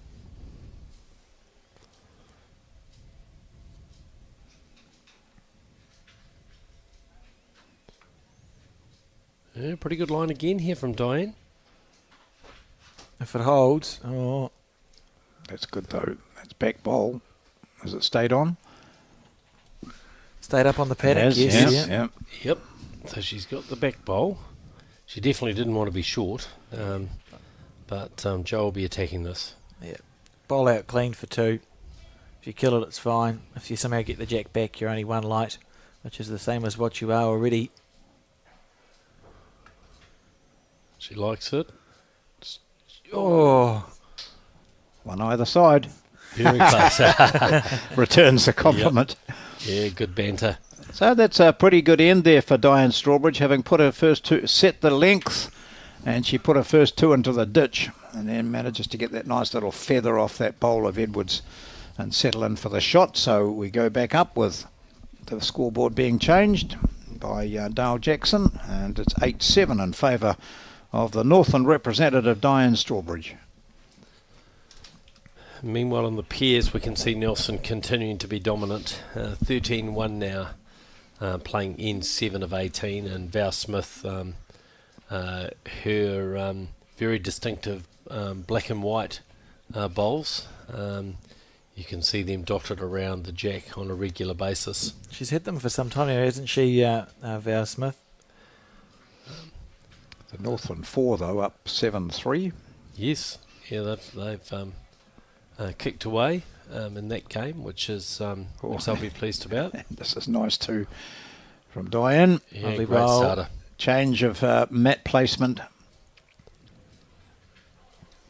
Umpire going in just to rub off the spray from her previous toucher. Yeah, it'll be interesting to see if we continue to get this massive variation in length. It's been it's been dramatic, hasn't it? Just the changing of where the mat is placed. Yeah, Joe doesn't like that. She's gone out a little bit wide again on that hand. I was just watching her. She backed off and just started looking at the fours match. Yeah. So I've got an update from the men's final. Kaylin Huela leads Ray Martin 13 shots to 2 in that singles rubber. Wow. He's having a great Intercentre tournament. The pairs, Wanganui Trail 1 shot to 5, and the fours, Wanganui Trail 1 shot to 8. So Wanganui comfortably is a big word. They're ahead in the singles by 11 shots, trailing by 4 in the pairs, 7 in the fours. Very interesting. Yeah, that's Kaylin is undoubtedly one of the best draw players in the game in New Zealand at the moment. Very, very consistent, beautiful technique and action. And and even though Raymond's in front of his home crowd, there's a big contingent of Wanganui supporters here, and they're cheering him home in that game. As I said, he was the gold medalist in the Oceania Challenge when he was playing for the Aotearoa Māori team, and I was very impressed with him in that event. So just seeing Diane's third bowl coming into shot here. Looks to be wide again. Her previous wide and over. That won't be too bad. She's holding shot. Just bogged on Joe's bowl. So conditions a little bit tricky out there. You've seen the indication from Joe Edwards' cloth that she's holding, how much breeze there is coming from her left shoulder over that direction. And yes, probably slightly head and tailwind as well. So it's going to reach close the here. target. Just going to get the wrong edge of it. Oh, good try.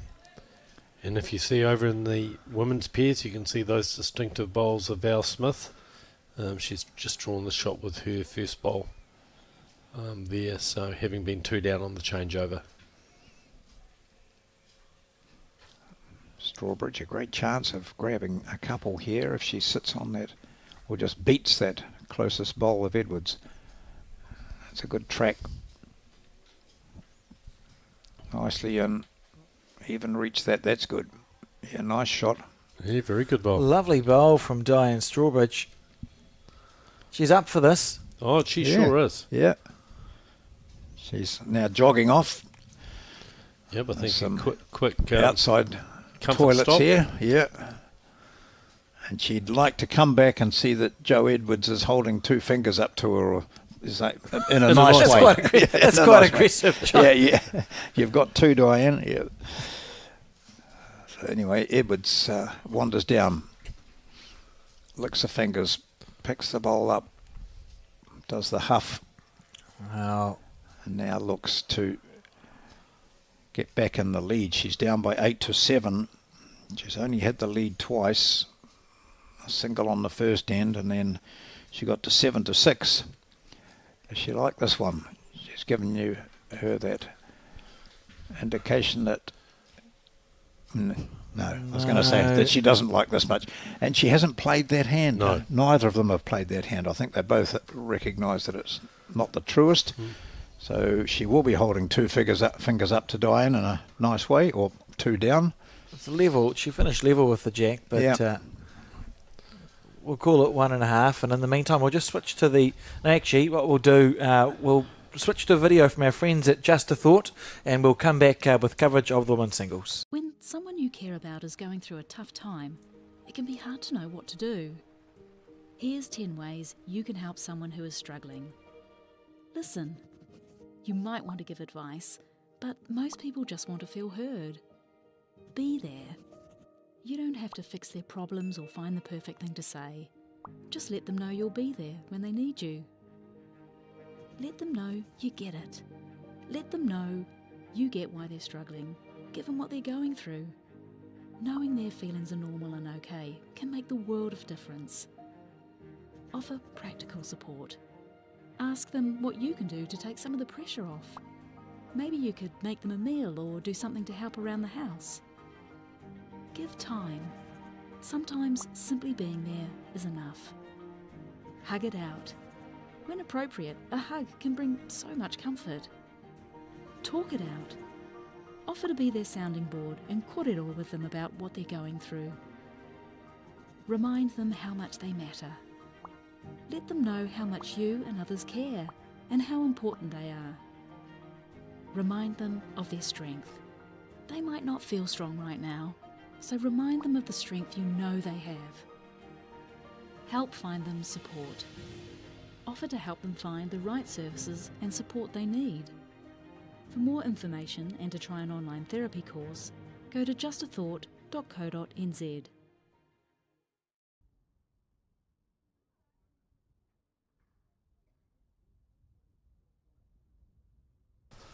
Yeah, it's such an important cause and such an important issue in our society. So, great to see Bowls New Zealand supporting that. Alex, well done to you and the team. And perfectly timed video as well, because we've come back to see the jack delivered. So about 1:40 exactly was what we required to have this next end underway, and the score 7 shots to 9 now. Yeah, 9. One to Diane Strawbridge on that last end. And again, we see she's sort of gone for I guess it's a medium end, because the jack's up quite a long way. She'll be happier with that opening bowl in that it isn't in the ditch, but again a little heavy. Just struggling with the wind behind them, slightly coming this way.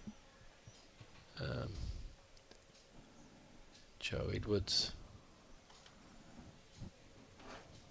played the more consistent bowls last time. But Diane managed to get one in there.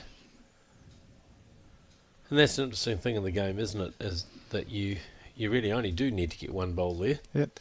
And that's what Diane Strawbridge is doing consistently. Mm-hmm. She's getting a good tight bowl out of her one of her 4.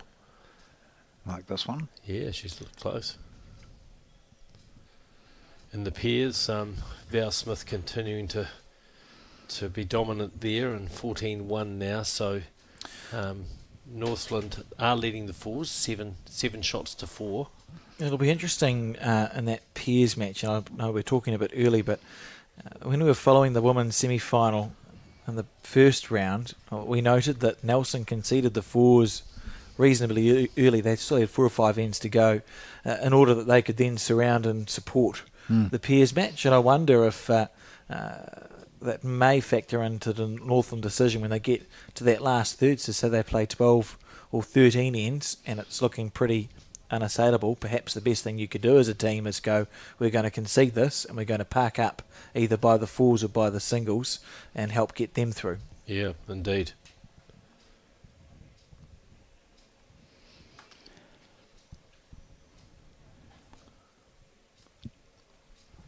Looks to be plenty of room for Joe Edwards to sneak one in here. But as you hear the wind blowing,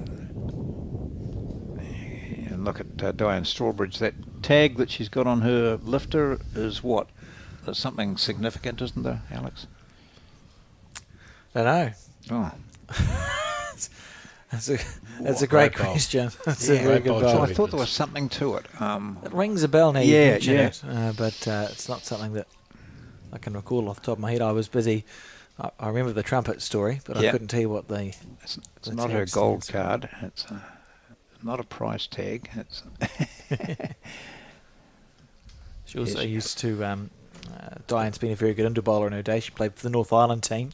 And indoor bowls, you kneel down onto the ground. So we have these things called kneelers. And that's a beautiful bowl. Wow. Lovely shot. Yeah. I believe she was known for her stylish kneelers, John. She used to make kneelers to match whatever outfit she was wearing on the day. And John, I can confirm it's not an SSI card that she's carrying. True, yeah. Lifter either. Yep. Just asking the gap. Yeah, and it's hard.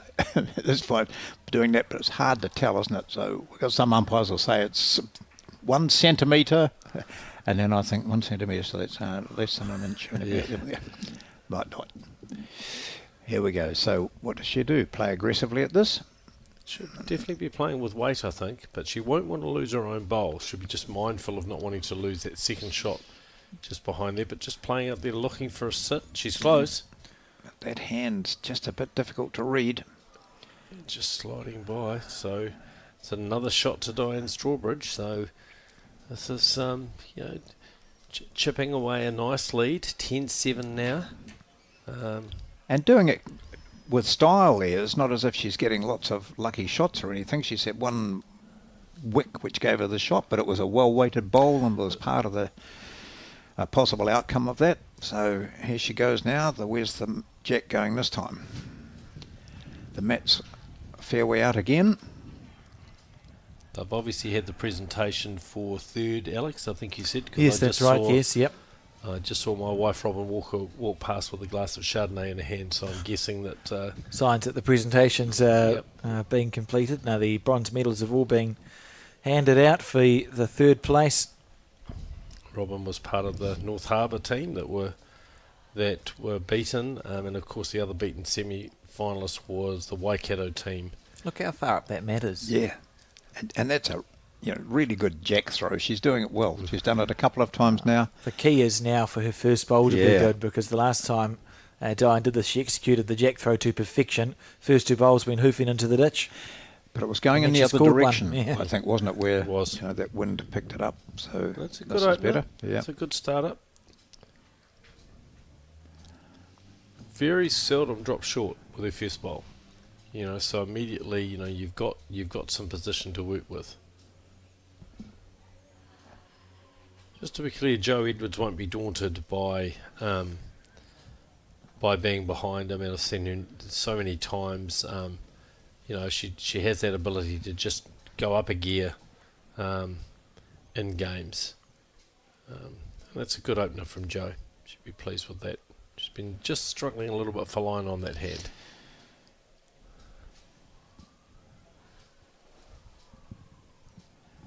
And in the pairs, you can just see Val Smith's bowl just passing through the head there. But it looks like they're holding maybe 3 or 4 shots there, Nelson. So, yeah. And while you say Joe won't be phased, she's played, World Championship finals and so on. It's still gnaws away at you when you're not quite getting there. And you know, if Diane continues to beat her, you know, one shot an end, that's all she needs. That's right. Even the best of players have days where not everything goes according to plan. Diane just hesitated there. She was just watching the Piers game and just watching to see if her counterpart could reduce the count. But it doesn't look like she has. 2 taken out in that end, so it looks like another reasonable number to Nelson in that game.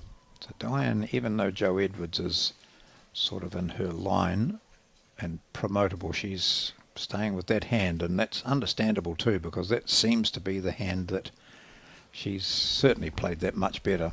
And that's probably 2 to Diane there. Just getting a little touch on the closest bowl from Joe Edwards and her bowl sitting down. So definitely 1, maybe 2.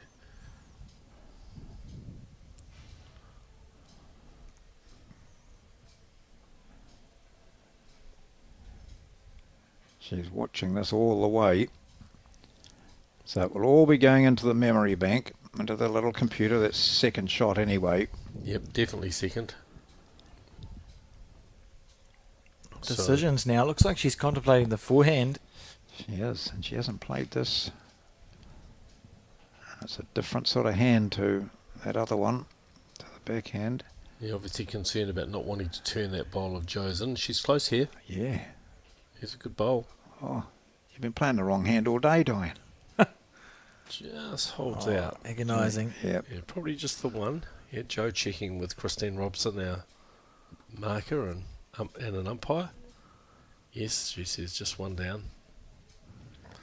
But Joe will have to be a little careful here because Diane does have those back bowls.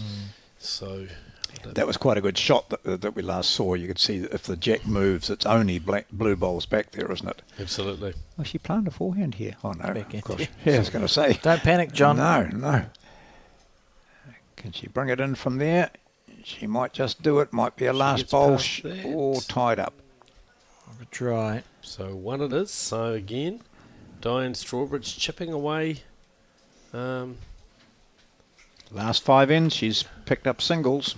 Can tell you that the score on the fours is 7-4 to Northland.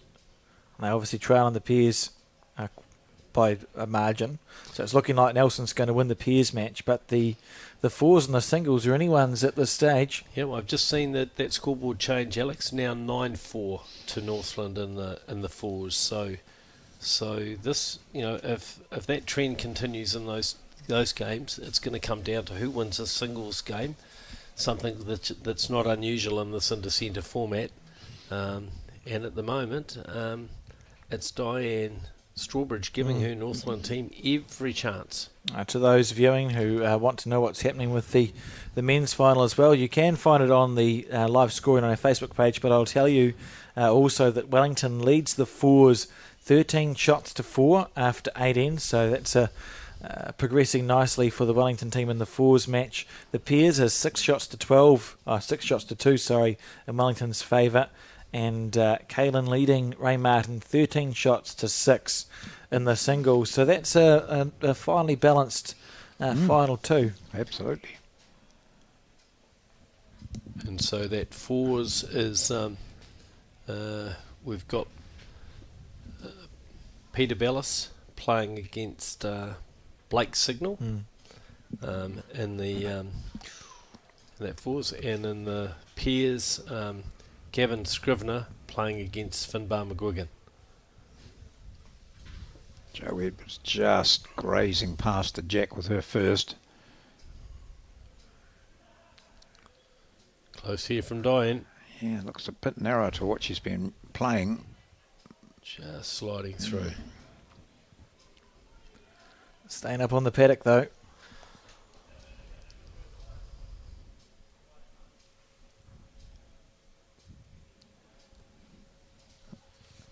This Nelson team, which won the title last year, they're defending 2021 as well. We'll go back to those other ones that Brett has mentioned, 2014, 2012. That's in recent times over the last 10 years, so they've won it 5 times. Yeah, great bowl from Joe. Oh, good shot. Just the one, but she turns the jack just slightly closer to her shot bowl and off the centre line. I expect Diane will just be working up on that hand as well. She'll continue to push up there. Just breaking into the head now, but she's just going to slide past again and just a little heavier this time. Stayed up on the... Oh, no, it didn't. Tried to stay up on the paddock, but unable to do so. So Joe Edwards again. I expect her to be drawing tight to the jack. Any movement on the on the jack within a metre is good news for her.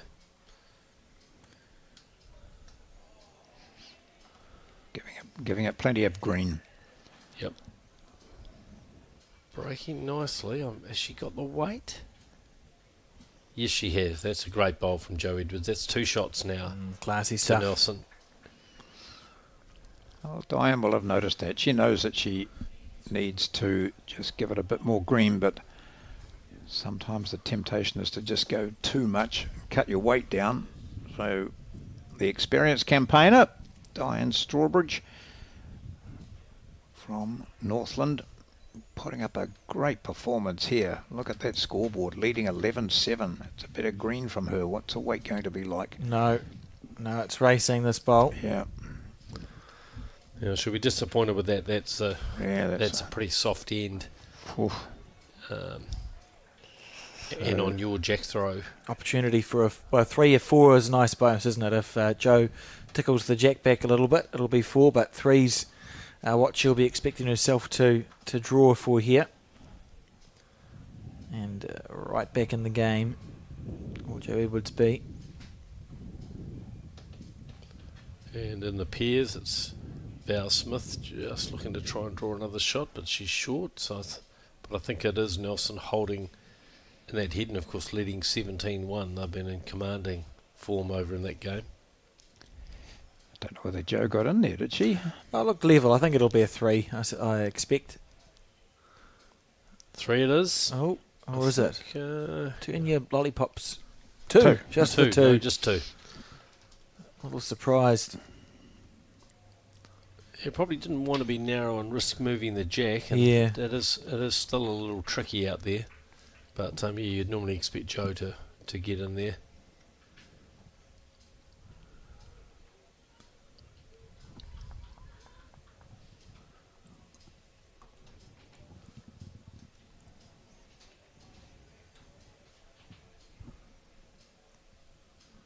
Right.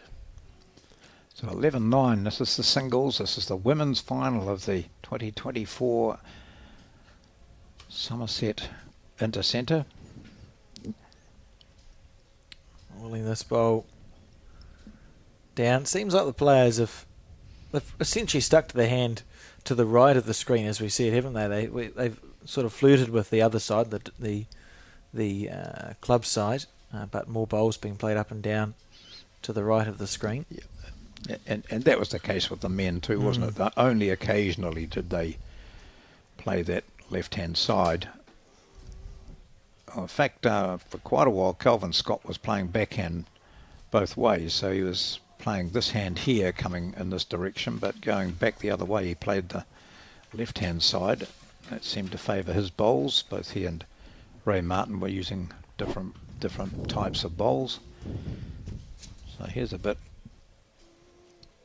messy at the moment, the first 2 bowls. 1 to Northland in the pairs, so 17-2 now in the pairs to Val Smith and Kay Hammond. Good adjustment here, I think, from Joe Edwards. Yeah, it's pretty tidy.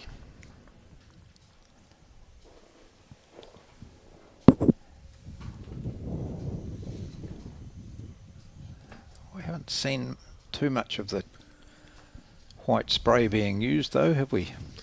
No. By the standard of both of these players, some of the ends have been quite loose, and this one is another example of that. Diane to be very disappointed with that bowl. Gosh, yeah. Did the perfect green correction. Wouldn't know in the moment she let it go, I expect.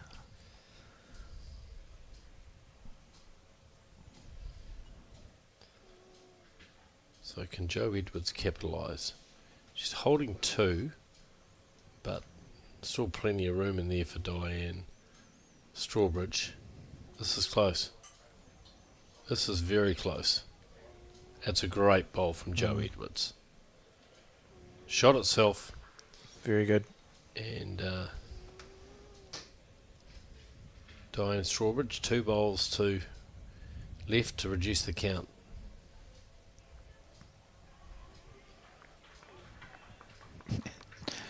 Two old teammates and good friends, Val Smith and Joe Edwards, having a laugh behind the mat. How many times have they Whoa. found themselves in these positions? That ball there.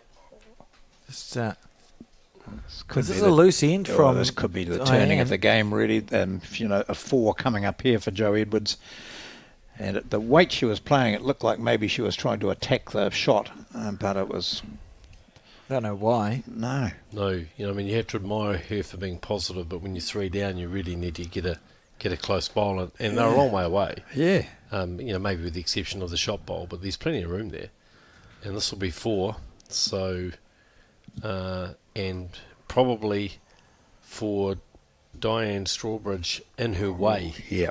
So now she's going to have to make a decision. Does she look to go under that bowl? I suspect she will. She'll look to try and just play with some pressing weight. Let's see where she goes. It's breaking very early. I think this is bad news for Northland. She might cut one out.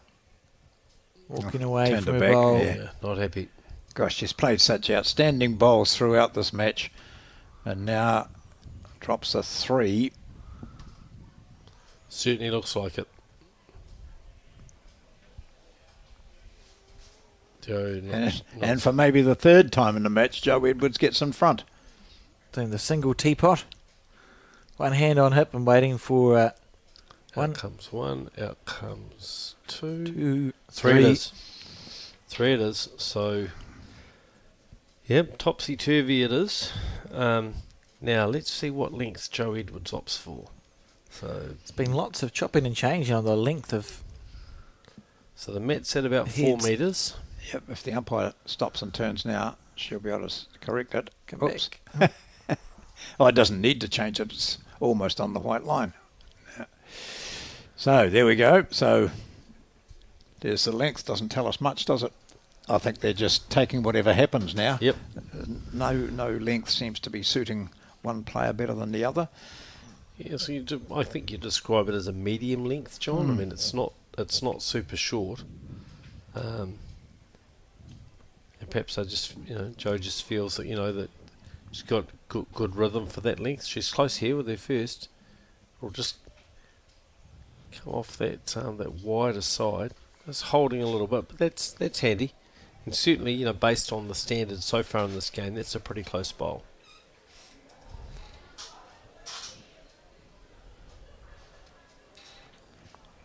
So Diane was struggling with her weight coming this way last time. Close here. Yeah. Be pleased with that, after having 4 bowls that she'd rather forget to come back. Yep, that's a good tidy start.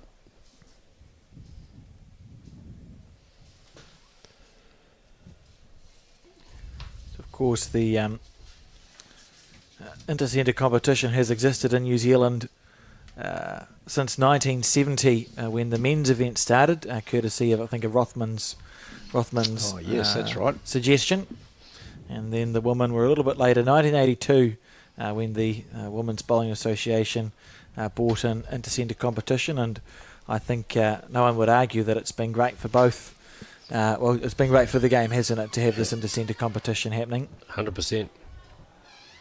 Look at some of those names, Brett. And I see Neville Hill is out there, of course. He's sitting watching this. One of the early winners. I was talking to Neville at lunchtime. He's the Auckland selector, and in fact his grandson, Liam Hill, was a late replacement into the Auckland team, replacing Gary Lawson. Yep. And Liam, a teenager, but outstanding talent in the Hill family, of course, great bowling dynasty. And I said to Neville, I'd been going through the previous results, and I thought he had he had won more intercenters than anybody, and he's actually, I think, won them for about 4 different centres. And he quickly corrected me and said, "No, Brett, Terry Scott is the most successful intercentre player." see. And Terry had won all of his for Dunedin. Neville won for Dunedin, Taranaki, Manawatu, and not Manawatu, Hawke's Bay. and I think, did he win one for Auckland? Yes. So he's been in a number of different centres over the years, but Terry Scott, part of that great Scott bowling dynasty in the bottom half of the South Island, Central Otago and Dunedin, and so Terry is our record holder. And of course the women's intercentre came a little later than the men's. I remember the very first one, which was held here in Wellington at Lower Hutt Ladies Bowling Club. I think I might have been writing for the Dominion newspaper on bowls in those days, and Wellington were the successful winners of that first one, featuring a couple of stalwarts from my old Petone Central club, Jean Coulson and Joan Porter. Joan, who just passed away last year, late last year at 104 Incredible woman. years of age. Yeah, she was, wasn't she? Doesn't she have a plaque on the street? She does. Her and Jean in Petone, they call it the Walk of Legends, and they have great players from different sports there, and both Jean Coulson and Joan Porter are featured there. So this end, as you've been watching everyone, you've seen it build up nicely there for Joe Edwards at probably a 4. It just depends how close. Hard end to play for Diane as well. Her previous bowl wasn't a mile away, and she's such a player that don't be surprised if the jack just moves a little bit and she ends up being from 4 down to 100%. What's she playing? Forehand here, okay. Well, she's running, so she's attacking. If the bowl gets down, it's close to something. Marker Christine Robson just making sure she's there to see if there's any jack movement, but no, there's not, and I think that's 3 to Joe Edwards. And it's often what we see in these games with Jo. She just seems to have that ability to flick the switch, and suddenly instead of 1 or 2 bowls being in the vicinity, it's 4 bowls. So it's 3 to Joe Edwards. Marker and umpire Christine Robson pulls out the lollipops. 15-11 the score now. In the pairs, as you can see, they've just finished their latest end, and it's Nelson have scored. Their Kay Hammond, the lead, just putting the mat down, so we'll just wait for that score to be adjusted on the board. The 4, Northland up 9-6 after. Let me see. I know I'm doing your job for you here, Alex. No, you go for your life, John. But I can't see someone's standing across the ends, so to speak. 8. Yes, 8 ends. So about halfway in that fours game. Just idly looking through the records from the women's intercentre, I was wondering when the first time that Nelson won the women's intercentre was, and it's 1997.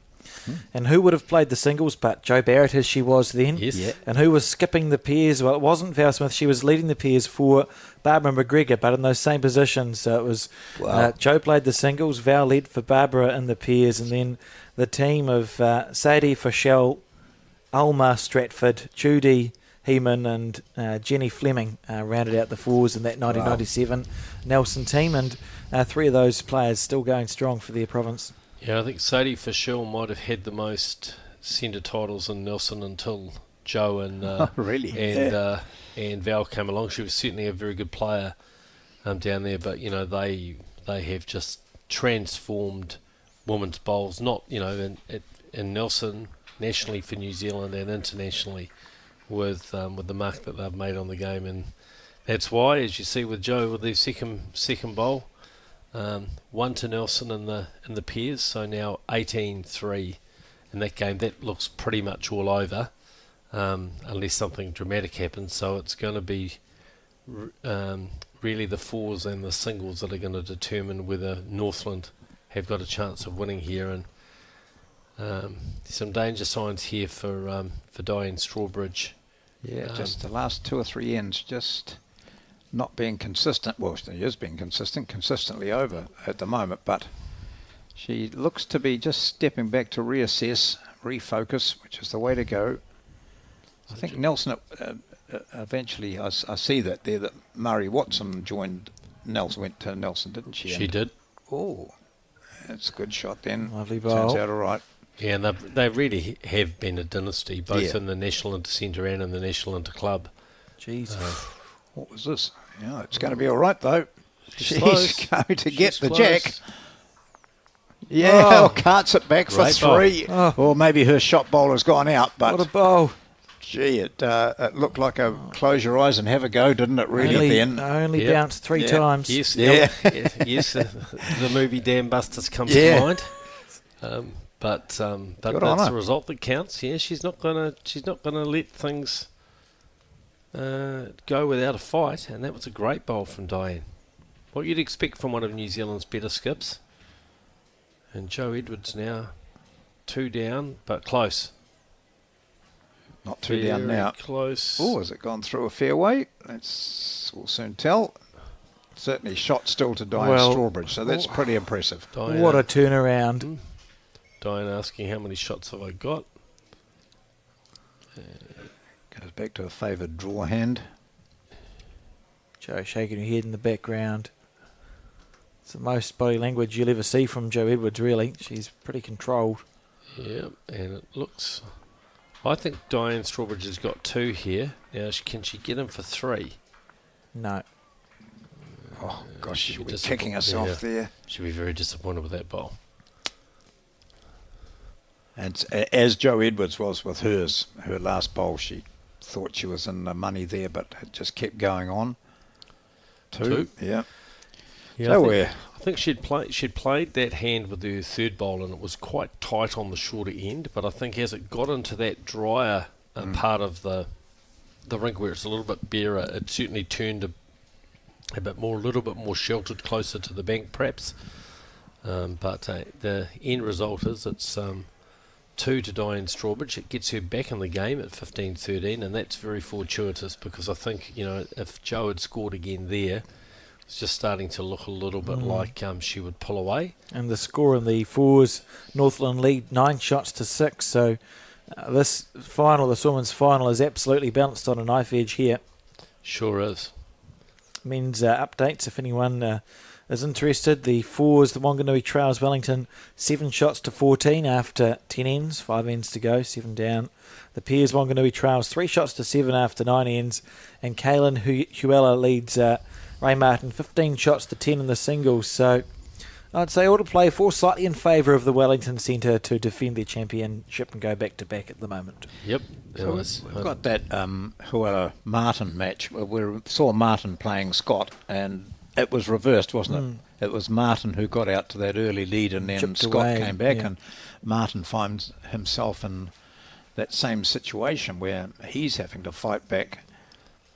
From our commentary position, we can see Raymond Martin's very distinctive green bowls. They're playing on the rink furthest away, but at the moment Raymond Martin's actually holding 3 in that game, and Kaylin Huela about to drive with his last bowl.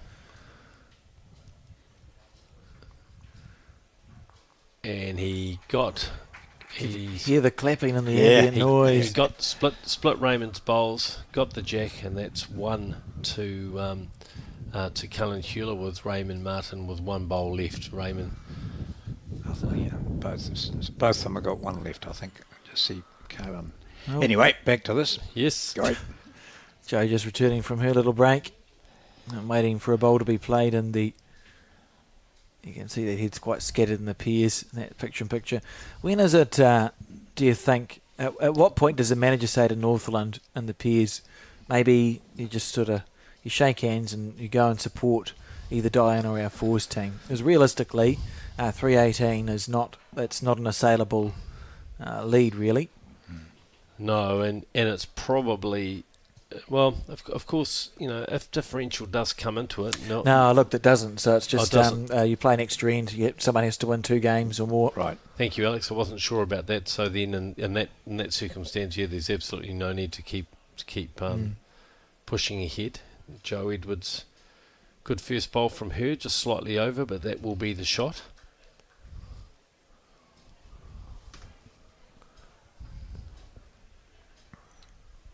Lovely delivery there from Diane Strawbridge.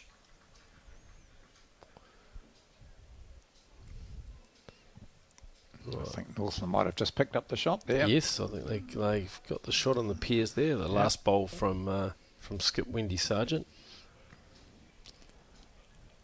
And back on the singles game, it's quite an intriguing match. If you were betting on this, you would have immediately said, "Oh, Joe Edwards will win that, and probably the pairs will win. Maybe the fours won't." That's from a Nelson point of view, but gosh, the fighting Diane Strawbridge has kept this game honest. That's for sure. Great bowl there from Joe. So, one to Joe Edwards and Nelson. Polite applause from Dave Edwards, her husband, and the selector manager of that Nelson team. Known to everybody in the bowls world as Scruff. Mm-hmm. Just pulling up a little short there. Well, yeah, it looked to be a good line all the way, didn't it? But should be disappointed with that because, in the early stage of the game, she was certainly playing much more positive weight to that. And I think whether she's just lost a little bit of confidence in playing in that style, but she's got a good catch with her second bowl, and Joe Edwards right on line again here to draw another shot if she gets past that bowl. Ooh. She does not. Has she given the shot away? Blue. Yeah, so Diane has the shot. Just she can draw a second here. Suddenly she's thinking to herself, "Oh gosh, this game is not slipping away from me." It was for a moment over those 3 ends where she conceded 8 shots. Twists and turns. Yeah. And this time you can see Diane just playing with a little bit of weight. She's looking to just see if she can trail that jack or sit the bowl. Look at that bowl. She draws the shot itself. Well played. Gosh. That's as good as it gets. Great bowl. Joe Edwards has decided, I think I need to have a look at this and assess what's going on. Very little on to play. It's a dead draw on either hand. Probably easier on the backhand, is it, to try and dead draw the shot? Or yeah, she might. Yeah, I mean, though she can also come down and sit off her own bowl. To flop in for one. Yeah. I mean, it'll be interesting to see whether she's 1 or 2 down. She's obviously having a look at that. There's a big enough gap between the bowl and the jack. It might actually be on to chip out the shot bowl with even just waiting to the 2 metre mark, perhaps. Yep, on her backhand. I guess she'll just be. I mean, it'll be interesting to see whether she's 1 or 2 down. I think if she's 1 down, she'll definitely be looking to play at it. Let's have a look. She's looking like she's going to play the backhand. She is, so I suspect she'll play up there with some weight to sit the bowl, as you said, Alex, or maybe even chip it out. Yep. Diane's got a couple of bowls just past the jack there too, which might come in handy. Needs it to hold. Just dropping now, so that was more of a draw weight, so that suggests maybe she... perfect draw weight too, if you look at where the bowl's finished in line with the jack. Oh, Diane. We're just putting the mat. Out comes one.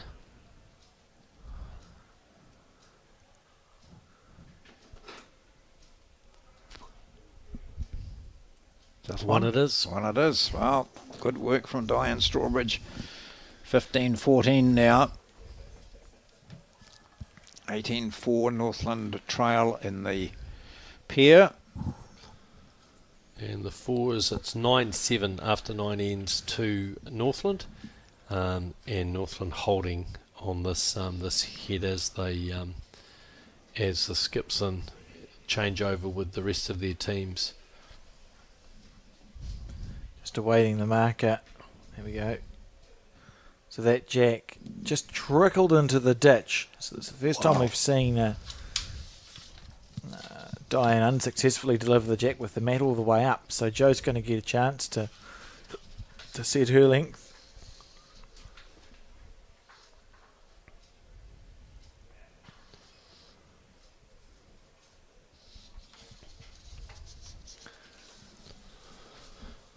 And Wellington looking in command in the men's and the fours and the pairs.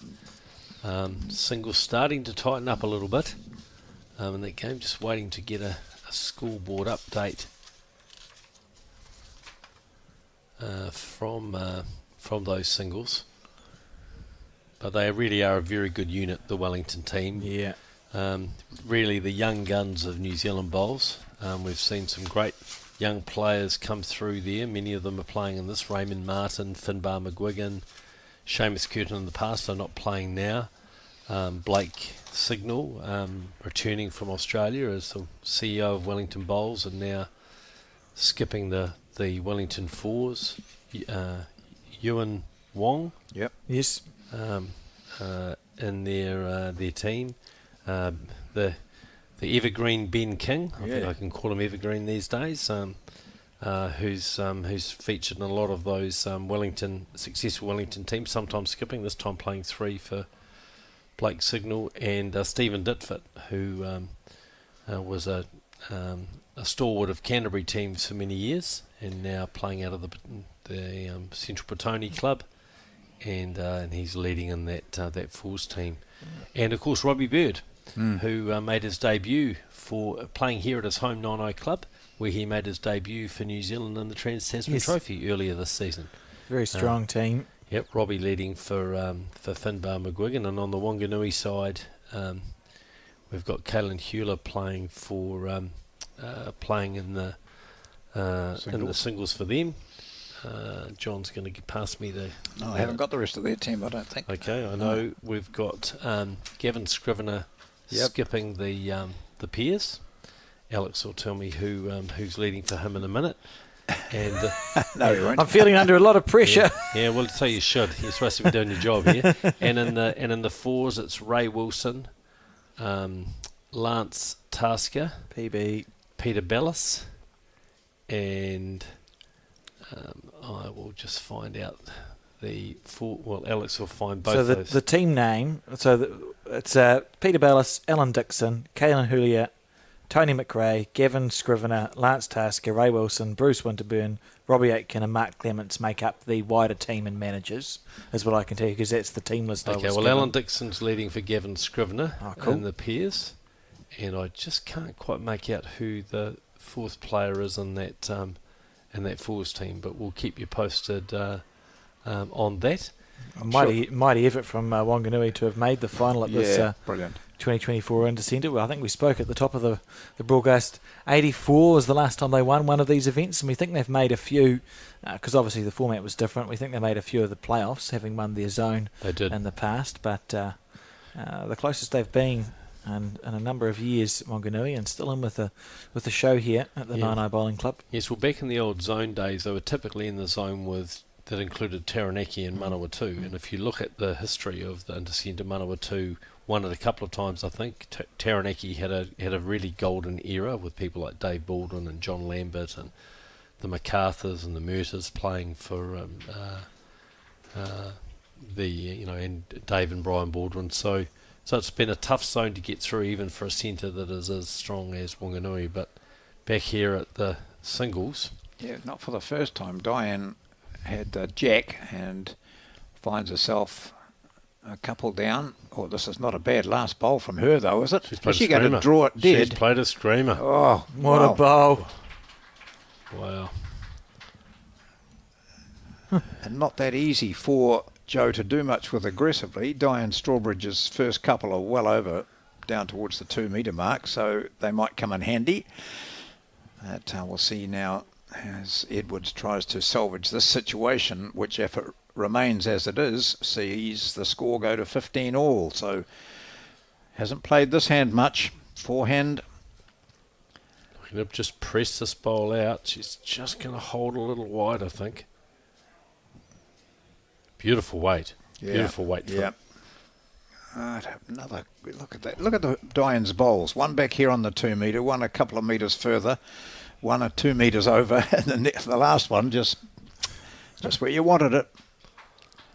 So Joe Edwards wanders down and nods at 1 to Strawbridge. We are tied up in this exhilarating singles match between Diane Strawbridge and Joe Edwards. It's 15 all. Yeah, look, great bowl from Diane Strawbridge, calling on all of her experience. She doesn't panic. We know that. And she's giving Northern every chance here. Yep. Of winning this. Not going to put the jack in the ditch this time. Northern have won the event before. They last won it in 2016. But I don't think any of the players that were in that team are playing today. No. So it's 7 completely different players, which is interesting. You'd normally expect there'd be some continuity, but no. So well, there you go. Not a bad opener here. Just going to duck, or is she going to take the jack? That'll be. I'm happy with that. That's a good starter. Playing very good bowls, Diane, well-timed bowls. I don't think she's been quite as consistent as Joe Edwards, but as we've spoken about, you don't need to necessarily be the one who's playing the most consistent bowls. When Diane's required it, she's often come up with the goods. 100%. She's put a big jacket on now too, as the wind. Obviously, the temperature's dropped a little bit. Close here from Joe Edwards. Close here from Joe Edwards. That's a great bowl. Back toucher.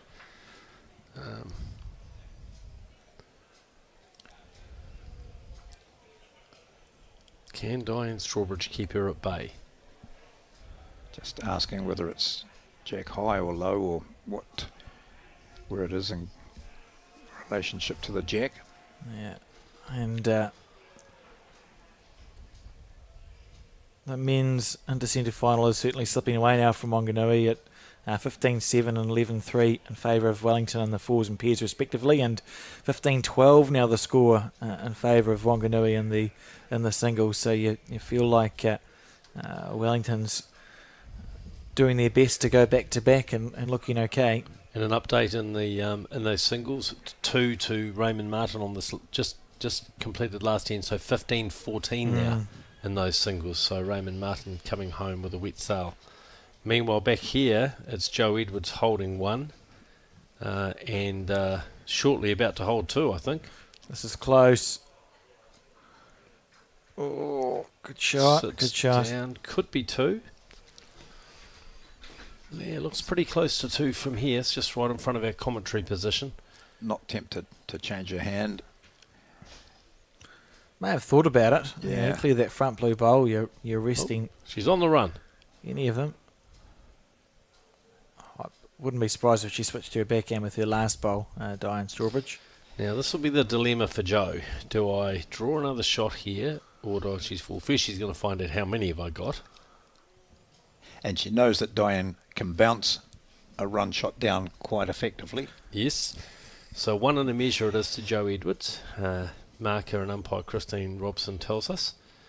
So I suspect Joe will try and draw another shot here. Let's have a look. Yep. Close here too. She's going to have the weight. Does she have the speed? Beautiful line. Block the backhand. Yeah, she'll be disappointed with that because I think we can reasonably expect Diane Strawbridge to play with a little bit of weight up to this based on previous ends, and I would have thought Joe would have at least made sure she reached it, just on the off chance that she could just get past for a catcher. But anyway. And doesn't that annoy you, Brett, when you say close here, and then you see it finish up 2 metres short? No. Well, it just shows you what a poor judge I am, John. Alex and I have started not saying that now, haven't we? Close here, no, because we get found out so often. No. But it, it looked to be a good line. I'll blame the wind, John. Yeah, I'll say that it was the wind that disturbed it. Okay. Like any good bowler. Yep. Just trying to draw her. So perhaps she is close here.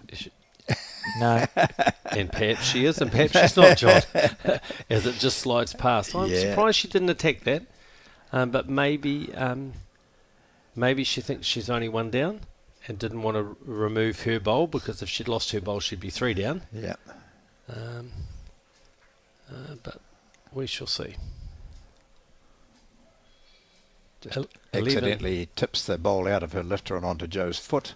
And That's a different sorry. strategy. Yeah. 11-7 in the fours now to Northland after 10 ends. Thank you. So Northland well and truly alive at a chat with a chance, as is Nelson. So this is the crunch match, isn't it, really? It sure is. 15 all. So looking to make this a 3.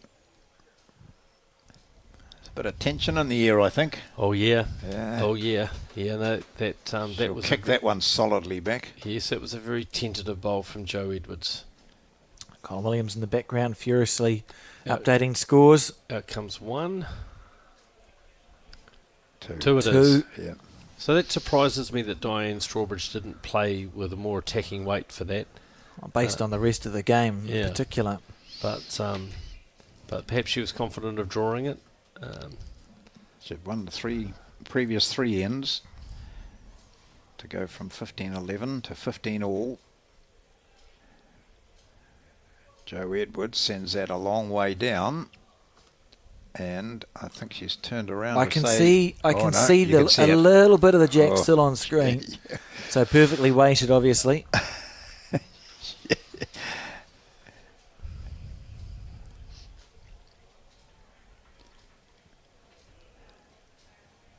First to 25, remember. Most times we play singles, it's 21. But for the Intercentre, 25. And it's about now that the game starts to get, I mean, it starts to get really tight because you're actually getting within finishing distance. Yeah, that sort of, and you want first bowl to be effective, don't you? And it's a pretty good opener from Joe Edwards. Should be happy with that.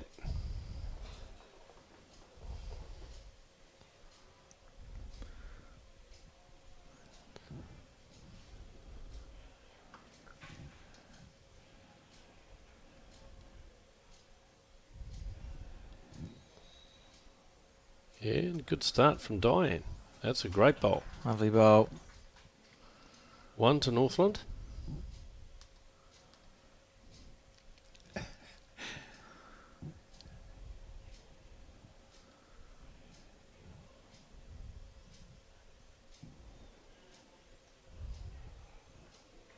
Jack's moved a good couple of metres back, almost.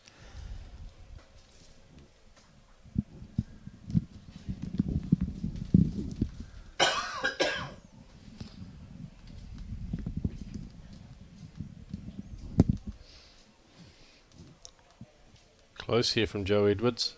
Just gets a touch on her own bowl. So it's 1 to Diane Strawbridge. Diane on the backhand again. Yep, playing the forehand only when absolutely necessary, isn't it, in Yeah, this game? sporadic. Yep, absolutely. I guess because the bowls... I think she might like this, just looking at the way she's crouching and following it down. She goes, you got the jack again. Jack in the... Oh, gosh. Well, getting excited for a second handy bowl. Very handy bowl. Joe Edwards just checking with Christine Robson what the situation is. I think just the 1.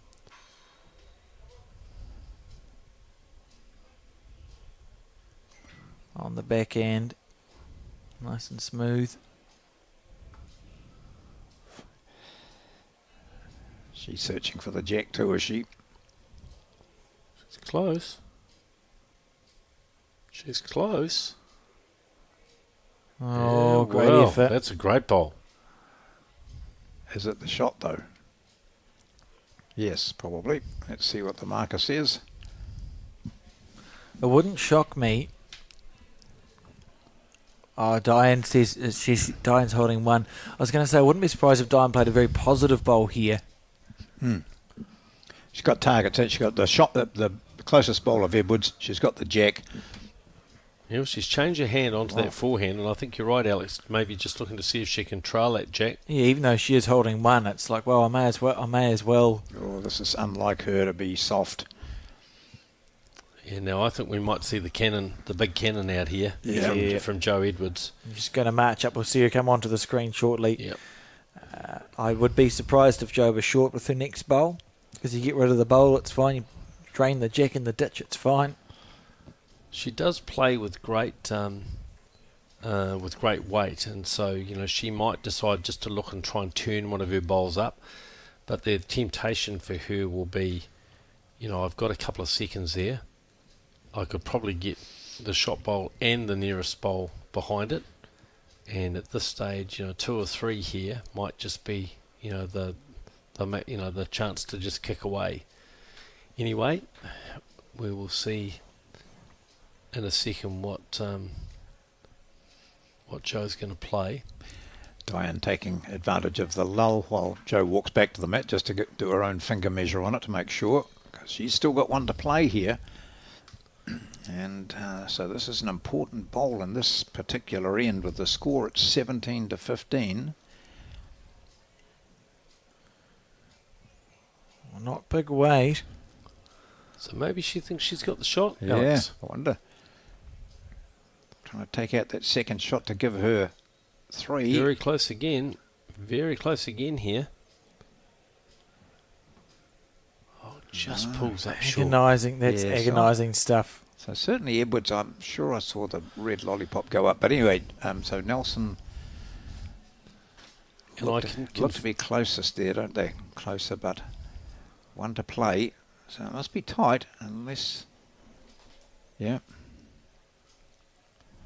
What are you going to play, Diane? Asking the marker for us. Yeah, what do you think? What do you think I should play? Joey, Val Smith on fire in the pairs, just playing so well. So that game's over, and I can confirm Northland have just scored again in the 4s. 13-7 now to Northland with 11 of the 15 airs played. So we're going to see who wins the National Intercentre out of this game. And look, we spoke about briefly at the top of the broadcast about the very sad passing of Colin Earl, who was in this Intercentre team that won last year. It will be very challenging for the Nelson players not to have her on their mind during this, and I would expect that it'll be emotional one way or the other. I'm sure. Yeah, she was an integral part of their team and a great mate of them over many years. So yeah, I'm sure she definitely won't be far from their thoughts. It's taken a long time over this. She's been down there. Diane Strawbridge now just wanders back, still thinking about it. She was looking, the way she was placing her foot, it was as if she was saying, I really want to hit Joe Edwards' shot. If I can just beat that, which hand's she playing? Forehand? Backhand. Backhand, so she's on the run. So she's definitely down, and she's running for that bowl. She's got to Watch this. It's close. Watch this. Oh, clean as a whistle. Shot. Great bowl. That is fantastic. Didn't look like missing for a second. No. Took her time. Yeah, just made sure that she had weighed up the factor. She would have been aware that there was a possibility she could have gone on to Joe's shorter bowl and taken her own bowl out. So a lot of deliberation over that shot and effective. Did her collision ball hang around for 2? No, collision ball went in the ditch, but I think... Oh, was it? But they're just looking at that last bowl. Joe's signalling it's only 1. Yep. Diane is happy with that. Yep, she's not going to... She's beside herself with excitement after playing that. Wow. Okay, what are you going to do this time, Diane? Where's it? Oh, she's been moving the mat right up. Decisions. Not quite as dramatic as it has been. Yep, so mat's at about 4 metres. Let's see what check length she opts for.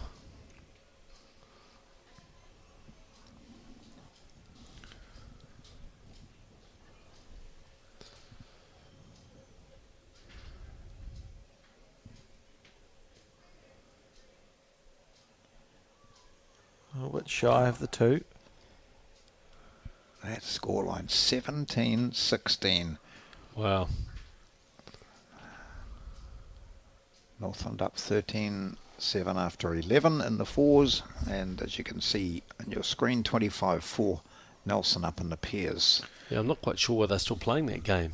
actually, because mathematically, Nelson can't win. No. Yeah, should be finished shortly. Top opener here from Diane.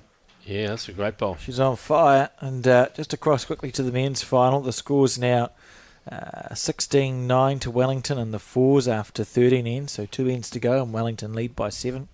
The pairs, Wellington lead 13-6 after 12 ends. It's an 18-end game, so 6 ends to go, and Wellington lead by 7. And in the singles, the score is 16-17 in favour of Wanganui. So things still leaning in Wellington's favour, but there's enough ends left in the pairs and the fours that Wanganui could scratch a win there and hold on to the singles match. Yeah. Just need a Great opener from Joe. Yeah. Diane will be disappointed with this. It's well short. Waste of a good line, as they say. So yes, you're right, Alex, when you say still enough ends to go for complete transformation of that men's final. Joe playing that forehand again. I don't think she's going to be up here. She might just help Diane a little bit, but not enough. Probably just made it okay for Diane now that she get through that gap, or is she going to change hands? She is.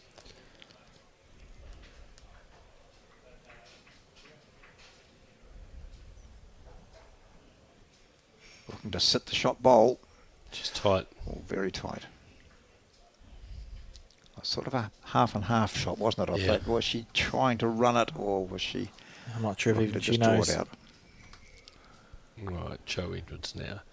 I think if she hadn't have got that front bowl of Diane Strawbridge's with a second, she would have been pretty close. So let's see now with it open if she can get in there. No, she's wide. Start to break a little bit now, and just maybe good insurance bowl there. Should be mindful if Diane was to get the jack, she'd be 2 down. So, of course, playing with weight on this backhand too for Diane, there's the possibility that her own bowl, her sole bowl over the head, might go as well. So it's I don't want to play with too much weight, just reaching the shot bowl. She's been narrow playing this hand a lot. she's narrow again. Needs a good result. Oh, she gets it. I don't think it'll be the shot. Gee, not enough. 1 to red. So 1 to Joe Edwards, signalled by Christine Robson, our umpire marker. Joe talks about this a lot. So she's playing a forehand because she's backing that all the bowls are sitting flat, that she can just thread the needle here, not being frightened. And it's a well-played bowl, even if it does clunk into something. Because unlikely when you've got perfect weight that you're going to give the shot away. Yeah, it's a hallmark of her game, actually. She doesn't change her hand a lot, and she really believes in that consistency. So it's 1 to Joe Edwards. This kicks her out to 18-16, first to 25, so slowly getting closer, but no one's going to rule Diane Strawbridge out. No.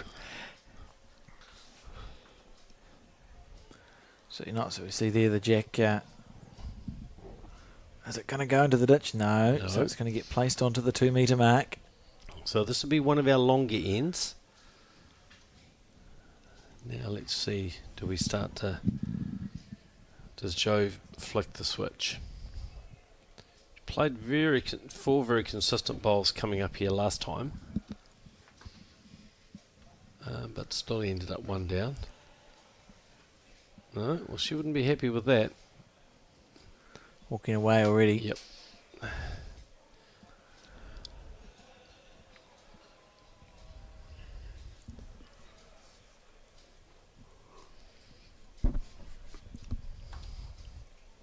It's one of Val Smith's bowls. Just popping onto the rink to say hello. Oh, look at this front opener. Great bowl from Diane Strawbridge.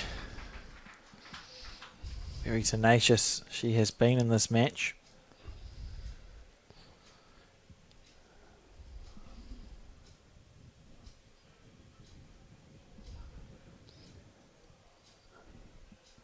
Yes, it would certainly be a significant upset if Diane was to prevail, but at this stage, it's all on. I mean, she's playing so well. And here's a good bowl from Joe Edwards. All right, so 1 to Northland. That's a very good bowl from Joe Edwards. She'll be happy with that. Diane just checking with Christine Robson, who has the shot. It's possible to draw a second shot. There's enough room. Yeah. Oh, yeah. Just draw onto that. That'd be good. Sit down off Joe Edwards' bowl. Yeah. Tickle the jack around the corner.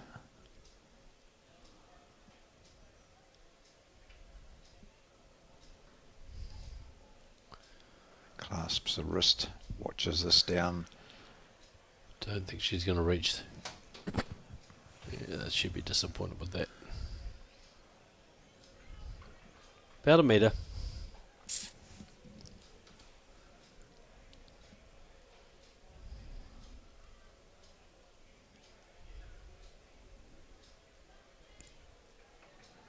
It's like a big bowl, this third bowl from Joe Edwards. She plays a very similar one to her second shot. Should be half a chance. Look at this. Needs it to hold. No. Oh, it's a mighty effort. She's isolated that bowl now of Diane Strawbridge. No bowls of Diane's past the head. Just one there. Here's some clapping around the greens. Yes, over in the men's pairs, it's 17-9 now to Wellington after 14 ends. Thank you. And Wellington have just scored again on this latest end in the men's fours. I can't see their board, and it's 18-16 to Kaylin Hewler in the singles. So Wanganui's sole lead at the moment is in that singles game. And so Wellington looking like they're going to run home the victors in the men's Intercentre, but much closer here in the women's. Well, the pairs have just ended their match with Nelson winning that. So now it's down to this match here. That's this tension for both players. We see where Joe Edwards' bowls have finished. One really short, one is second shot, one is third shot. Diane Strawbridge has the one that matters at the moment. So Joe will be looking to probe down there, see if she can. Has Diane's third ball gone past the head, or yes, is it was. on the yeah, just slipping past the ditch? Yeah. So look to see if she could just turn it out, but she was caught wide. So one at the moment to Diane Strawbridge, which will. Great possibility of, oh, here we go. If she sits on Joe Edwards, she's got a second, and she's not a mile away. Great bowl and here. She is going to do it. That's a perfect bowl. What a well shot. done. Wow. Round of applause all round the green for that bowl from Diane Strawbridge from Northland. She gets back up level with Nelson's Joe Edwards. 13-9 now in the fours to Northland with 3 ends. 3 ends to go in the fours, so not a decisive lead to Northland. So we'll keep watching that game. How many ends gone did you say? 12 gone. So okay. So playing the 13th now, and so so it still looks like this is going to be the decisive. And the pairs over it. Well, the looks. Just having a look at the archive, thinking about the Wellington men are on track to go back to back. You have to go back to 2009 and 10 was the last time there was a back-to-back in the men's. Manawa 2 won it in 2009 when it was played as a singles, pairs and triples Intercentre and reverted back to singles, pairs and fours in 2010. So back-to-back, it's been more than a decade since the centre's gone back-to-back in the men's event. So they'll be pleased if they can finish it off, Wellington, make a little bit of bowls history. Yes, our good friend Philip Scogland, we recently saw in the National Fours final, was the skip of the Manawa 2 triples and fours on that occasion, and other players like Terry Johnson and Ross Ellery were in both of those sides. this year. It's looking like Wellington are going to repeat the repeat. Well, the drama continues here because Diane went for a short minimum length end and she threw the jack short, and Joe Edwards queried it, and they didn't call an umpire. Diane just said, no, that doesn't look up. So the mat length, the jack length, is dictated by Joe Edwards now.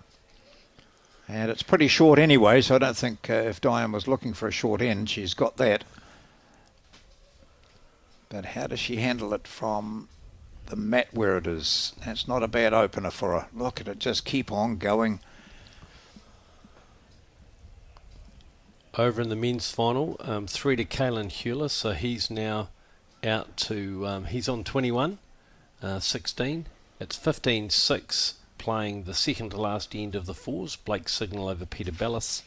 And in the pairs, it's Wellington leading 17-8 and holding on the head, playing the 15th end. So positive sides for the Wellington team.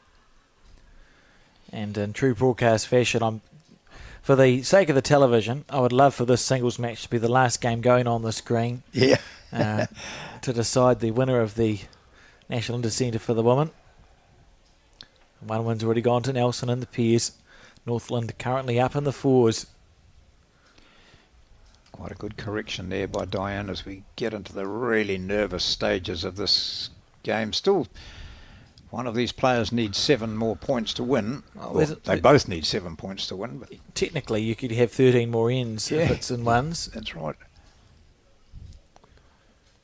More likely to be 8 or 9 more ends in this game, but it's showing no signs of one player running away with it. Great bowl, Joe Edwards. That'll be the shot.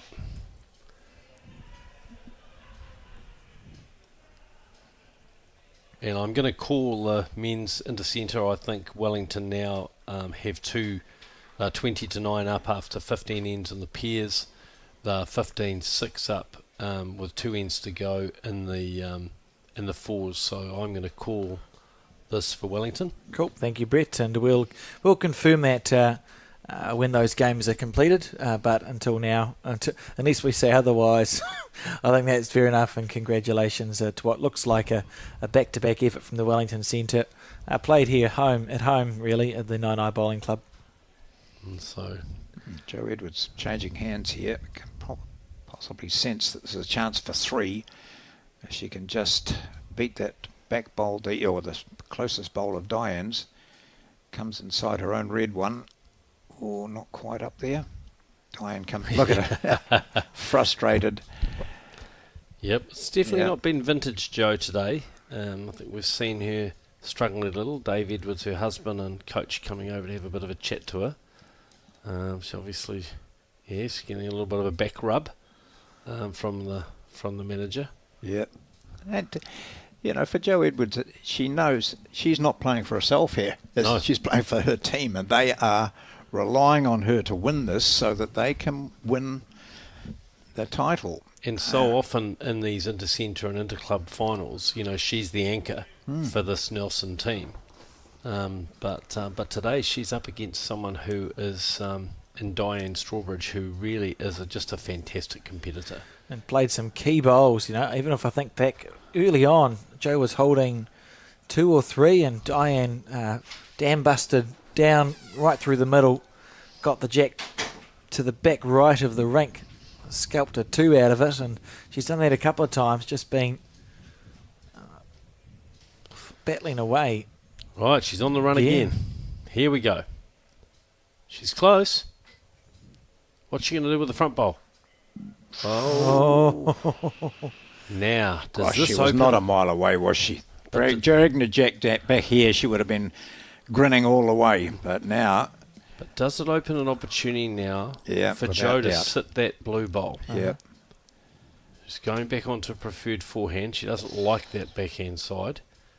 So, or is she just going to draw? One is good fishing in a tight game. There's no two ways about that. If she can get this to break back, it doesn't need to sit that blue bowl out by much. Oh, well played. I think she was a bit surprised that it came in. Look at her. Well played. So, how many? 4? I think it's at least a couple. 1. Out comes 1. 2. 2.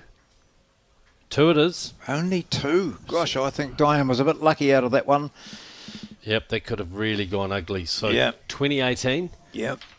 If it was a game to 21, we'd be saying, right, she only needs 1, but in fact, she does not. Right, Matt, right back on the 2 metre. Short or long, Joe? Medium. Halfway in between. Yeah. There we are. So she's Short. thrown up a shortish one, certainly.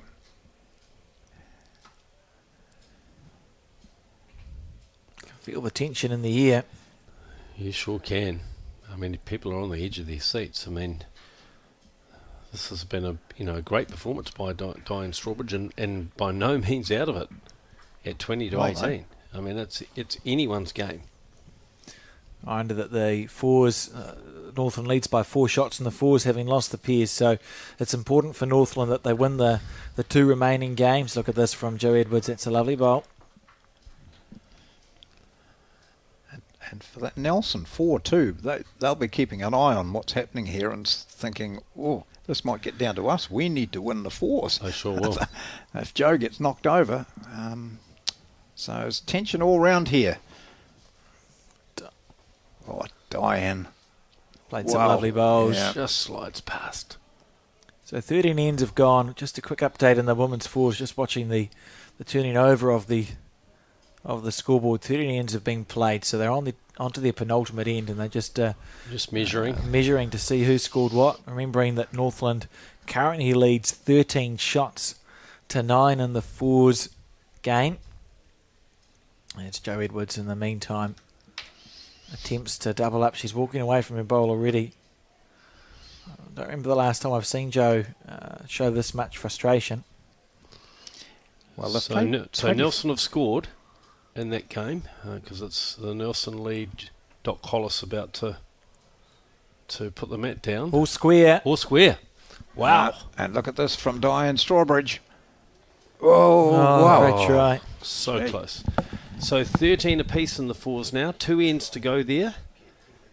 Great comeback by the Kirsten Edwards skipped Nelson 4, playing Dawn Owens from Northland. So this game here, they've played 25 ends and Diane has won 14 of them. So 14-11, so she's been in there all the time. We'll just see if we can get one of our cameras to point in the direction of that fours match, as it's going to come right down to the wire as well, onto the penultimate end, all square. 1 or 2, just 1. Diane on the backhand. Well, she just about drew that dead with her last. Does she like this one? Similar track. It's on a good line. Move the jack back and you're grinning. Not quite. Which edge does she get? Oh, yeah, it might be 2 now. It could be 2. Oh, with the marker put up just 1. But was near perfect. Oh, Joe's going to have a look. Yeah. No, Diane says, no, I'm fine. I don't need to go up there. I don't know. It could be 2. Well, it looks close. Sort of shuffled Joe's bowl up a little. It's close. I expect Joe will just continue to draw down on that backhand side. Let's have a look. The thing is, she knows that Diane has only just missed 2, isn't she? That's right. She just tickles the jack back for 2. A front toucher right now would be really good for Joe Edwards. Yeah, absolutely. Or even a back toucher. Got to be perfect weight, doesn't it? So just quickly, we do have a camera onto the fours, so we'll switch to this on occasion when it looks like it's important. But look at that scoreboard, 13, 13, 13. They're all square. 2 ends to go, and that's the Nelson bowl there coming into the head. Yep, that's Nelson holding 2 there. So wow. Exciting times. Sure is. Diane's probably just looked across there and said, hang on, I'm not doing my bit. Yeah. Right. So Jo Edwards, I think she's looking to just get one around the back here. I think that's. I think she thinks she's got two. And protecting any aggression. And perfect line again. So let's see.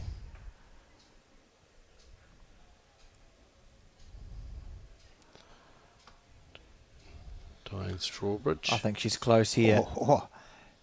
She might be better than close. Does she have the speed? Inside out for one.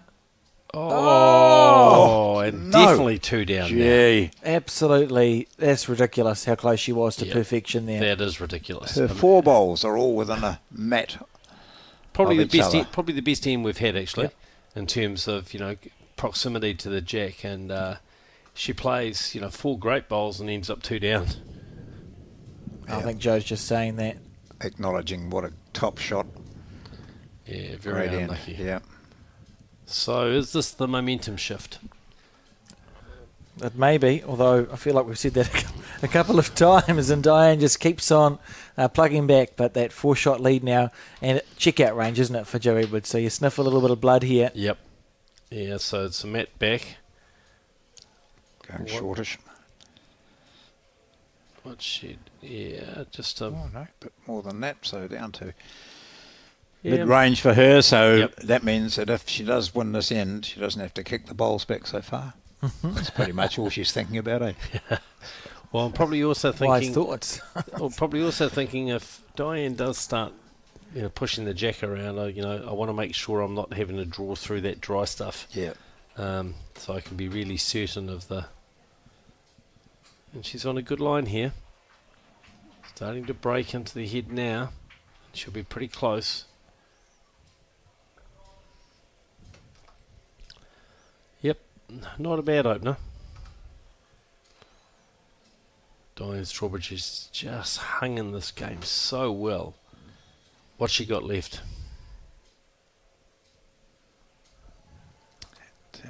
She won't be thinking about it, but,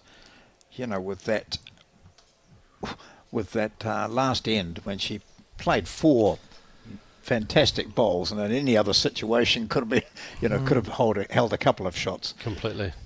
Even at other points of this game, that would have been enough. I can confirm Kaylin Hewler has beaten Raymond Martin in the singles and the men. So Wanganui have secured one of the wins. But I can see hands being shaken left, right and centre. Yeah, the pairs. Pairs are all over. Hands. Wellington have won the pairs, and it's Wanganui trailing by 7, playing the last end, and Peter Bellis on the run. And missing, and that's all over. So Wellington are our National Intercentre men's champions. They have won the pairs and the fours, and lost the singles. So Raymond Martin, Stephen Ditfit, Ewan Wong, Robbie Ben Bird. King, Blake Signal, Robbie Bird, and Finbar McGuigan. Great performance by them, winning back-to-back Intercentre titles. Congratulations. Certainly the first back-to-back in more than a decade on the men's Intercentre. Caleb Hope, the reserve in that team, the 8th player, and managed expertly as usual by Mike Carroll. Last year they had Andrew Kelly in the team. Yes, Caleb Hope. Yes, Andrew now having retired from representative bowls to focus on his family and his career after the World Bowls last year. So back here at this critical singles game, it's Jo Edwards holding shot. It's very scattered compared to the last one we had. As for a moment, the Close here. player was holding shot. And that's one to Diane Strawbridge. Well played. Lovely bowl. Getting applause from your teammates on the other rinks. See there, this is the women's fours ahead. 13 apiece. There's some Northland shirts around that. Some very stressed out looking individuals, is it not?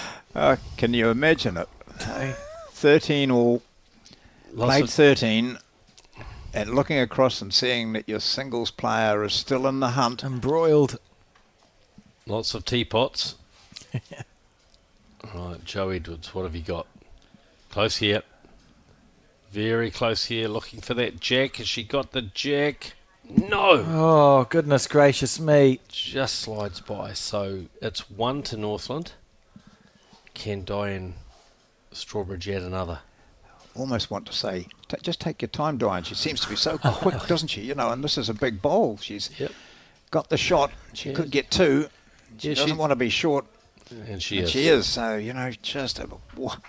Anyway, she lives, and that's 22 to 19. Yep. She's a first sight player, isn't she? She just takes one sight, boom, plays. You know, obviously pretty confident about her line.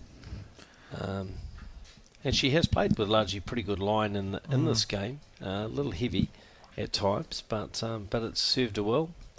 We couldn't ask for a better finale. Oh, it's been great. Men's is over. Wellington have won that, and it was a fantastic effort from Wanganui getting through to the final and then winning the singles, but dropping out in the pairs and fours. So 2 to 1 to Wellington to recapture or retain the title. This is a now we're Northland watching bowl. 13 all here. Dawn Owen's just going to be tight, I think. So you can see Anne Muir there with the white duster, the third for Northland. Behind her, Janice Little and Karina Cooper with her hands on her hips. Yep. And there's Kirsten Edwards, the Nelson skip, just heading back to the mat to play her bowl. And meanwhile, back at the singles, 22-19 to Joe Edwards and Diane Strawbridge with her first bowl. And again, we've gone for a slightly longer end.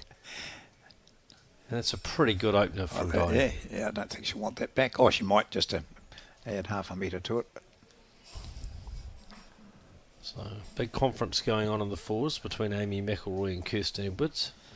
Kirsten Edwards, of course, grew up here in Wellington. Daughter of Lee Griffin, a former New Zealand singles champion. And Kirsten's gone on to great things in the game with New Zealand titles and representing New Zealand. And now mother, and she's married to one of the Edwards family. Married into that bowling and sporting bowling dynasty. dynasties everywhere. There's cricket and bowls. You know, some of our viewers will remember the great Jock Edwards, a cricketer for Nelson, who's from that family. And here we are, Diane Strawbridge holding 2 shots. That's 2 very good bowls from her. Yes, I did get a bit of a push in the back earlier today and turned around, there's Lee Griffin laughing and saying, hello, John.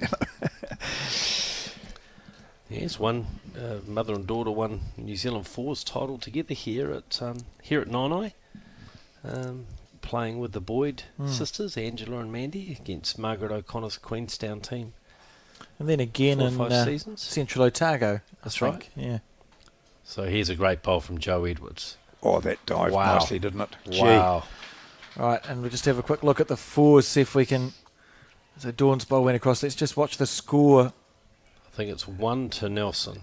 I think. Yep. I think it was Yep. one. They've one picked to, up the jack anyway. 1 to them. I Yeah. saw Anne. Sorry, we've got Diane Strawbridge on the probe here on the forehand, so we'll just flick back. Just missing now.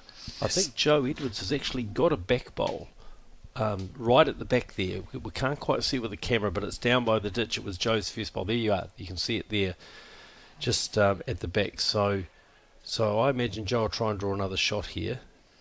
She knows she's got the back covered. So if she can draw another shot here, she could go out, check out the send.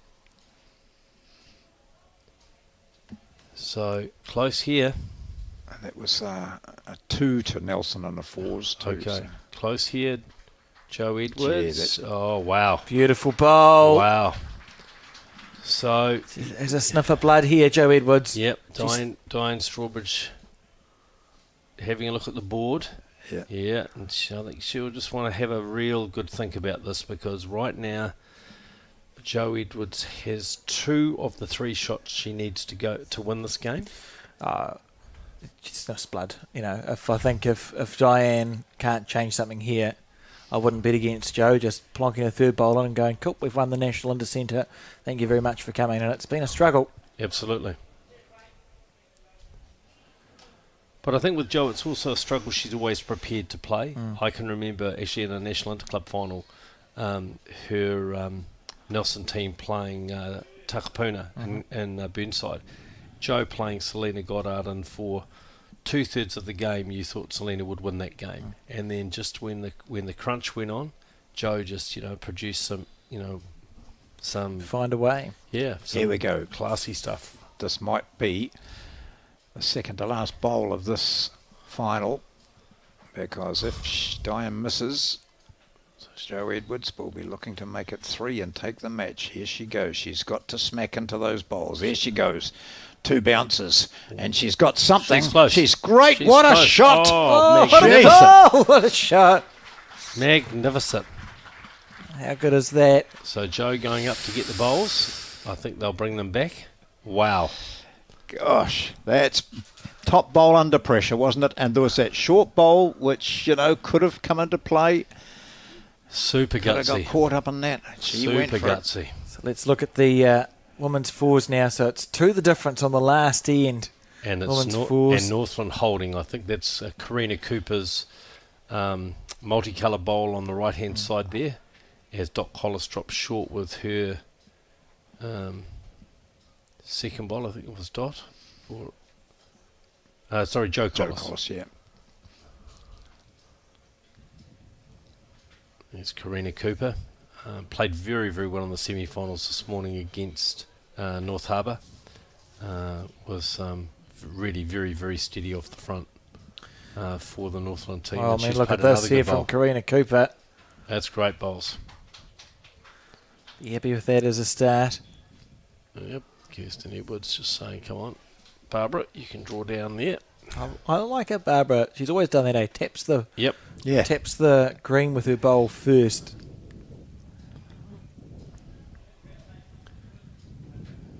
And she's close here. You watch it turn now just as it gets onto that drier part of the rink, and there it comes right across. Wow. What a shot. Wow. They're all up for it, aren't they, here? They sure are. That's that's exactly what you want when you're skipping your 2 up playing the last end and a front toucher. And then you don't want your 2 to be short here, do you? You want them to be...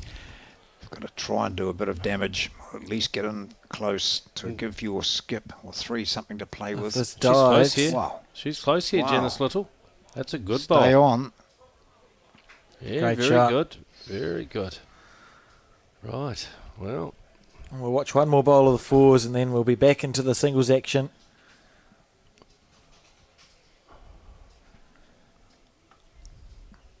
But yeah, close again from Barbara McGregor.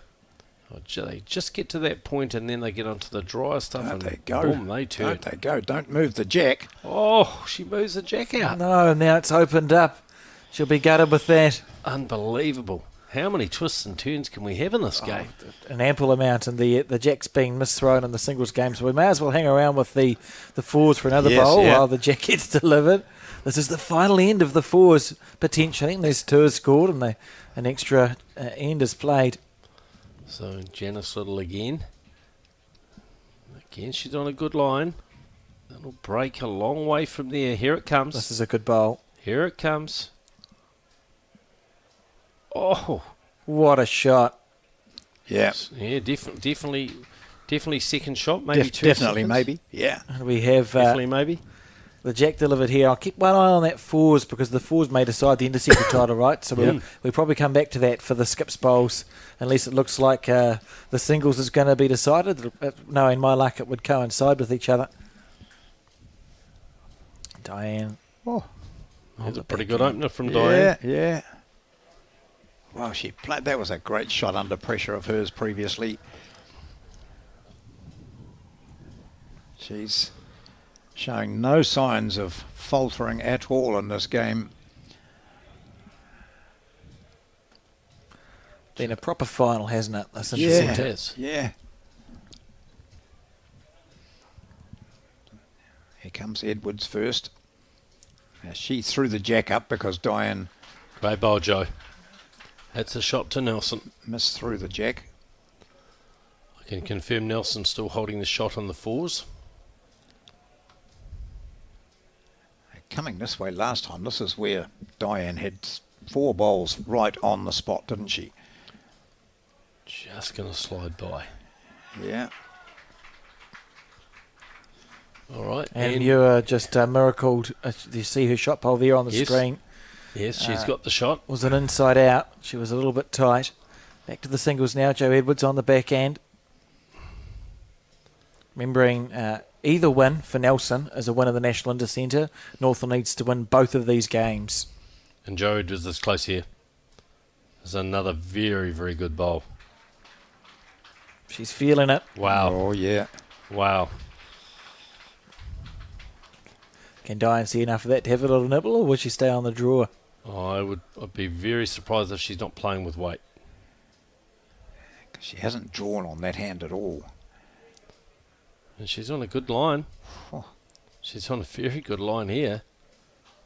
Look at this. Look at this, folks.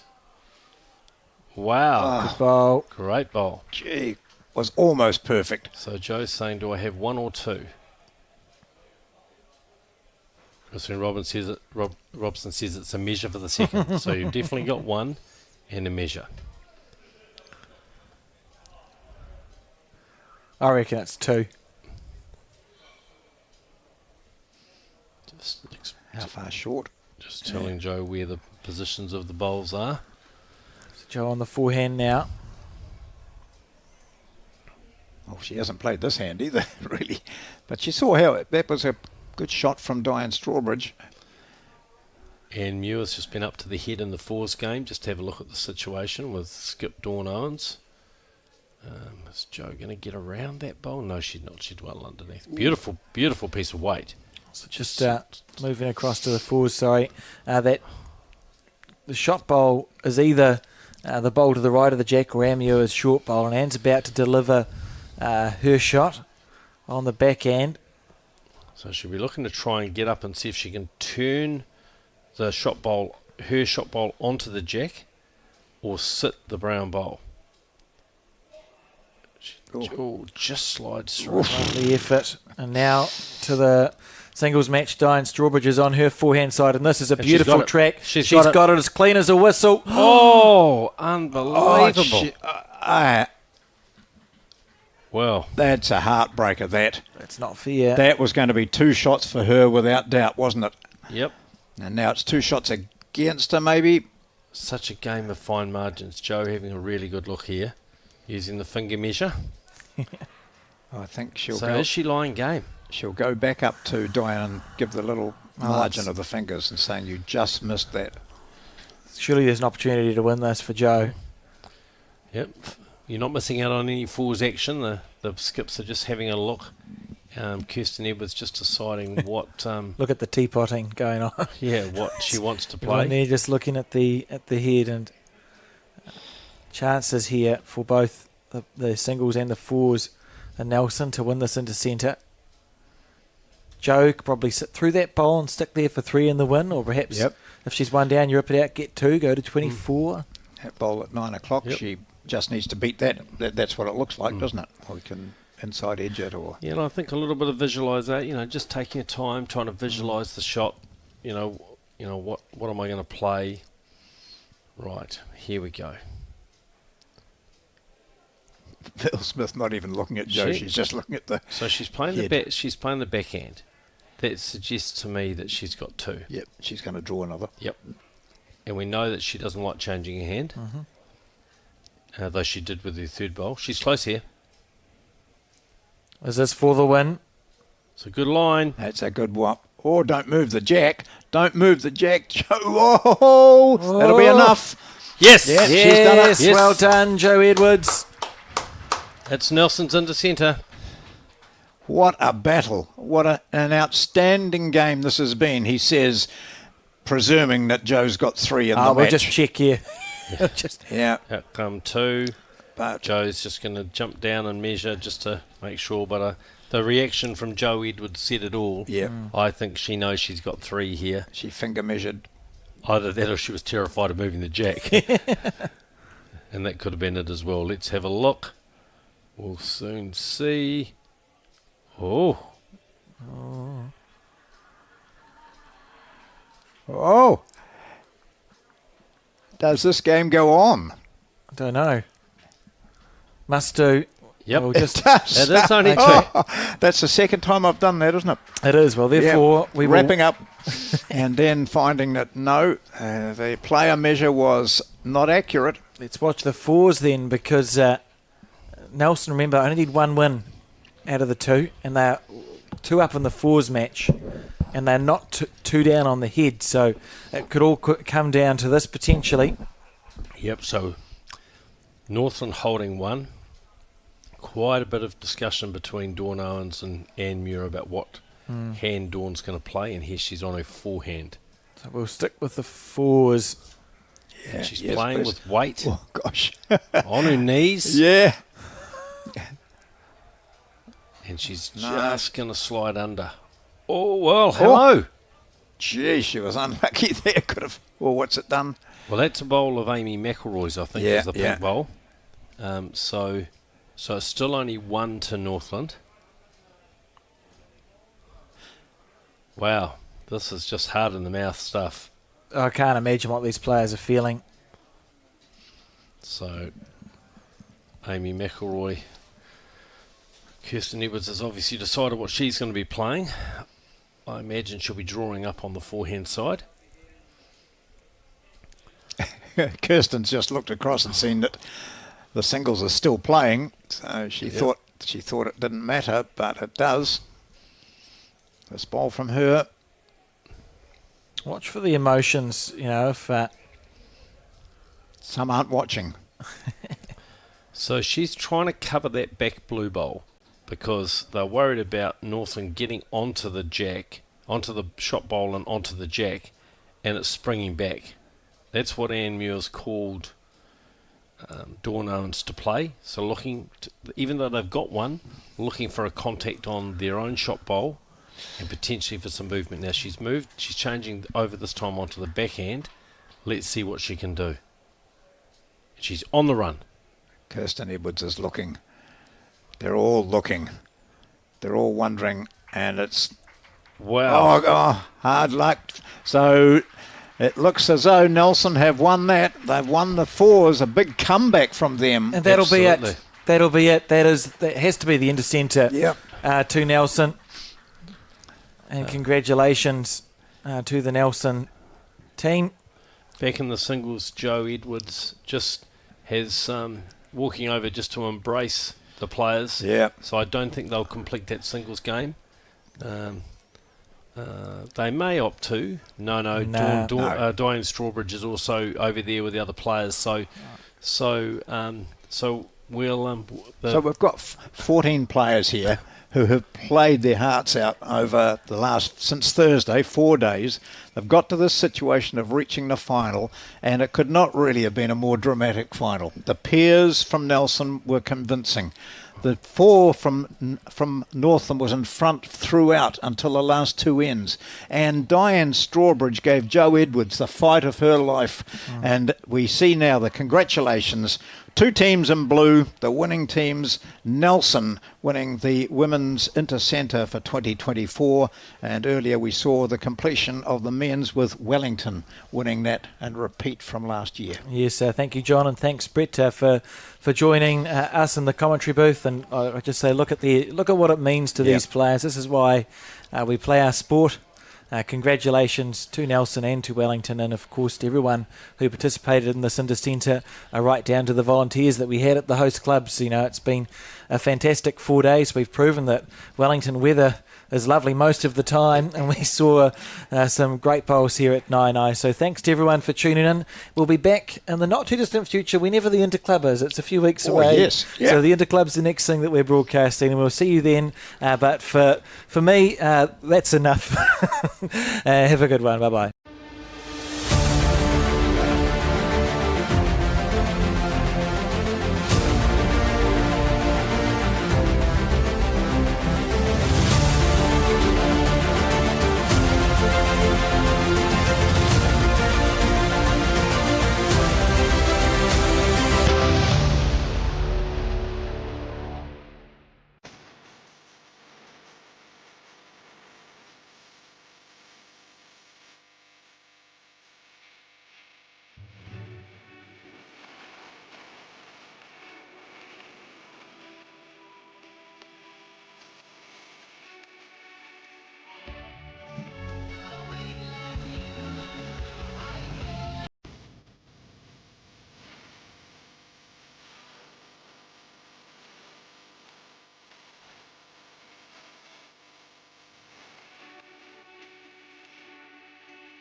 Think age is just a number.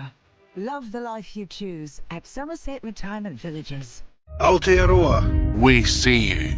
We see the can-do spirit that makes us who we are. As whānau, As communities, as Kiwis. We see that positivity. That willingness to help each other out. but what about helping ourselves? Sometimes we find it tough and experience feelings that challenge us. Feelings that we may not understand. Feelings we may not want to share. Even with those closest to us. In times like these, let's use that Kiwi spirit to look after ourselves. Like we look after others. Let's focus on building the skills and knowledge we need to look after our own well-being. With the right tools, you can discover your own path to wellness. Ka whati te ti, ka wana te ti, ka rito te ti. Aotearoa. We see you.